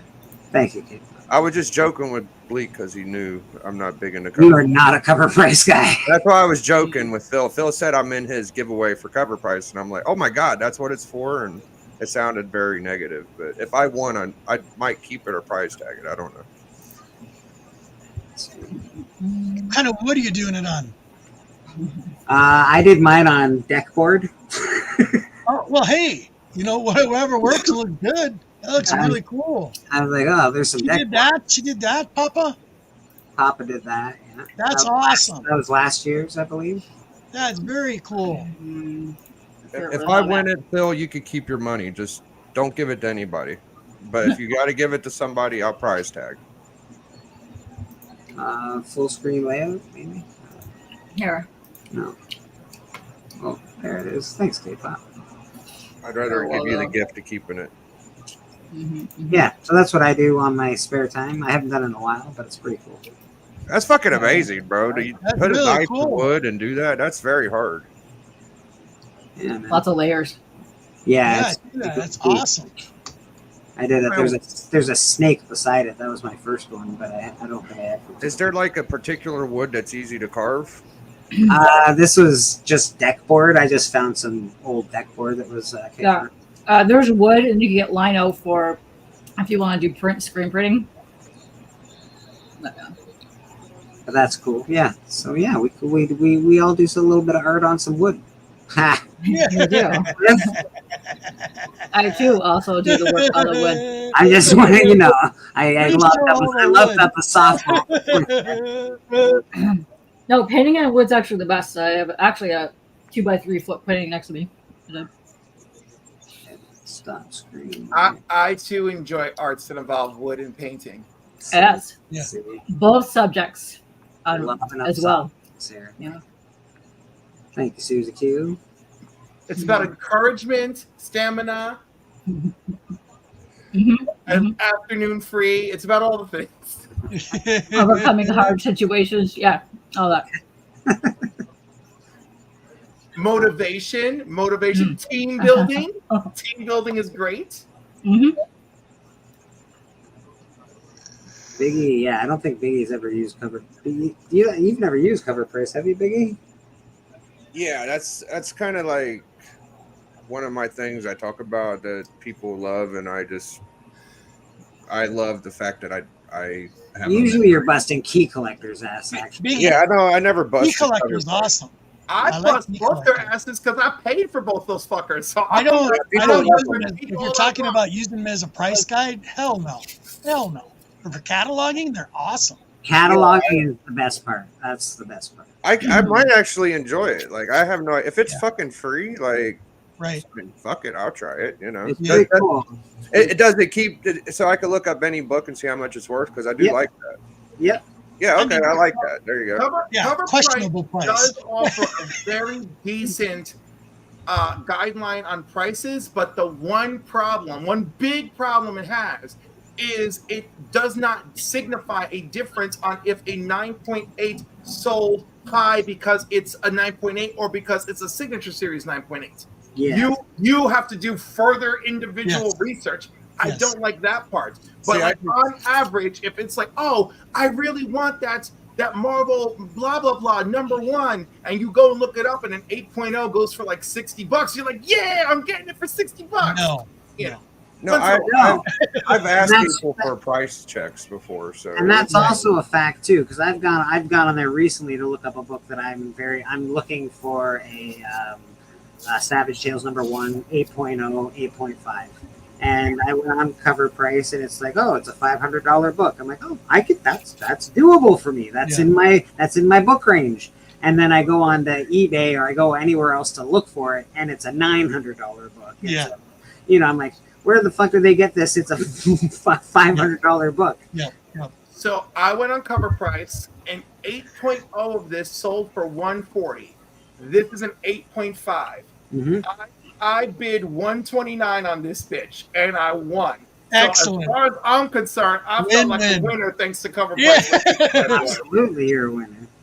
See, it's kind of an ongoing joke on my channel Right. about Cover Price and whatever the fuck other one is. Oh, I I like understand to that. Oh yeah. Oh, I like yeah. to memorize Like, comics. I Dude, like to I go right after the authors too. I'm like, what the hell is this shit? I was like, why are there 4 covers of one book on your top 10 of this bullshit? Yeah. Like, what are we doing here? And again, No Cover one Price cares is like this any much. other tool. It works very well with other tools. If you're using that plus eBay Sold plus Key Collector, you're using a combination of the 3. That's not a terrible thing to do.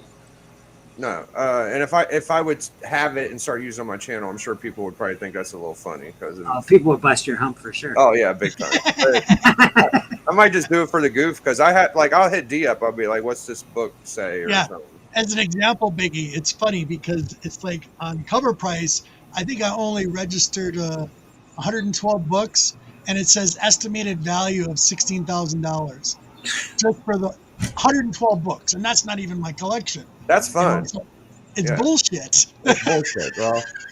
It's still kind of fun. It's like you list all your books, and it's like, oh, your books are worth. You can also, in Cover Price, you can also put grade.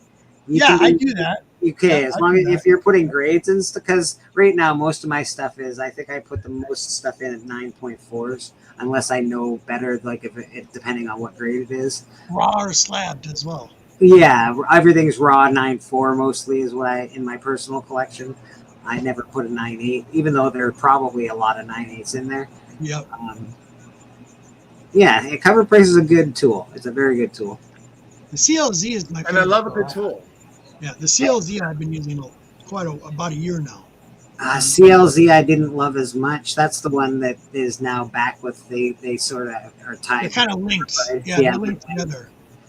But boy, the one thing I like about CLZ is the fact that you can scan your comic book. that was interesting. Yeah. I think that's cool. And you just take your box, put it up, the one you're going to organize, and just go right through it. Yeah. It's a little weak when it comes to older books I can't find. That kind of irritates me. You have to register it yourself, and then It if is someone a little else weak registers there. it, there's like more than 10 people that register the same book, then they finally put it on there. I can honestly say that I have a book registered with Cover Price. I was like, oh, well, you don't have my variant. I sent them a little message, and it took them a little while. Yep. But they sent me an email and said, bloop, bloop, bloop, hey, this variant is now on Cover Price. Yeah, Exactly. awesome. So I did that. So you can help Cover Price sort of get better, which I think they hope that the community does that for them, I'm sure. And Help that's it grow. What's that? Said help it grow.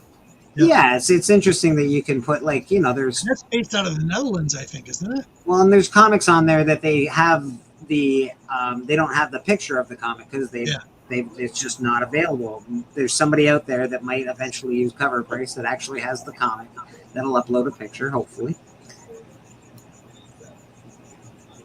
I don't know where it's based out of, but I think the company's based out of the Netherlands, I think. Yeah. It's a good tool.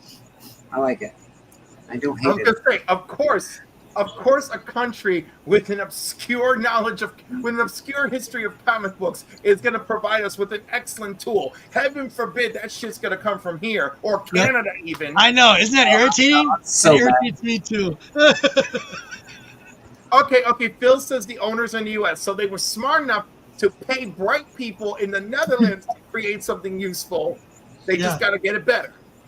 What's the third one, Phil? People use Cover Price, CLZ, and Key Collector. Yeah.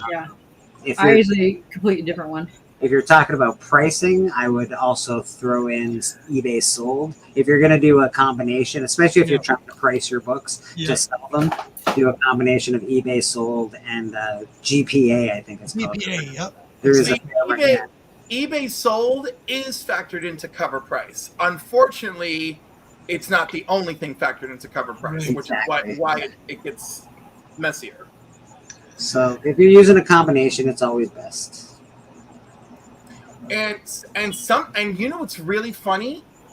My comic shop, right? When they do auctions, it has sold for information on the auction books. But when you're just looking at a book to buy on the regular, you can't see that shit. You know? But if you're in their auctions, it's like, oh, this is what's going for. So you can start speculating on where you wanna line. If you're like, oh, I saw this book has sold for 130 to 150 10 times in a row, then you know your best shot might be like 130, but most people bidding won't go to 150 because nobody wants to be that guy. Exactly. Exactly. No, it is like I said, they're very handy. Again, if you ever get it, Biggie, you don't need to rely on it, which is the great thing about yourself. You can use it as the tool that it's supposed to be. If your internet never went out, you don't need it. You already know your keys pretty well, so you'll be all right.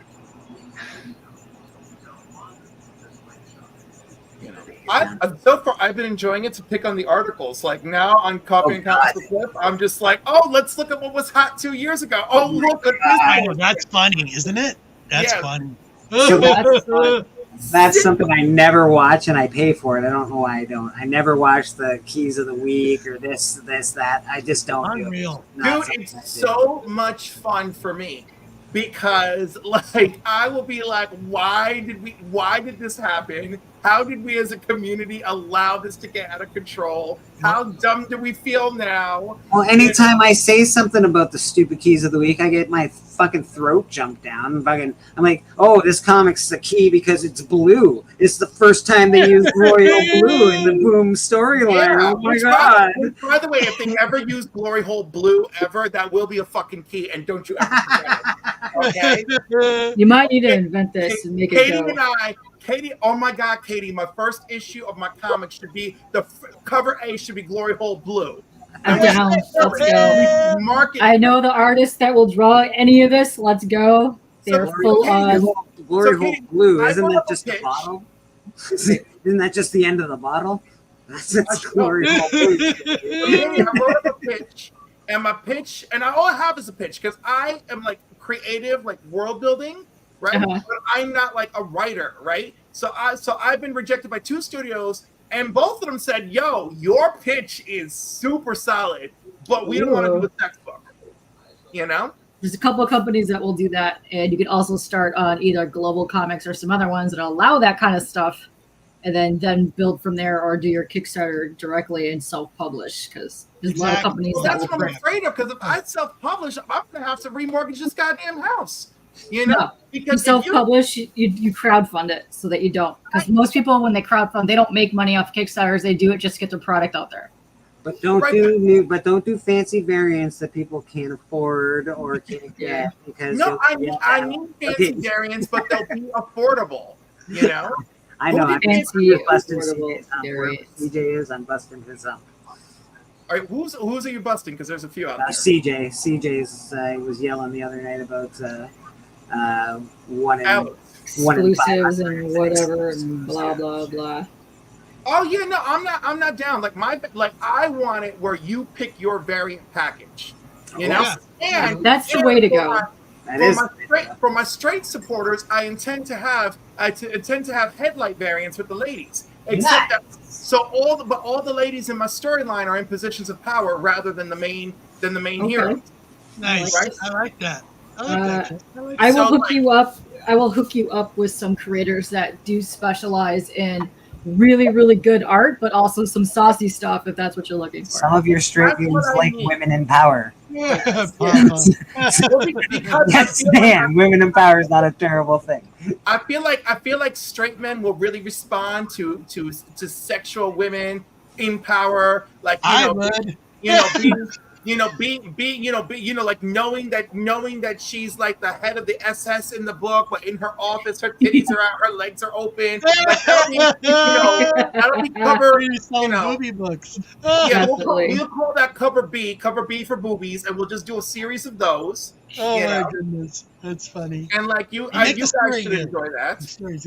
So what I want to do is I'm going to take public domain women, but then I'm going to reinvent them as characters in the military and abroad. Nice. Okay, right? cool. And then I'm going to take them as they are and just reinvent them as gay and bi and hypersexual. And then it doesn't matter to me. It doesn't really, to be honest, it doesn't. You know, as long as you He get says as long as there's booby redheads, he's down. Thanks. You're good. And tentacles. And tentacles. Power, Throw in some power, tentacles. power. Oh, there's definitely going to be tentacles because we're going to be fighting Hitler and a cultist. Perfect. So we're gonna take the public domain characters back from that World War II era, and we're gonna go there, and then we're gonna use my new characters to be the lens of hero and villainy, right? And then we're just gonna lead all up to to the beaches. We're gonna just go through the series to the beaches of Normandy, and then D-Day is where we're gonna end the story. And we have dispatched heroes, mystery men all over the globe, right? I'm down for D-Day. Yeah, so exactly. Some of them are victorious. Some of them we never know what happens to, and some of them mysteriously disappear with one of my characters. Right? Oh, this sets up a whole bunch of other spin-offs. What's happening? Absolutely, yes. Absolutely. And so anyhow, so when I wrote my pitch, the guys waiting for the pitch, they're like, "You better have a conclusion," because a lot of people seem to not understand that concept about a pitch. I was like, I got my conclusion. This is how we're ending it. We're ending it on D-Day. This is where all the bodies will be found. And I was like, and this will be the seed for a sequel. So they all wrote back and they're like, this was really well thought out. We really love your world building. We're really not we're really not interested in doing a sex book right now. Right now. Nice. Okay. You know, well, one guy said or ever. Wow. But he was very sweet. He said he would help me every step of the way if I find another publisher to go with, you know, but he's just like, I can't do it. Nice. And I was even trying to get his son to write the book. I was like, just have your son write the story and I'll throw in the sex. It'll be fine. Funny. I'm going to have to send Katie the pitch. You send me the pitch, and I'll tell you, based on what I see in there, who would be the best fit for this. Because I know a couple people and a couple publishers that would either take either one of those. I'm gonna do it right now. Who did I last send it to in One Piece? In One Piece. Well, no, because I sent it to this one dude in One Piece, and then Instagram was like, "Don't ever do this again." Oh, Instagram is too much information. Wow.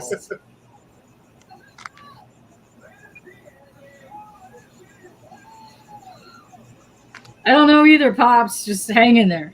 The pen that I'm holding in my hand Also, is very royal blue. you know what this means right here?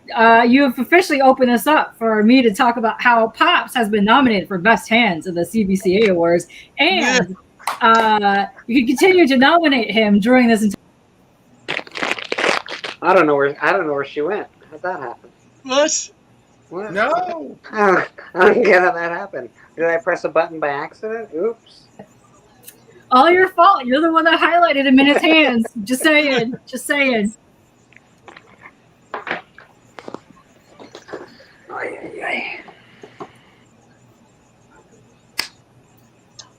Well, this was fun, guys. Thank you very much. I very enjoyed this very much. Yes, You're we missed welcome. you. Yeah, I'll be back probably late October. Okay. Anytime, my man. Good seeing you, Rob. You guys are Always awesome. a pleasure, Rob. You take care. Have a good weekend. Peace. Thank you for hanging out at church. Whoa, that's my best. That's me bombarding Katie in the background. Someone's getting fucking drilled on their Me. I'm doing it to Katie. I'm drilling Katie right now. Who saw that coming? Exactly what is happening. Katie's gonna read my pitch and tell me Whoa. if she hates it. I like just the first two things that you put in there. Title, good. Yes. Genre, perfect. Yeah. The line, even better. Right? Yes. The world is on the brink of collapse. A group of ordinary citizens with extraordinary powers have formed covert groups of mystery men around the world. Together, as the Honorborn, they are dedicated to stopping the Axis powers and unhinged occult threats. Wait, an unhinged occult is threatening the world around them. Very cool. Very cool. Oh, this is dope. Okay. I like that you've memorized this as well. This is amazing. No, this is cool. I know some indie peeps that would definitely be on this. And then I found all those covers of Mr. America magazine and Beefcake magazine and Manhood magazine. And I figured, let's just recreate those covers. You know, naked men fighting sharks underwater, rescuing each other. You know, that reminds me. Boys on the beach with their asses exposed, wondering what's going on, just like having a day of it. Except they're all public domain superheroes. I found a book that you need to buy, and I got to figure out where it's at now. I saved it in my It's refreshing to have a super open gay member in the community. I don't know if anybody's ever been as open as Cliff. Clearly not. I mean, I think it's me and Catfan. Like, that's it. Who's the other one? Catfan, right? Catfan's public. Kevin? I don't know. Catfan. Oh, Catfan. Yeah, I know. I don't see him on stream that much, but he's very friendly in the chat. I see Catfan a lot in the chat. But I was telling Gary B a few weeks ago that I was like, all sorts of community members like hit me up in the DMs and come out to me, and you know, they're not ready. So I was just like, well, I'm just gonna keep here. I'm gonna be out here, and I'm gonna keep pounding this asshole till it's wide enough for everybody. Good for you, man. Because like, good for you. It's 2024. Don't be. You shouldn't be afraid anymore. I know there's still things to be afraid of, but you know. Every day. Love this planet. Love it. Amen. You know, as I pictured us like being immortal until the end of existence, I thought of so many scenarios where I'm in prison for hundreds of years, experimented on because of my immortality, and you're out there just living your best fucking life, and I hate you when we reunite. Wow. Maybe we're mortal enemies till the end of time? Because like I'm really resentful because I blame you because we're both immortal, and then you're just like, well, I was out here fucking and trucking, and I was like, and they were experimenting on my ass. How come they couldn't find you? Well, because I'm better at hiding than you, I guess. You know what, Cliff? You got to join. Like, it'd be a lot cooler if you did. That's why. See, the thing is, I already don't age that much, so that's going to be used against me. I know it's already being used against me. It's terrible. Oh, it's so awful. It's so awful. Terrible. Well, I am also immortal, if you guys didn't know. It's pretty easy. You just put it in your name. Well, and it's in your name, for Christ's sake. It's in the description. It's like right there. Nice. The immortal one himself, Mr. Biggie Shack. I'm surprised nobody else has used the immortal title, but you could be a doctor, you can be a professor, you can be immortal. So, Katie, just so you know, the only two people in the whole community who have my entire synopsis are you and John. Oh. John's a good one. He will read and listen to anything. Plus, he's really into the smut at the moment, so it's perfect. That's what it's.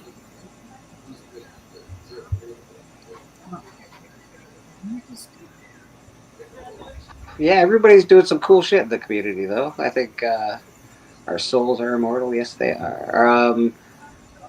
Journey and Company are doing a comic. The Comics Curing Cancer did a comic. Alan did a comic. A lot of people are.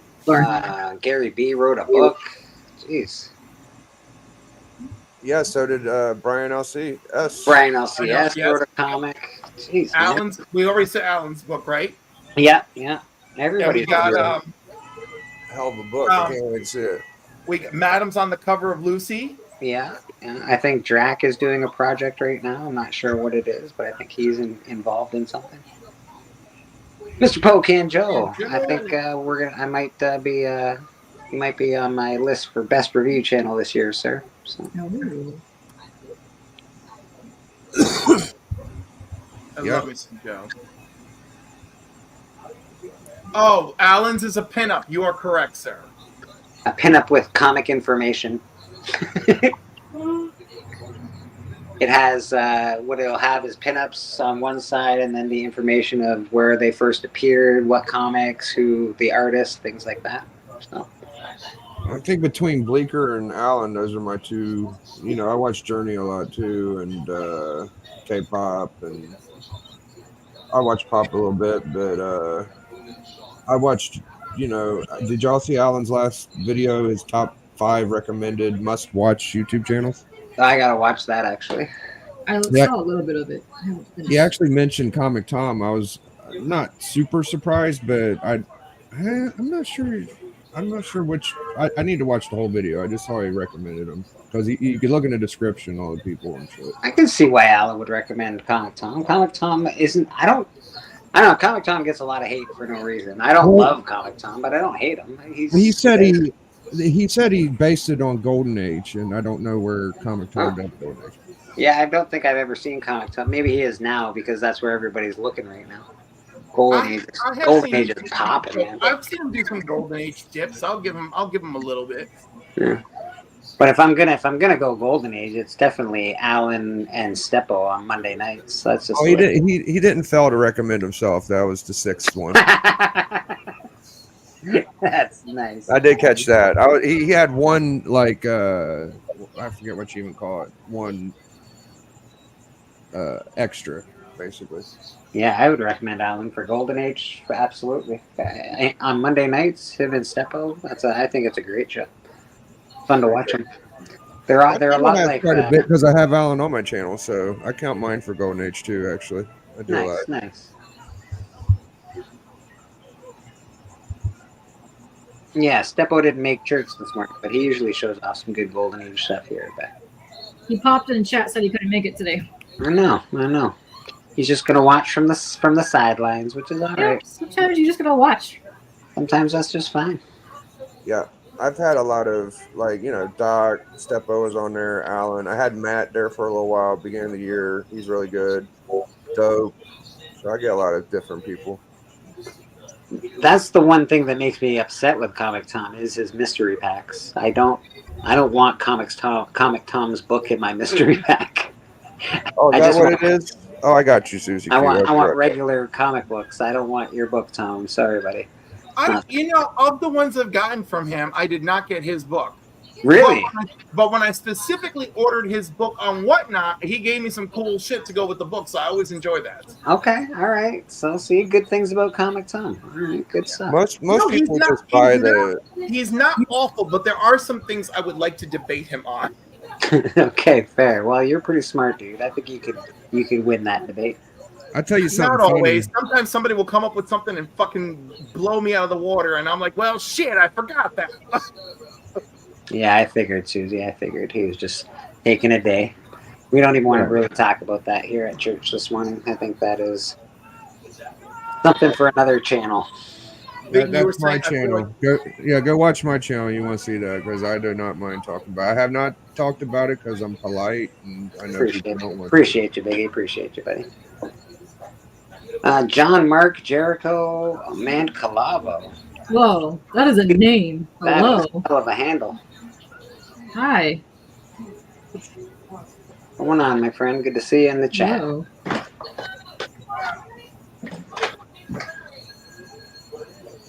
Yeah, but other than that, Biggie, did you hear me talk about the Hostess the Hostess Cake's first appearances? The Hostess Cake's first? No, I don't think so. No, yeah, I was just watching a YouTube thing on Marvel's first appearances that actually appeared in Hostess Cakes. They had comics in them back in the day, and Jack did the same thing. Yeah, like Bazooka Joe and stuff like that. But Marvel had actually some first appearance characters show up in there, and I think that's interesting. I don't know if a lot of the community knows that. Nice. Yeah, so I'm like what characters? Do you know of any? I'd have to look at it again. I'll send you a list. Okay. I just thought it was very interesting to see that. Not that I'm going to be going after any Hostess packages. That's not my thing. But I wonder how many people have these Hostess packages at home. Go after all the Hostess. Hostess package. Hostess first appearances? Yeah, yeah. How does that work? Well, there's some like ice guy that appeared first in the Hostess package that was later mentioned in one of the Marvel preview books, and then later brought out in a comic. So his first appearance was technically in a Hostess pack. Yeah, I was about tempted earlier to announce that the next category for Collector Club would be recalled and controversial comics, but I don't know how many people could come up with. Wow, Steppo and Alan have a ton of those. I don't have. I have like maybe I've got Batman Damned that was recalled, but Yeah, that one would have to pop up. I don't have too many recalled comics, or like those like the one where the kid's carrying the cowboy's fucking stack of wood in front of his crotch, shit like that. I don't have that shit. I mean, recalled and controversial might help because controversial is pretty easy. Recalled's a little harder.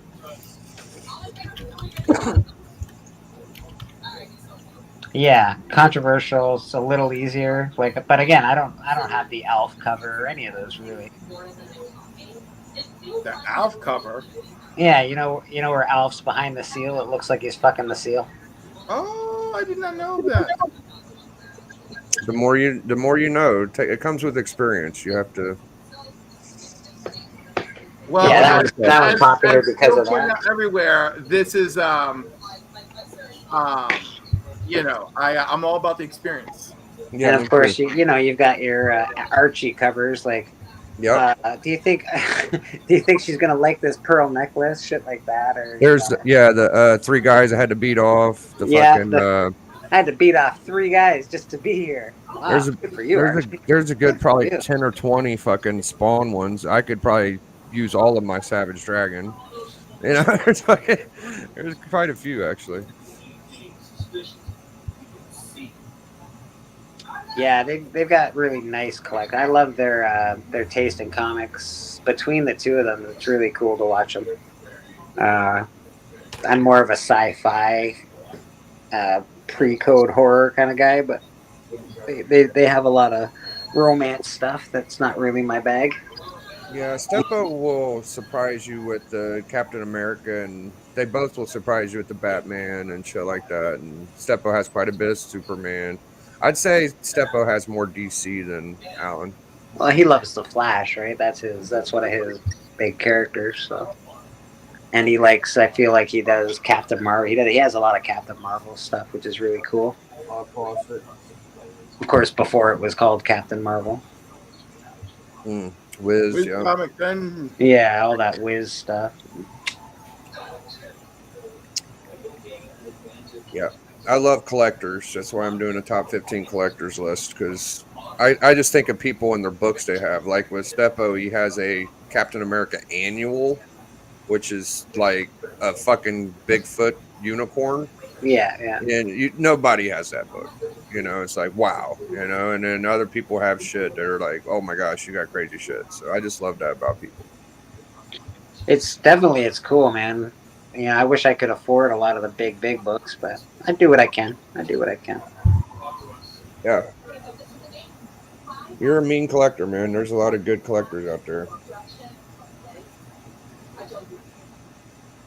I'm just all about like starting with collecting what I like. Although don't think that I didn't watch Sunil and his Superman collection on freaking Only Slabs, and I'm sitting here melting like. Yeah, I don't know that guy. Does he have a YouTube channel?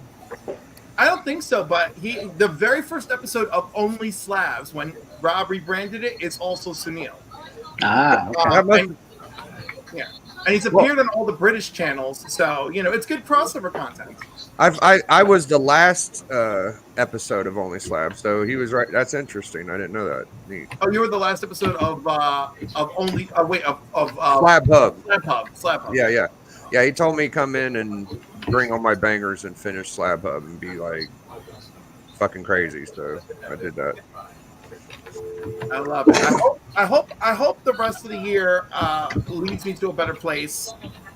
personally and financially, so that I can have an all new banging episode of Only Slabs.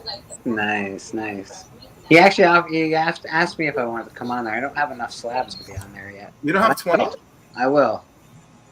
Just they're not the slabs I want. Let's put it that way. Oh, so like they're not the ones where like I have a great story. Like, Yeah.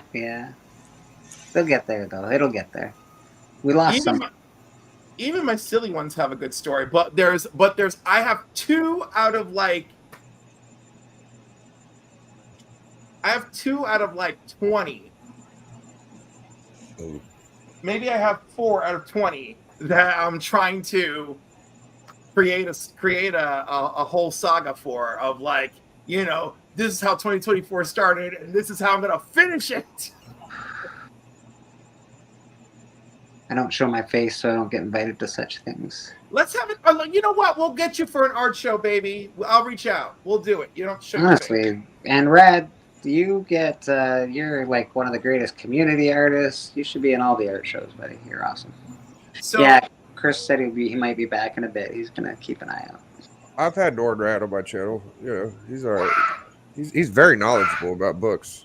Hold on a second. Oh, he knows his shit. That's for sure. He definitely knows his shit.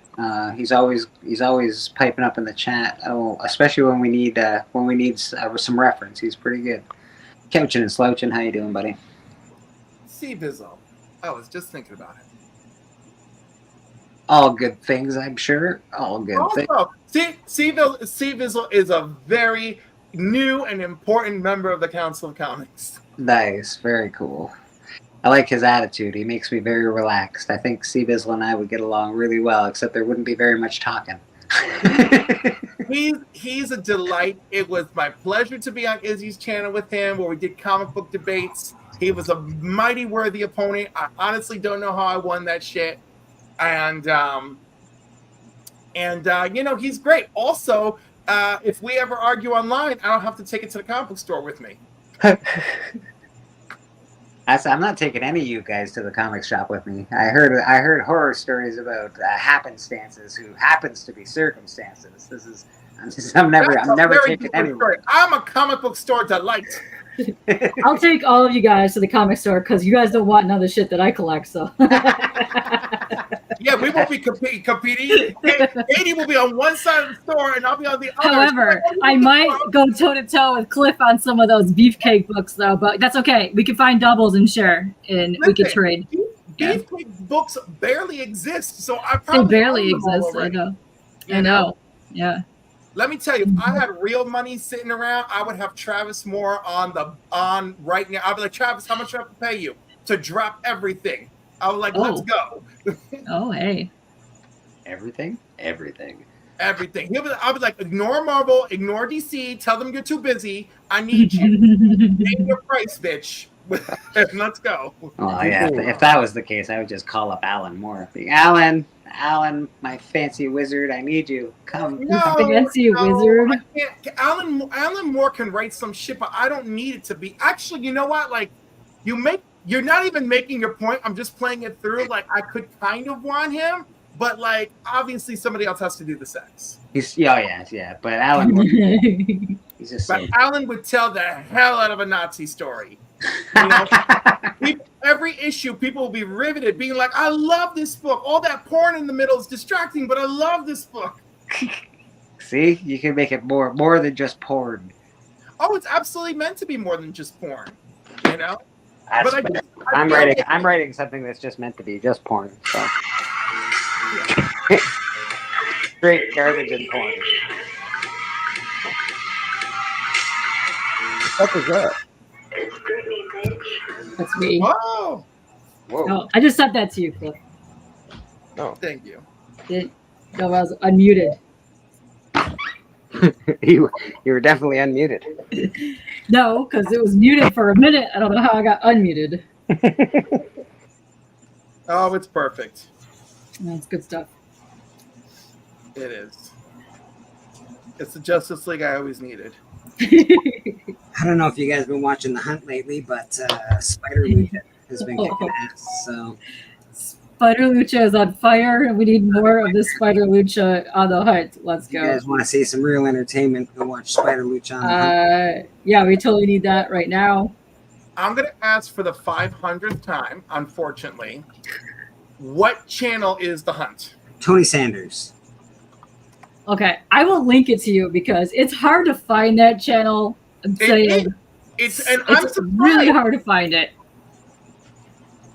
By the way, I've been like, I'm so scared to go on the hunt because like I don't know how to like do a persona, and then I realized that I have Straight Cliff.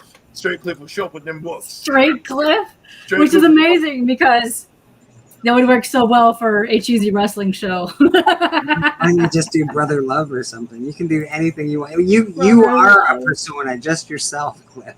That's You know how many fucking gay wrestling personalities? That's like one of the biggest gimmicks in the history of wrestling. You would be fucking perfect. Right. You'd be, Why wouldn't I want to be Straight Cliff? Why wouldn't Straight Cliff be the best Cliff when you have a gay guy being a straight guy? I want Cliff Goldust though. Cliff Goldust. Oh, A Straight Cliff. I'm very actually. Now I'm curious. Now I want to see Straight Cliff. You know, nice. Straight Cliff. Catch him Sundays on OnlyFans for Cliff Claps Coochie. Claps Coochie. I need to see this. What would your outfit be like? It's very straight. I don't know. I have no idea. I don't know. Like I maybe a lot of denim. Yeah. Oh. So You kind of know? like the lame. The lame. You know, maybe, you know, a black sheep T-shirt and a gold chain. I mean, there's a few ways we can go with this. I'm down for it. Let's go. Let's Well, get you on there. I don't know if y'all heard, but Vince McMahon not only banged a bunch of hookers, he also banged a bunch of men wrestlers. What we heard. I'm just What we heard. I thought that was his. I thought that was the other guy that was like. No, that was the McMahon. That was McMahon too. He was doing the. Shawn Michaels came to name, even fucking Razor Ramon. Wow. There was a hot list on that. Yeah. Good for you, Vince. Way to go. I know. Those are some hot dudes. So, way to but go. not really. You know, Like, though? it's a little You know bit what of pisses me off is that because he's had sex with men, he's gay. Bisexuality doesn't exist for simple-minded people, right? Like, heaven forbid. Or people who have hypersexual power control issues, where they just get off on the sex that they're having because they have the power in the room, right? These concepts are too abstract for common folk. That's true. So now I got my topics for season 1 of my freaking album. Let's go. Maybe they called them a clique because they were the main group. I don't know. I don't know. I don't hope it. Maybe Big Sexy. Maybe that's why they call him Big Sexy. I haven't heard about him yet. Listen, Big Sexy will forever be Big Sexy in my household. My mom loves that man. I love Big Sexy and Scott. You know, Scott Hall. And, I love them. Yes. Man, Big Daddy Cool though. Some Alan Mack Yeah. at Comic Con today. I'm trying to find young Big Sexy to see if I approve. Diesel. smoking, yeah. Big Sexy. You know Oh, what? Kevin Nash. Young Kevin Nash. Young Oh, yeah. Kevin Nash. Kevin Nash was hot. Yeah. Young to old Kevin Nash can still get it. Let me tell you. He's Old Kevin Nash could get it, but I need a few drinks first. yeah. Oh, he's still for a minute he was looking not so great. Now he's looking pretty good again. Oh yeah, he's looking He definitely looks like he got some Botox around the eyes. Smart move. yeah. Right? Because let me tell y'all, do not get the surgery. Never get the surgery. Botox, fillers, every other freaking thing under the sun. But don't get the surgery because Botox and fillers will dissolve eventually. But that for the freaking nips and tucks, you cannot recover from. So don't fall for that shit. I don't know, bro. I know a supermodel girl, and she was a supermodel when I met her, and she was beautiful. And then now she's got weird lips and funny face. And she probably went to the filler parties instead of going to a technician. I saw her. You have to make sure you're in, I almost good went, holy filler. fuck, what happened to you? It almost came out. I was like, holy, Carrie, nice to see you. Very nice to see you. You look just And as see good as again. ever. Blech. there's over 500 openly gay wrestlers. Why am I guess I have to reevaluate my situation with wrestling. I was trying to tell you, dude, it's one of the biggest gimmicks ever. Like, what's his Gorgeous George was one of the first. He's like the biggest wrestler, bigger than Hogan. It's George. I forgot about. Yeah, big That's time. That's an oldie. That is an oldie. Jesus, what a flaming outfit that is that I stumbled upon immediately. They're all pretty flaming. They're all. I mean, have you seen Ric Flair? I mean, he's very. Check out Adrian Street's fucking Cliff. Check out Adrian Street. You'll love him. Macho Man was pretty, He was extravagant. He was extravagant. I'm not loving the Adrian Street. Why not? He's just a big fat guy. You gotta love him. No, there's nothing. I'm not. No, I'm not. You know what he used to do? One He-Man look that he's rocking is I accept, but the rest is not. For me. Oh, He-Man look. Oh, nice. He used to do this shit, Cliff, where he'd come in and he'd make the announcer say he weighed like 180 pounds when he was clearly 400. Like, he's fucking love that guy. I will tell you this: them boys from that movie Iron Claw, right on, right on. And I've come to the conclusion that Mylar is the equivalent of beer goggles. You're saying your comics look really good in Mylar and they don't look as good when you take them out of the bag? Is that, what's happening? Yeah, it's true. You'll get some fresh Mylar bags. You'll get like a fresh .28. They're looking all shiny and colorful. And then you take it out and you're like, what's this rancid bitch doing in my collection? Yeah. I got detached books in Mylar that look like mid-grade. You have to be very careful in Mylar. It will rip your shit if you don't. If you're not putting it out. That's the archival one, right? But there's like they have like a softer one. Oh, yeah. Oh, it's like the hybrid lubricant of comic book covering. It is so great. I'm with K-pop on this one. I've seen Mylar shred a book with no hesitation. Like they do. I had a shred of Schomburg of mine, and I cry about it every time I have to think about it. Sad. Because a lot of people hear Mylar, they don't realize there's so many different versions of that you can use, but some of that, it will just destroy stuff that you're in. Right, and again, if it's high archival and you ain't going to touch that shit, go for it and be careful. But other than that, you don't need it. There are softer, supple Mylars that you can use that are wonderful. Wow. Ooh. You really got to, you should sell condoms or something. You really got a nice sales place. Also, be very careful. When you're bagging and boarding, you have an old book, put it on the board and slide it in. Do not put that in and then put the board behind it. You will rip your shit. And we all know this. And your staples. We all know this, but if you're taking a book out of an old bag, god dang it all, remove the tape first before you pick the book out. First thing that happens, you take the damn tape off. I ripped Superman's face off on one of the first books that I was trying to learn how to press on, and it's a nice Superman book, and I look, it is the most, it's awful. So yeah, it is awful. And it gets caught. Shield, horrible feeling. Oh my god. Yeah, it's so bad. It's so bad. That Captain America 106 will never recover. Oh, 106? Oh, god dang it all. His shield is just hanging on a piece. Aw. I'm so sorry. You can acetate it on the front cover. Just tape an extra shield and put it on the front and like recreate it on the bag. I sent it. I sent it to someone to work all the possible magic. And if this dude can't come through to me, I'm gonna drive downstate and be like, Jerry. You gotta go to the comic doctor. He could probably fix that. But listen, if Jerry the Jitterbug can't fix it, I don't believe anybody can. I'd be surprised, but yes, I agree with you. That's no good, man. That's not, and it's hard to fix that because it's hanging on the tape right now. I'm guessing, right? It is. It's totally. I think that's the Cap Goes Wild cover against Kazar or something, right? Oh my god, yo, Katie, Tony, Old Wolf, he sent me the exact same video right now. Perfect.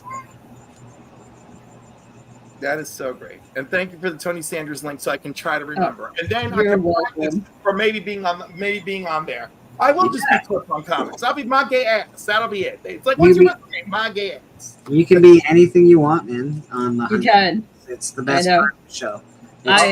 Somebody broadcast a message.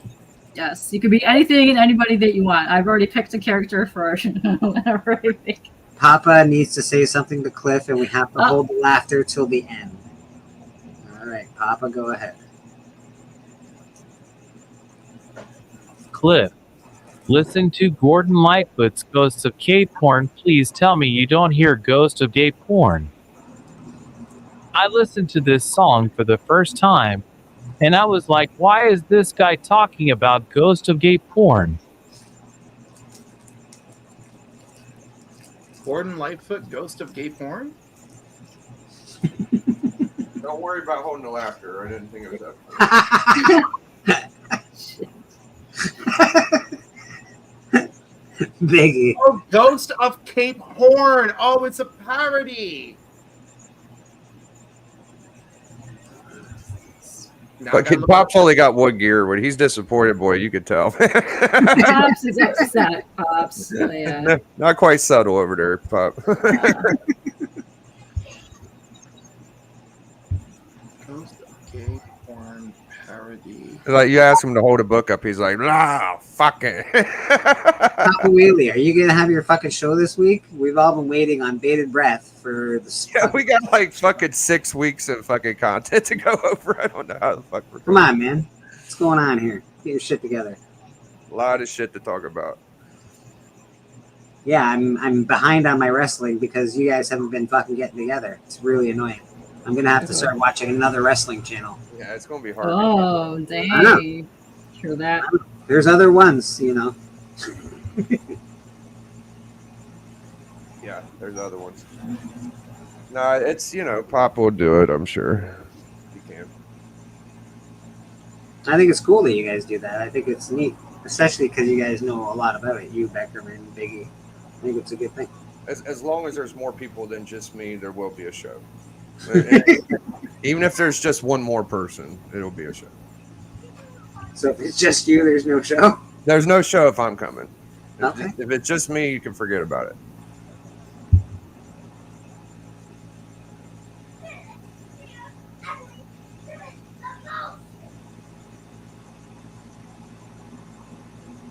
Cape Horn is the OG, but in my head, Ghost OG came Cape Horn? Cape Horn? Okay, I see.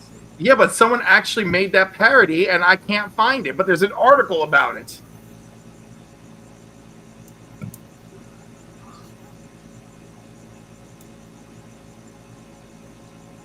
The writer is TS, but I don't even have any more details. TS, as a TS Madison. Yeah, exactly. It's getting on 3:30. I think we've held these wonderful people hostage long enough. Let's go around the horn and see what everybody's up to this week. Papa Willie, you want us to come back to you because you got a minute? Yeah, I figure, bro. I figure. Big Shaq, what do you got going on this week, brother?